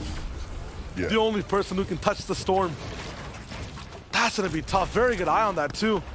You know how important it is for the layers they play and how endgame ebbs and flows to be able to work with that storm. So not having that, gonna be big trouble. Mustache, hot on Bush, have both their bodies alive, looking good so far, but a little bit of just lackadaisicalness as Mustache does not cover the right side and eagerness to find a few more shots down below. They got some shields though to be able to use this up and look good. Many teams focused on this huge fight that's still happening over at Rift Island. And for all of it, it's the ones with the slurps, the most slurps, who are just like, yeah, we can tank the zone, tank the storm. That's why Skydune and Shakos are still big chilling here. Yeah, like, it's on, I said it a couple games ago, but it's honestly like, if you are up against a team that has this many slurps, you just leave the island. It's just not happening because these guys can stay here for as long as they want. He's come down to look for the loot because he remembers leaving a med mist there, and he's like, wait, where's it gone? Tayson, or hide on Bush, sorry, waltzed through and stole it. Any mists? Any slurps? Any more? I love that. I love how he actually went down and he genuinely looked confused. I swear I left the med mist there. Where's my med kit? I can't find it. You might be fine with someone taking it, but I don't think Skydoom's gonna be fine with someone taking that med mist for free. Here now though, Slurp taking over. They know they're stronger. This deep into the zone, they've covered the pad up. They know that this fight's gonna be free for them to take. Absolutely advantageous. You cannot go slurp for slurp with Skydoom. You definitely can't go slurp for slurp. These guys are 10 slurps up right now. To outslurp them would be just nigh impossible. You just can't. You think you're the slurp? I'm the slurp. He's the slurp. Here's Podesai. You know, statistically speaking, it's good that Snazy's down right now because that means he has a more likelihood chance of winning. I mean, of what we've seen today. From what we've seen today, sure, but at this stage in the game, with these materials, with his HP, with his surge situation, I hate to count people out, but in this case, I am very much counting him out. Doesn't even have the heal off potential to try out heal it. Got a bandage. I mean, yeah. That's not gonna be enough. Who can he affect? Not even Blaha. Podesai has 3 more seconds. Make that none as he is gone. Meanwhile, Adam Bush. Okay. 1-2 in a box. No. Hello. And he's down. But no one else can do that. No one else, when in such a bad spot, everything's gone. Just hits a 190, 185, it's over. So many seasons of grand finals, we've seen him make plays like that. And it is part of what makes him so good. So unfortunate to go down there. I would have loved to see them play out the rest of the game after that play. But another zone hit at Slappy Shores. Having mimics of endgames over and over again. This time, though, you won't have to move in there as a secondary, tertiary type thing. It's not zone 10 or 11 that's at Slappy. It's zone number 7, so you can plan a little bit. Zone is pulling down south. We have seen so many max opposite pulls, though. The worst thing that can happen for this moment is the zone pulling north. If that happens twice, this whole lobby's in big trouble. Big, big trouble. And they don't want to be in big trouble. Dexy, Petra, an ever-present force in these games. And one that is finally looking to try capitalize on so many of their top competitors being down already in this game. Saw Trulix go down, and we see Putrick fall as well. So first and second, an absolute disarray. Swizzy's still alive, though. Not sure where Chicho is. Skydoom and Shakos. The slurps are gone. Both players down, and I'm not sure how many heals they still had to stick around. Who got those healings? You have to tune in just a second to see once again, because they have so much loot to work with. I think it might have been Cade. He sees Clone as well, but I'm wondering how, with that many options, with that much room to play, Skydoom and Shakos fall. That is just so unfortunate. And we have a north pull as well. So for the rest of the lobby, big, big trouble is imminent. They can survive one big push, but I don't think they can do another. Traversing through all of these different players is going to be madness. But the big thing is that with so many builds already established here, players are going to look to avoid them, right? It's such an unknown going through old builds that aren't yours. We'll see people building up and around them. And so for the players that do like and choose to hide in them, there could be some sneaky opportunities for you to get away with cheap tarping and saving some materials. Swizzy gonna now look to run his way through, and that breacher will help him just move past different builds, just shove them out the way. He's really relying on his skill right here. This is huge. Double Mammoth Pistol into Breacher. He just wants to go for big, big damage. It's to channel that inner taste in what we just saw moments ago. Made it all the way to zone. Silent for now. Interrupted though. Is every pistol loaded is the question, because if there is one person challenging him on his walls, this man has the biggest firepower in the game. Ramp reversal. Could go for a trap play, but no, he gets dropped down. He's taken out. Too much pressure for him to handle. Anchor and Gold are the ones trying to take advantage of this lobby now. They have high ground, but it's Mappy and iDrop lurking in the shadows, waiting to potentially play it. Every single time we see the zone, it's Mappy on height, and he loses it or has to give it up. This time he's learned. He's observing now, acting later. Dexy still kicking it. I don't know how they've managed to get to this point. but it looks like it will be the end of the road. You see him vigorously shaking, trying to spin all different sides and angles to cover himself. And he's done such a good job to stay alive under the circumstances. There's going to be trouble, though, as he has to move off the island pretty much. This next zone that's locking in, half of it just doesn't even exist. It's crazy. Gonna just be water, so everyone's going to be clinging on to that left side. Dexy is making it all the way through. From 16th to 14th, he's lived through 2 placements so far. Then the 13th as well, he's popping off. Yeah, but staying on low ground is going to be so dangerous for him. The moment anybody starts to look back and realize that this guy is lurking around, it's going to be big trouble. And so that's why he's trying to force the issue. He wants to take a fight. But exactly what I say happens. Somebody turns around and catches him out. Hen takes gold out from high gun, and I think him and Uguay are here to play classic type of EU situation. I haven't seen this in what seems like years, but it's a nice sight indeed. What chapter we in with Hen and Uguay up on height? That's where they want to be as well. Even this season when we've seen them at their best, it's been on those layers. Teamy still alive in this game and still making things happen. You see him lurking in this bush, and there's so many players around he could potentially get shots on, but he's that player that gets taken down. I saw Uguay go down in the feed, so it might be a little bit more trouble on height as it seems. Giris falling as well as he looks to go completely out by Srapt, who was next to Hen, so maybe they're the ones who are looking for height for the moment. Robon's still moving, 4 elims total as a team. Older up top, and he gets denied. Vastia can't go for the heal off either. Luce Steno, yes, 7 elims checking in. They're just absolutely tearing up mid-ground.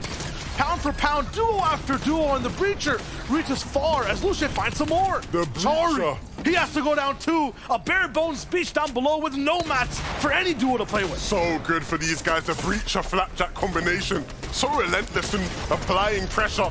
But it's down below. Anas and Srapt dominating the low ground, claiming space and claiming names as they move on through. You can see over to the front of the zone. They want to go and do it all over again as all these players start to drop down. So many players have space. No one has any time. There's no mats available at all. So Luce, he's getting set to drown. Anas has control all around though as he takes shot after shot and succeeds.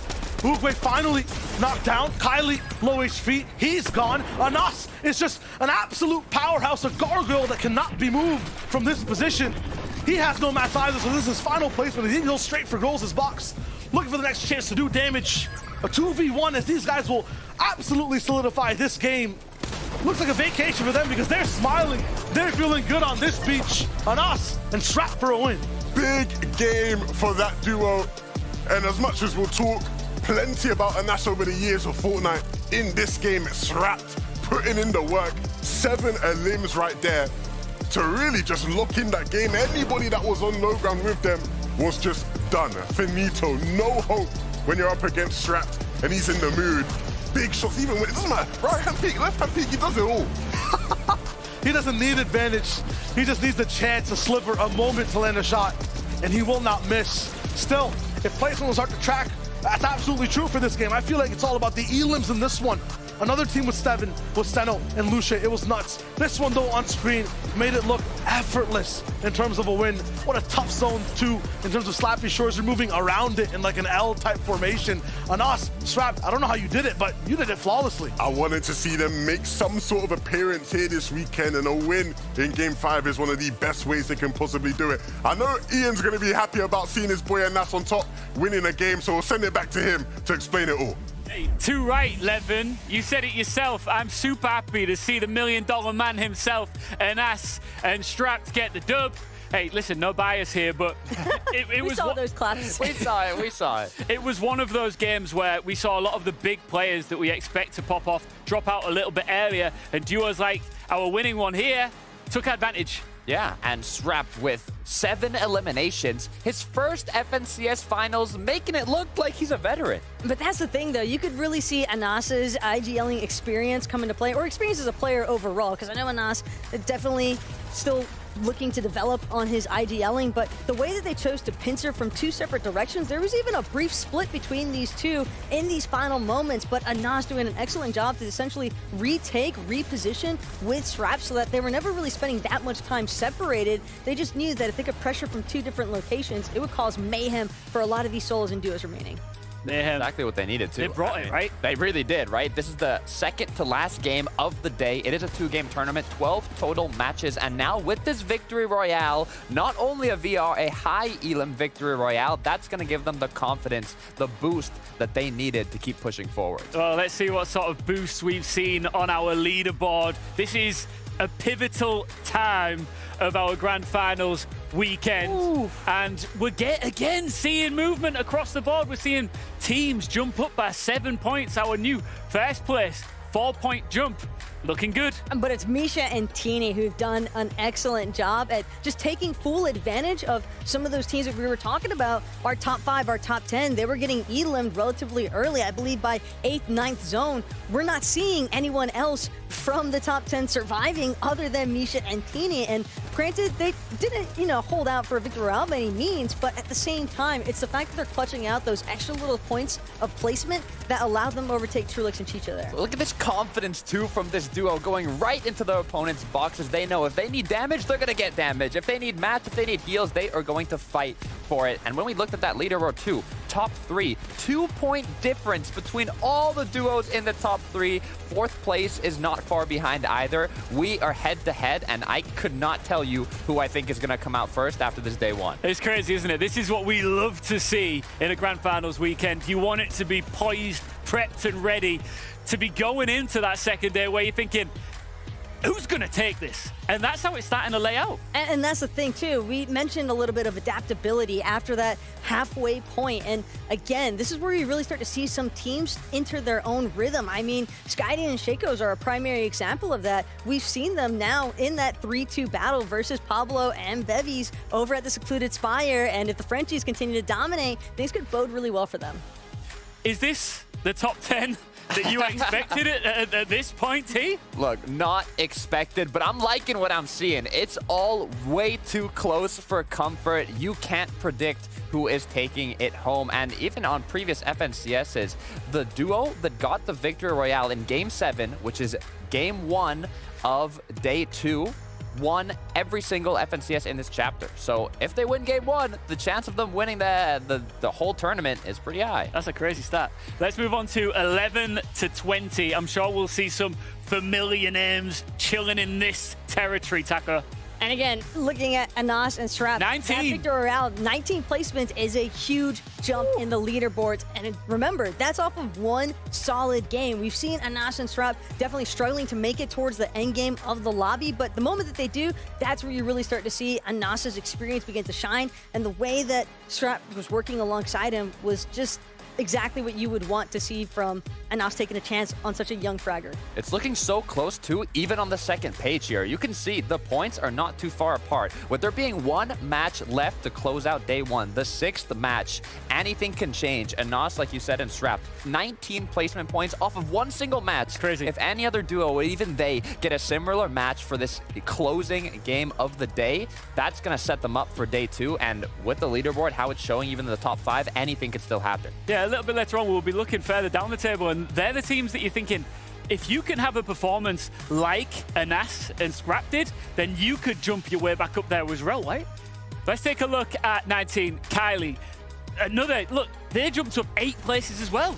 And again, this is all just off the back of teams kind of just finding their moment to strike. They recognize the fact, hey, a lot of the top 10, a lot of the top 15 even are getting elimed relatively early on. So this is exactly what you would expect, though, from Kylie. You see them trying to pressure onto some of those high ground layers as well, looking to try and chop out some of those teams, not letting the teams on height get too comfortable, because Lucia and Steno almost had a great opportunity to kind of close things out on height. But again, Kylie, Infrastructure just doing a great job to play Disruptor.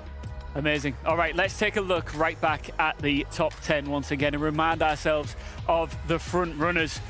Takata, if you are in this mix here and you're going into Game 6, we talked earlier on about the mental strength and the fortitude that's needed going into the closing stages of a play day like this.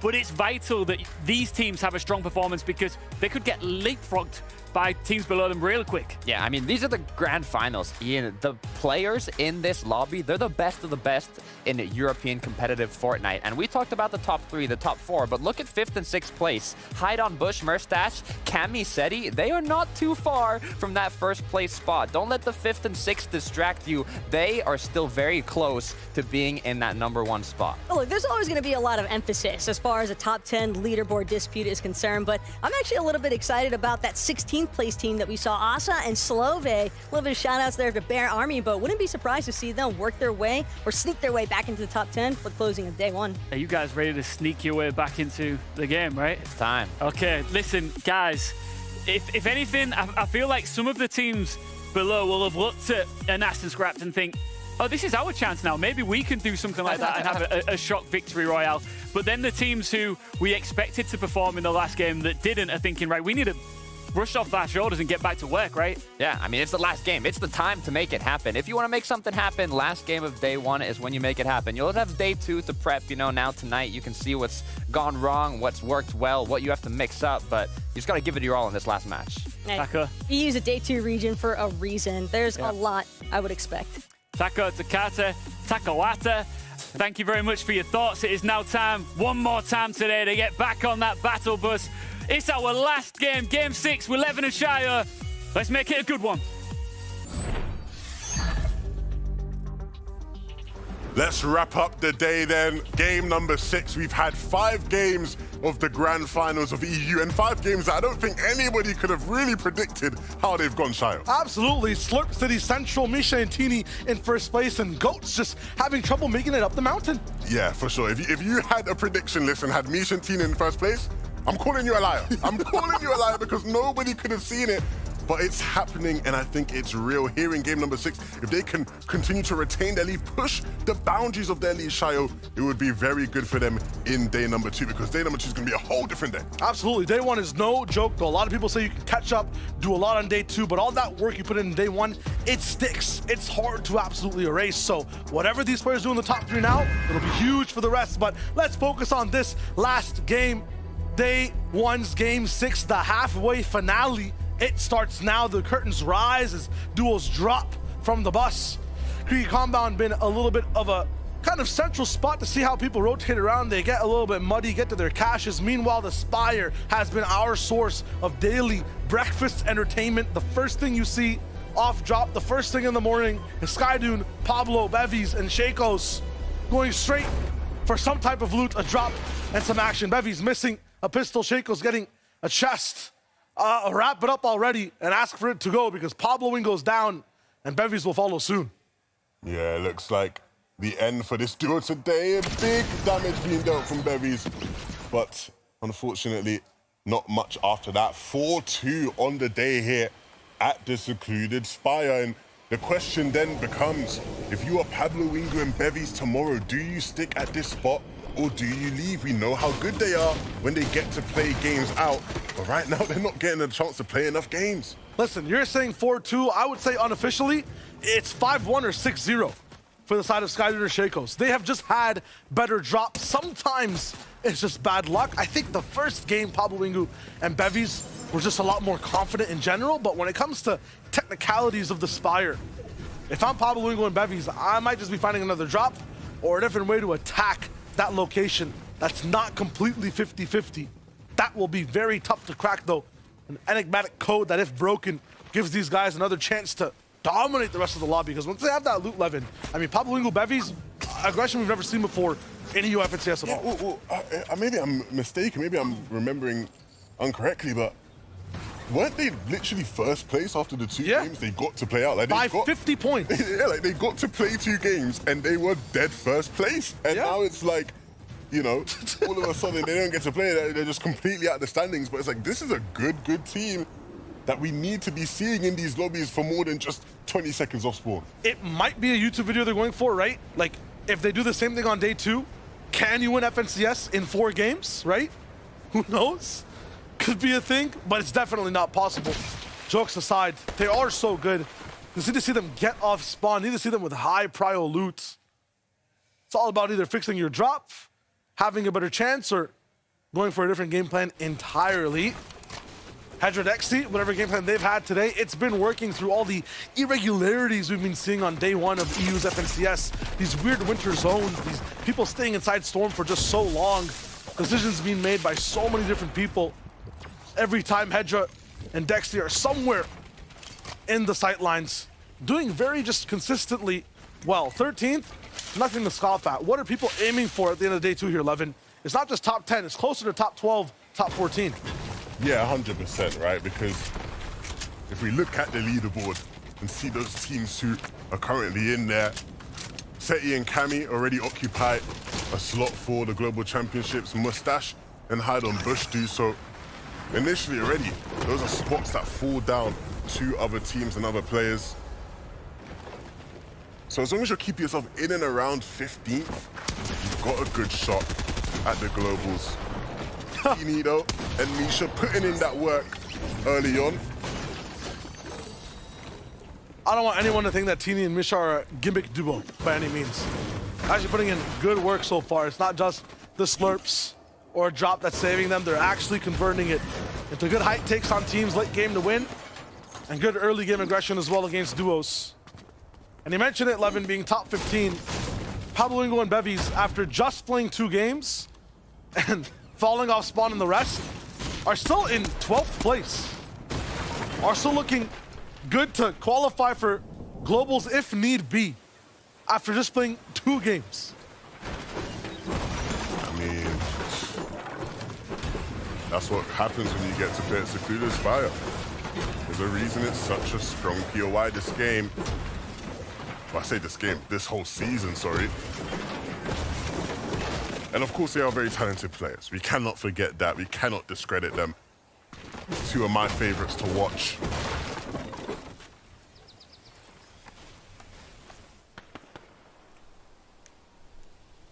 Cammy and Seti here on our screens, who certainly are not out of this competition.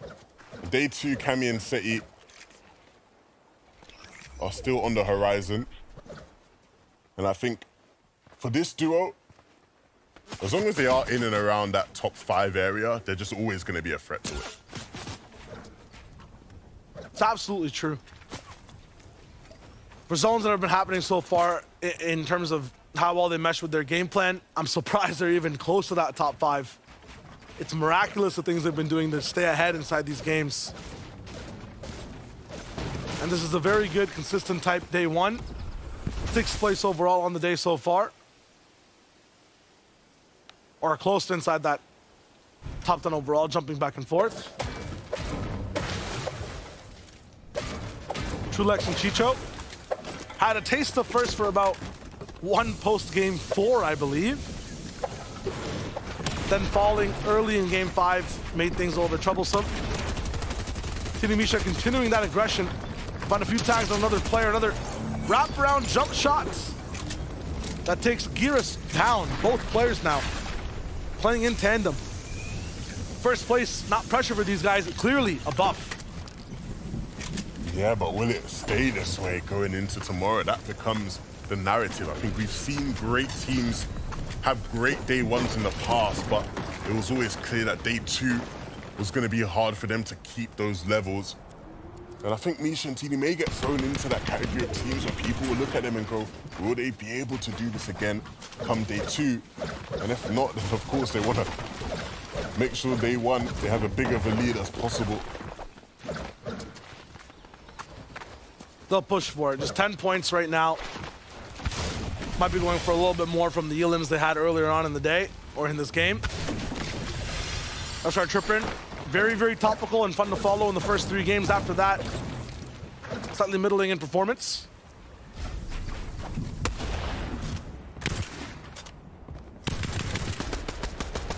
Paco Yapko also looking to see if they can actually put pressure on that first place team and take them out. This is trouble. You want to see conversion from an amazing early game onto 2 different teams for Misha and Tini. Paco Yapko want game 6 to be a blowout, to just give them possibly a 50-60 point surge. Go for a top 3. They'll put some pressure down. They'll leave after the fact. A few shots battled back from the duo they were bullying. This should be good for now. On the other side of the map, we have some more action dropping down. Wilbon, let's see what he's got cooking. Him and Axe Force not really seeing too much contestation over at Kenjutsu, but will be Archie overreaching slightly, looking for some loot. The poor guy taken down in the dojo. Archie at Kenjutsu, interesting. I don't know what to expect out of Archie. I don't know if I should be surprised or... He's trying. He's just surveying. This is a scout game for day 2. That's all it is. Nyan and Moneymaker. Seen them have their fair share of box fights through both qual to end finals today. Nice. Very nice win. Moneymaker's actually the youngest player in this lobby. Weirdly enough though, he's just like not the most unexperienced player by extension, right? He's had his fair share of competitive experience. Feels like he's been like the youngest player for like the past 3 years, to be fair, but... No one else is allowed to play. Yeah. Moneymaker's side job is just discouraging really young players from playing professional European Fortnite. Just to keep the stat. I mean, he is good, so... Oh man, that's just tough. Even with a good, nice off-spawn disengage, Nathan is not going to be able to make it past Fatal Fields. It was interesting there, right? Skydune and Shakos didn't, or at least in the one inventory saw, didn't have slurp, so I'm guessing the bot didn't spawn for the vault this game, which is a bit unfortunate for them. But of course, they still will get their cash, so there will be slurps available for them this game. I mean, with their win condition too and how they play this game, they're going from that cash straight to building for Rift Island 11. I think 6 out of 6 games we've seen Skydune and Shakos be close to there at least when they're alive. Zones on the other side. Ah. Gonna be the spawn that favors them at the Spire. But I do think if convenient for them, yeah, we will probably see them try and play up for it. Have a rift up there or travel there via the zip line. Nicely done from the stash. Through vines, through pixels and trees, this man will find the follow-up every single time. He's still tracking him. Mihail on Bush, the confidence to keep up. I dropped some trouble. They know. They know. Oh man, good edit choice too. That's just textbook from the boys. Nice attempt to hide from my drop, but the stash was clued up. 219 points, they're trying to climb 2. Get towards that top 3 spot. Skavi vacant. Moving in towards that left side. What else have they been doing? Mini, what's the last update of the day? Last update of the day is a top 4 catch-up on all of our teams because there's only 8 points separating our top 4 right now. So in 4th place, Roban and, of course, Axforce. They managed to capture the flag. And, of course, we just saw them pick up an elimination onto Archie, so their game is getting off to a good start. Can they mount an attack on 1st place? We'll have to wait and see. We saw Misha and Tini playing a little bit more passively. We saw them getting that elimination and actually camping the reboot card. We saw them actually pick up that elimination as well, so great job from them. They're even sitting inside of the storm to wait for that player to come on through. I like the strategies from this duo. And of course, we have Swizzy and Pootrick, who are actually based up on top of the vault, able to get so much surge damage from there. And luckily for them, the vault did spawn in their favor. They got so many slurps from that. And of course, the mythic Flapjack rifle, which we'll see them use later on, I'm sure, as well. And of course, we have Chico and Trulex, who actually have themselves a heisted Breacher shotgun. Will they use that to their success? We'll have to wait and see.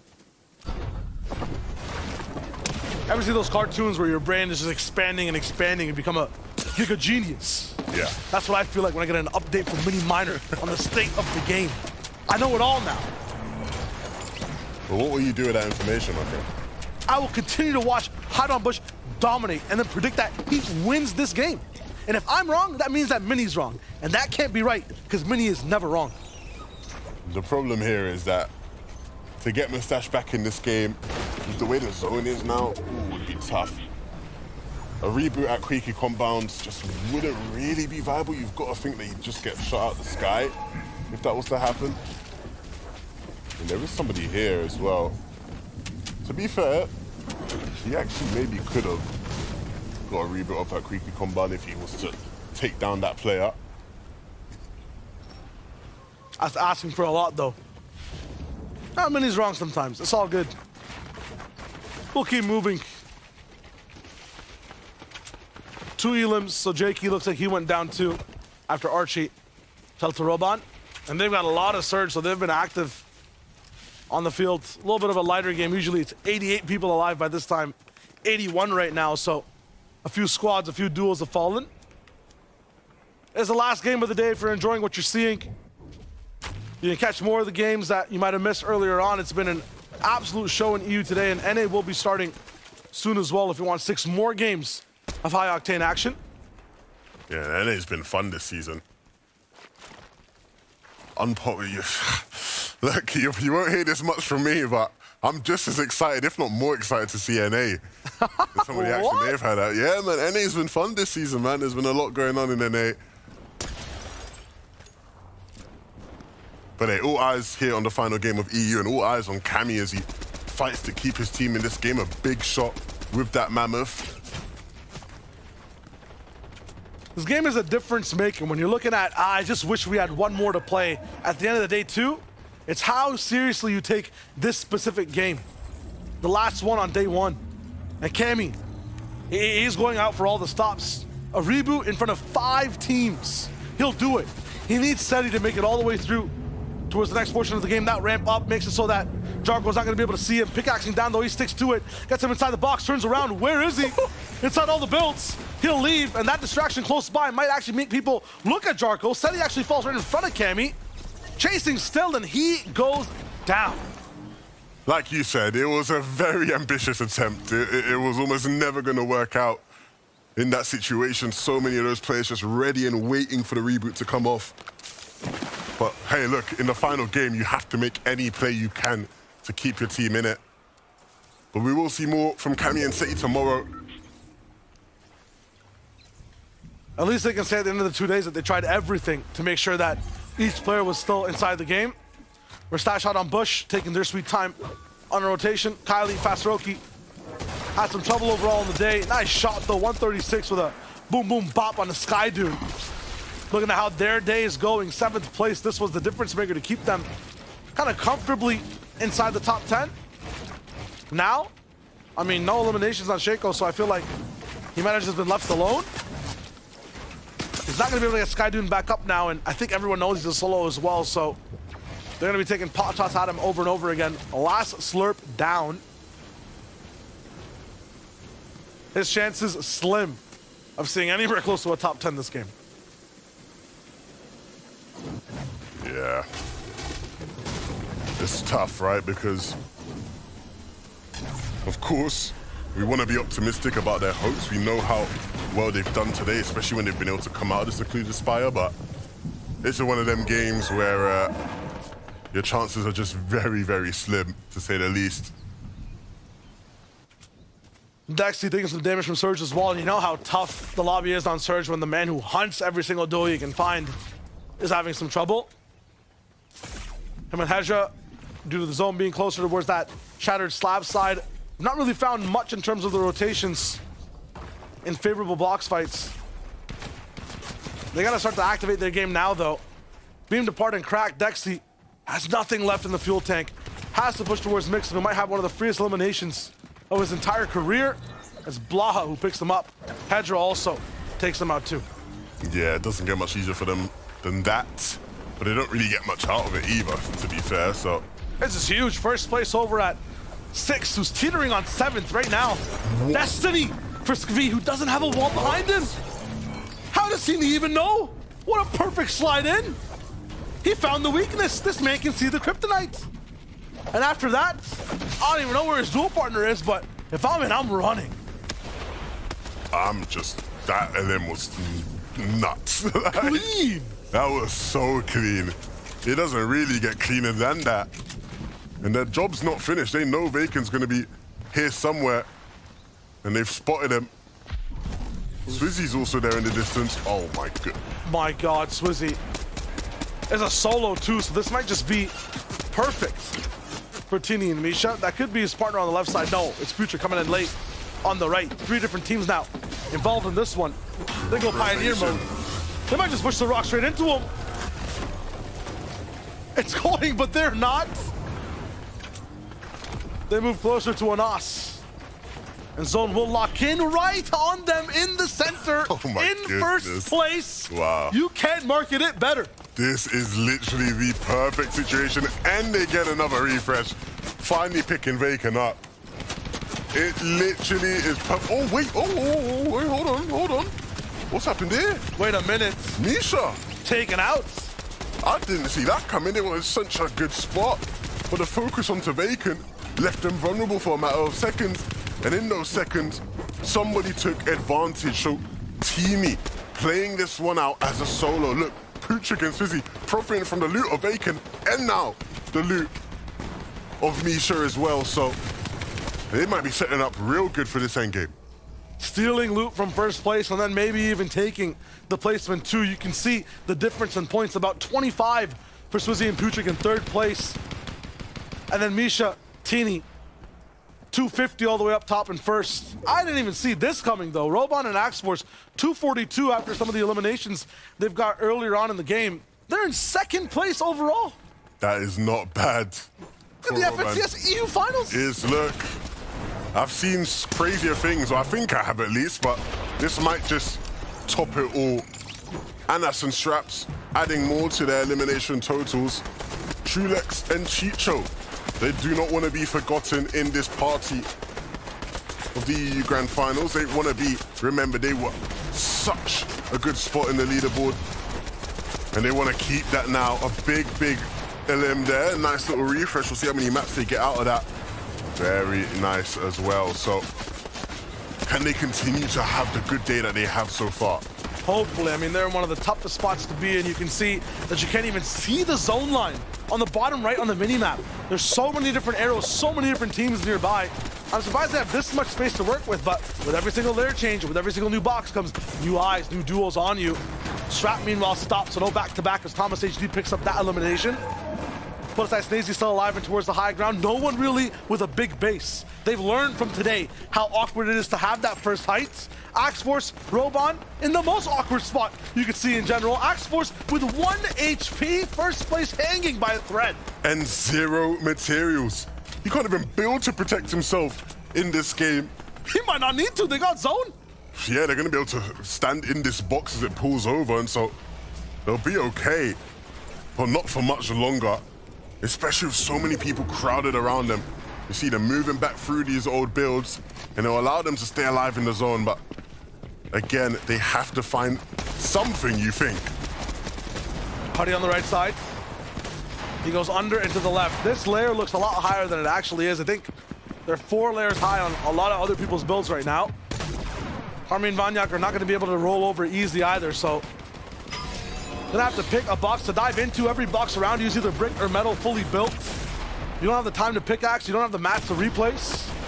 You're good on Surge, but what's the next option? Meanwhile, Teeny, soloing, low ground, done. Anas picks him up as a solo. No strapped. Axe Force, still 1 HP. Ajo above him. Surge now ticking, people get desperate as the zone does cull over. A bunch of players on the backside. Anas is forced to rotate through many different mid-ground builds. It's so awkward, he can barely even put a single mat down without costing him 50 HP per second, and he'll tick down to 0 from shots from above. Anchor and Gold, another position to have high ground, another position of power possibly, as Swizzy and Putrick see so many teams fall in front of them, they can get first place. Yeah, this is setting up perfectly for them to be the ones to finish the day in first. Axels though, we know they needed to find something, and they have. A miracle Hutty falls right into their lap.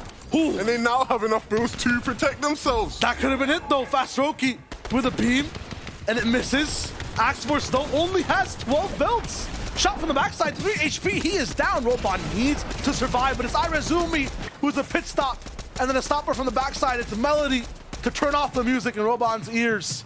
He will be stuck in this position for now, but it's at least a top 10, so that's huge for the day. But look who it is up above. Kiri and Ping. I said they like to play for height, and it's taking them 6 games to do it. And they have to just hold on. First moving can be tough, but they should be able to get through a second move, and they have to start worrying about all the potential teams that want to take their height. For Ping and Kiri, it could be a difference of tens and thousands of dollars. The performance they'll have in this game. Pucek picking up a lead him though, as he keeps moving forward. Vidil active, Swizzy another, as Misha is down. Arizumi is still going on that low ground and stopping Guides from moving forward. Daisy side though, they found a glitch in the Matrix. They got all the way towards the front side. Past the chaos that Finyayan has to deal with. Past the chaos that Moneymaker's lost in. He doesn't even know where to build. He has so many mats, so much time, but he's succumbing to the pressure. Has to drop a splash. No! The heals, the slurp, the builds. Too much to handle. Swizzy and Pucek though, this is where they wanted to be, taking height off Kiri and Ping. And it was second moving where they really looked for it. And now they can just hold on, you think, at least for a couple more minutes. Blaha and Mixon aren't together alive, but Blaha is still kicking it here as a solo. Blaha's just about 20 points behind, so if he continues this clutch, it'll be huge. That's his last box, though. No more mats, so he needs a miracle. Focusing on some of the other solos alive, too. Nebs popping, Malabuka by himself as well. About 100 points attached from first place, but he wants to make it and hold on to that top 10, 7th overall right now. Waiting for Nebs to move. He can't afford to wait in that zone, though, so he's got to go first. 6 more builds. One shot takes him out, and he's somehow still alive. Just wood available. Just nothing available. Mammoth to the head. Follow through on Podesai. And he gets the loot as well. Now has to try and get back in the zone. The med miss is there, but he has to keep fighting. He will go down. And it's Vico waiting for Nebs to walk into the zone, but he has to worry about Ping in front of him. And there's another duo waiting there as well. Vico desperately trying to build up. Wow, clean builds to get up 2 jumps, and he's already on a safety of low ground. And his aim is magnetic. His decisions fast, electric right now, back and forth. This man is not hesitating on decisions. Doesn't matter as Pucek and Swizzy pass the 300-point line, pass through first place, and look straight to day 2 for more dominance. Right now, they hold the keys to the lobby. They are the team that finishes day 1 in first. And they do it in spectacular fashion, just how you want to do it, by winning the game. And look how much spare they had at the end as well. Still had a slurp, still had some splashes. And they made it look easy, that flapjack being put to good use as they just eliminated everybody down beneath them. And Swizzy and Pucek may not have been the team that many people expected in first place after day 1, but they've certainly looked worthy of being here. They are not messing around at all in this lobby. At all. They have some padding room as well for the overall points. And when it comes to just 6 games, sometimes tournaments are just 6 games. If this was an old school FNCS, these guys just came back from 4th all the way to 1st. Hey, look, Globals is 6 games. If this was Globals, they'd be in first, right? But we're getting ahead of ourselves. Of course, we are still a couple steps from there, but this is great for them if they want to be there, doing incredibly well today, but there's still so much more to unpack. What a great 6 game zone. That was like unorthodox zones, crazy plays from so many teams, and a lobby we didn't expect to hit that top 10. Hey, look, we're going to send it back to Ian and the analysts to wrap up the day for us. Levenshire, you guys killed it. That was game 6 of day 1. And you know what? Let's just do the next 6 games now. Let's go. Are we good? No, we're not allowed to. Oh, doing it I tomorrow. think NA might have some problems with that. Oh, good point. Good point. Listen, these guys, Swizzy and Pucek, what a phenomenal end, and what an end game it was. Yeah, what a way to close out day 1. 332 points. We can check out the highlights here. They were locked in. They were locking on to their opponents here. Elim after Elim. Controlled playstyle, taking the high ground when they needed to, holding it until the last moments of the match, and ultimately securing that VR that set them up in an amazing position to start day 2. Now for Ping and Kyrie, I think they just got a little over-ambitious there. They had the high ground take, but they forgot to keep sight of what's on their backside as these zones continue to pull over some of the elevation, and just a beautiful finish there from Swizzy and Pucek to punish that team on the high ground, because Ping and Kyrie, they didn't really seem like they were fully aware of the fact that they were getting dinged from that secondary height layer. But again, Pucek, Swizzy doing everything that they needed to, perfectly to close this one out. Although it was getting a little scary there looking at Pico, because once he finds a beat off of one elim, it's not surprising to see him collect as many as he did after that. Yeah, I think we're all starting to look at Pico at that point like, got a little, hold on a minute. It's coming out. Yeah, what's going to happen here? What's going to happen with our standings for the final time today? This is huge. Swizzy and Putrick sitting in first place, 332 points. That VR is the timing of it, everything. The elims, magnificent. Definitely a strong way to close day number 1. But for Trulix and Chicha, we see them climb just one spot up into that second place position. Heading into game 6, it was a 2-point race between Trulix, Chicha, Swizzy, and Putrick. But for Trulix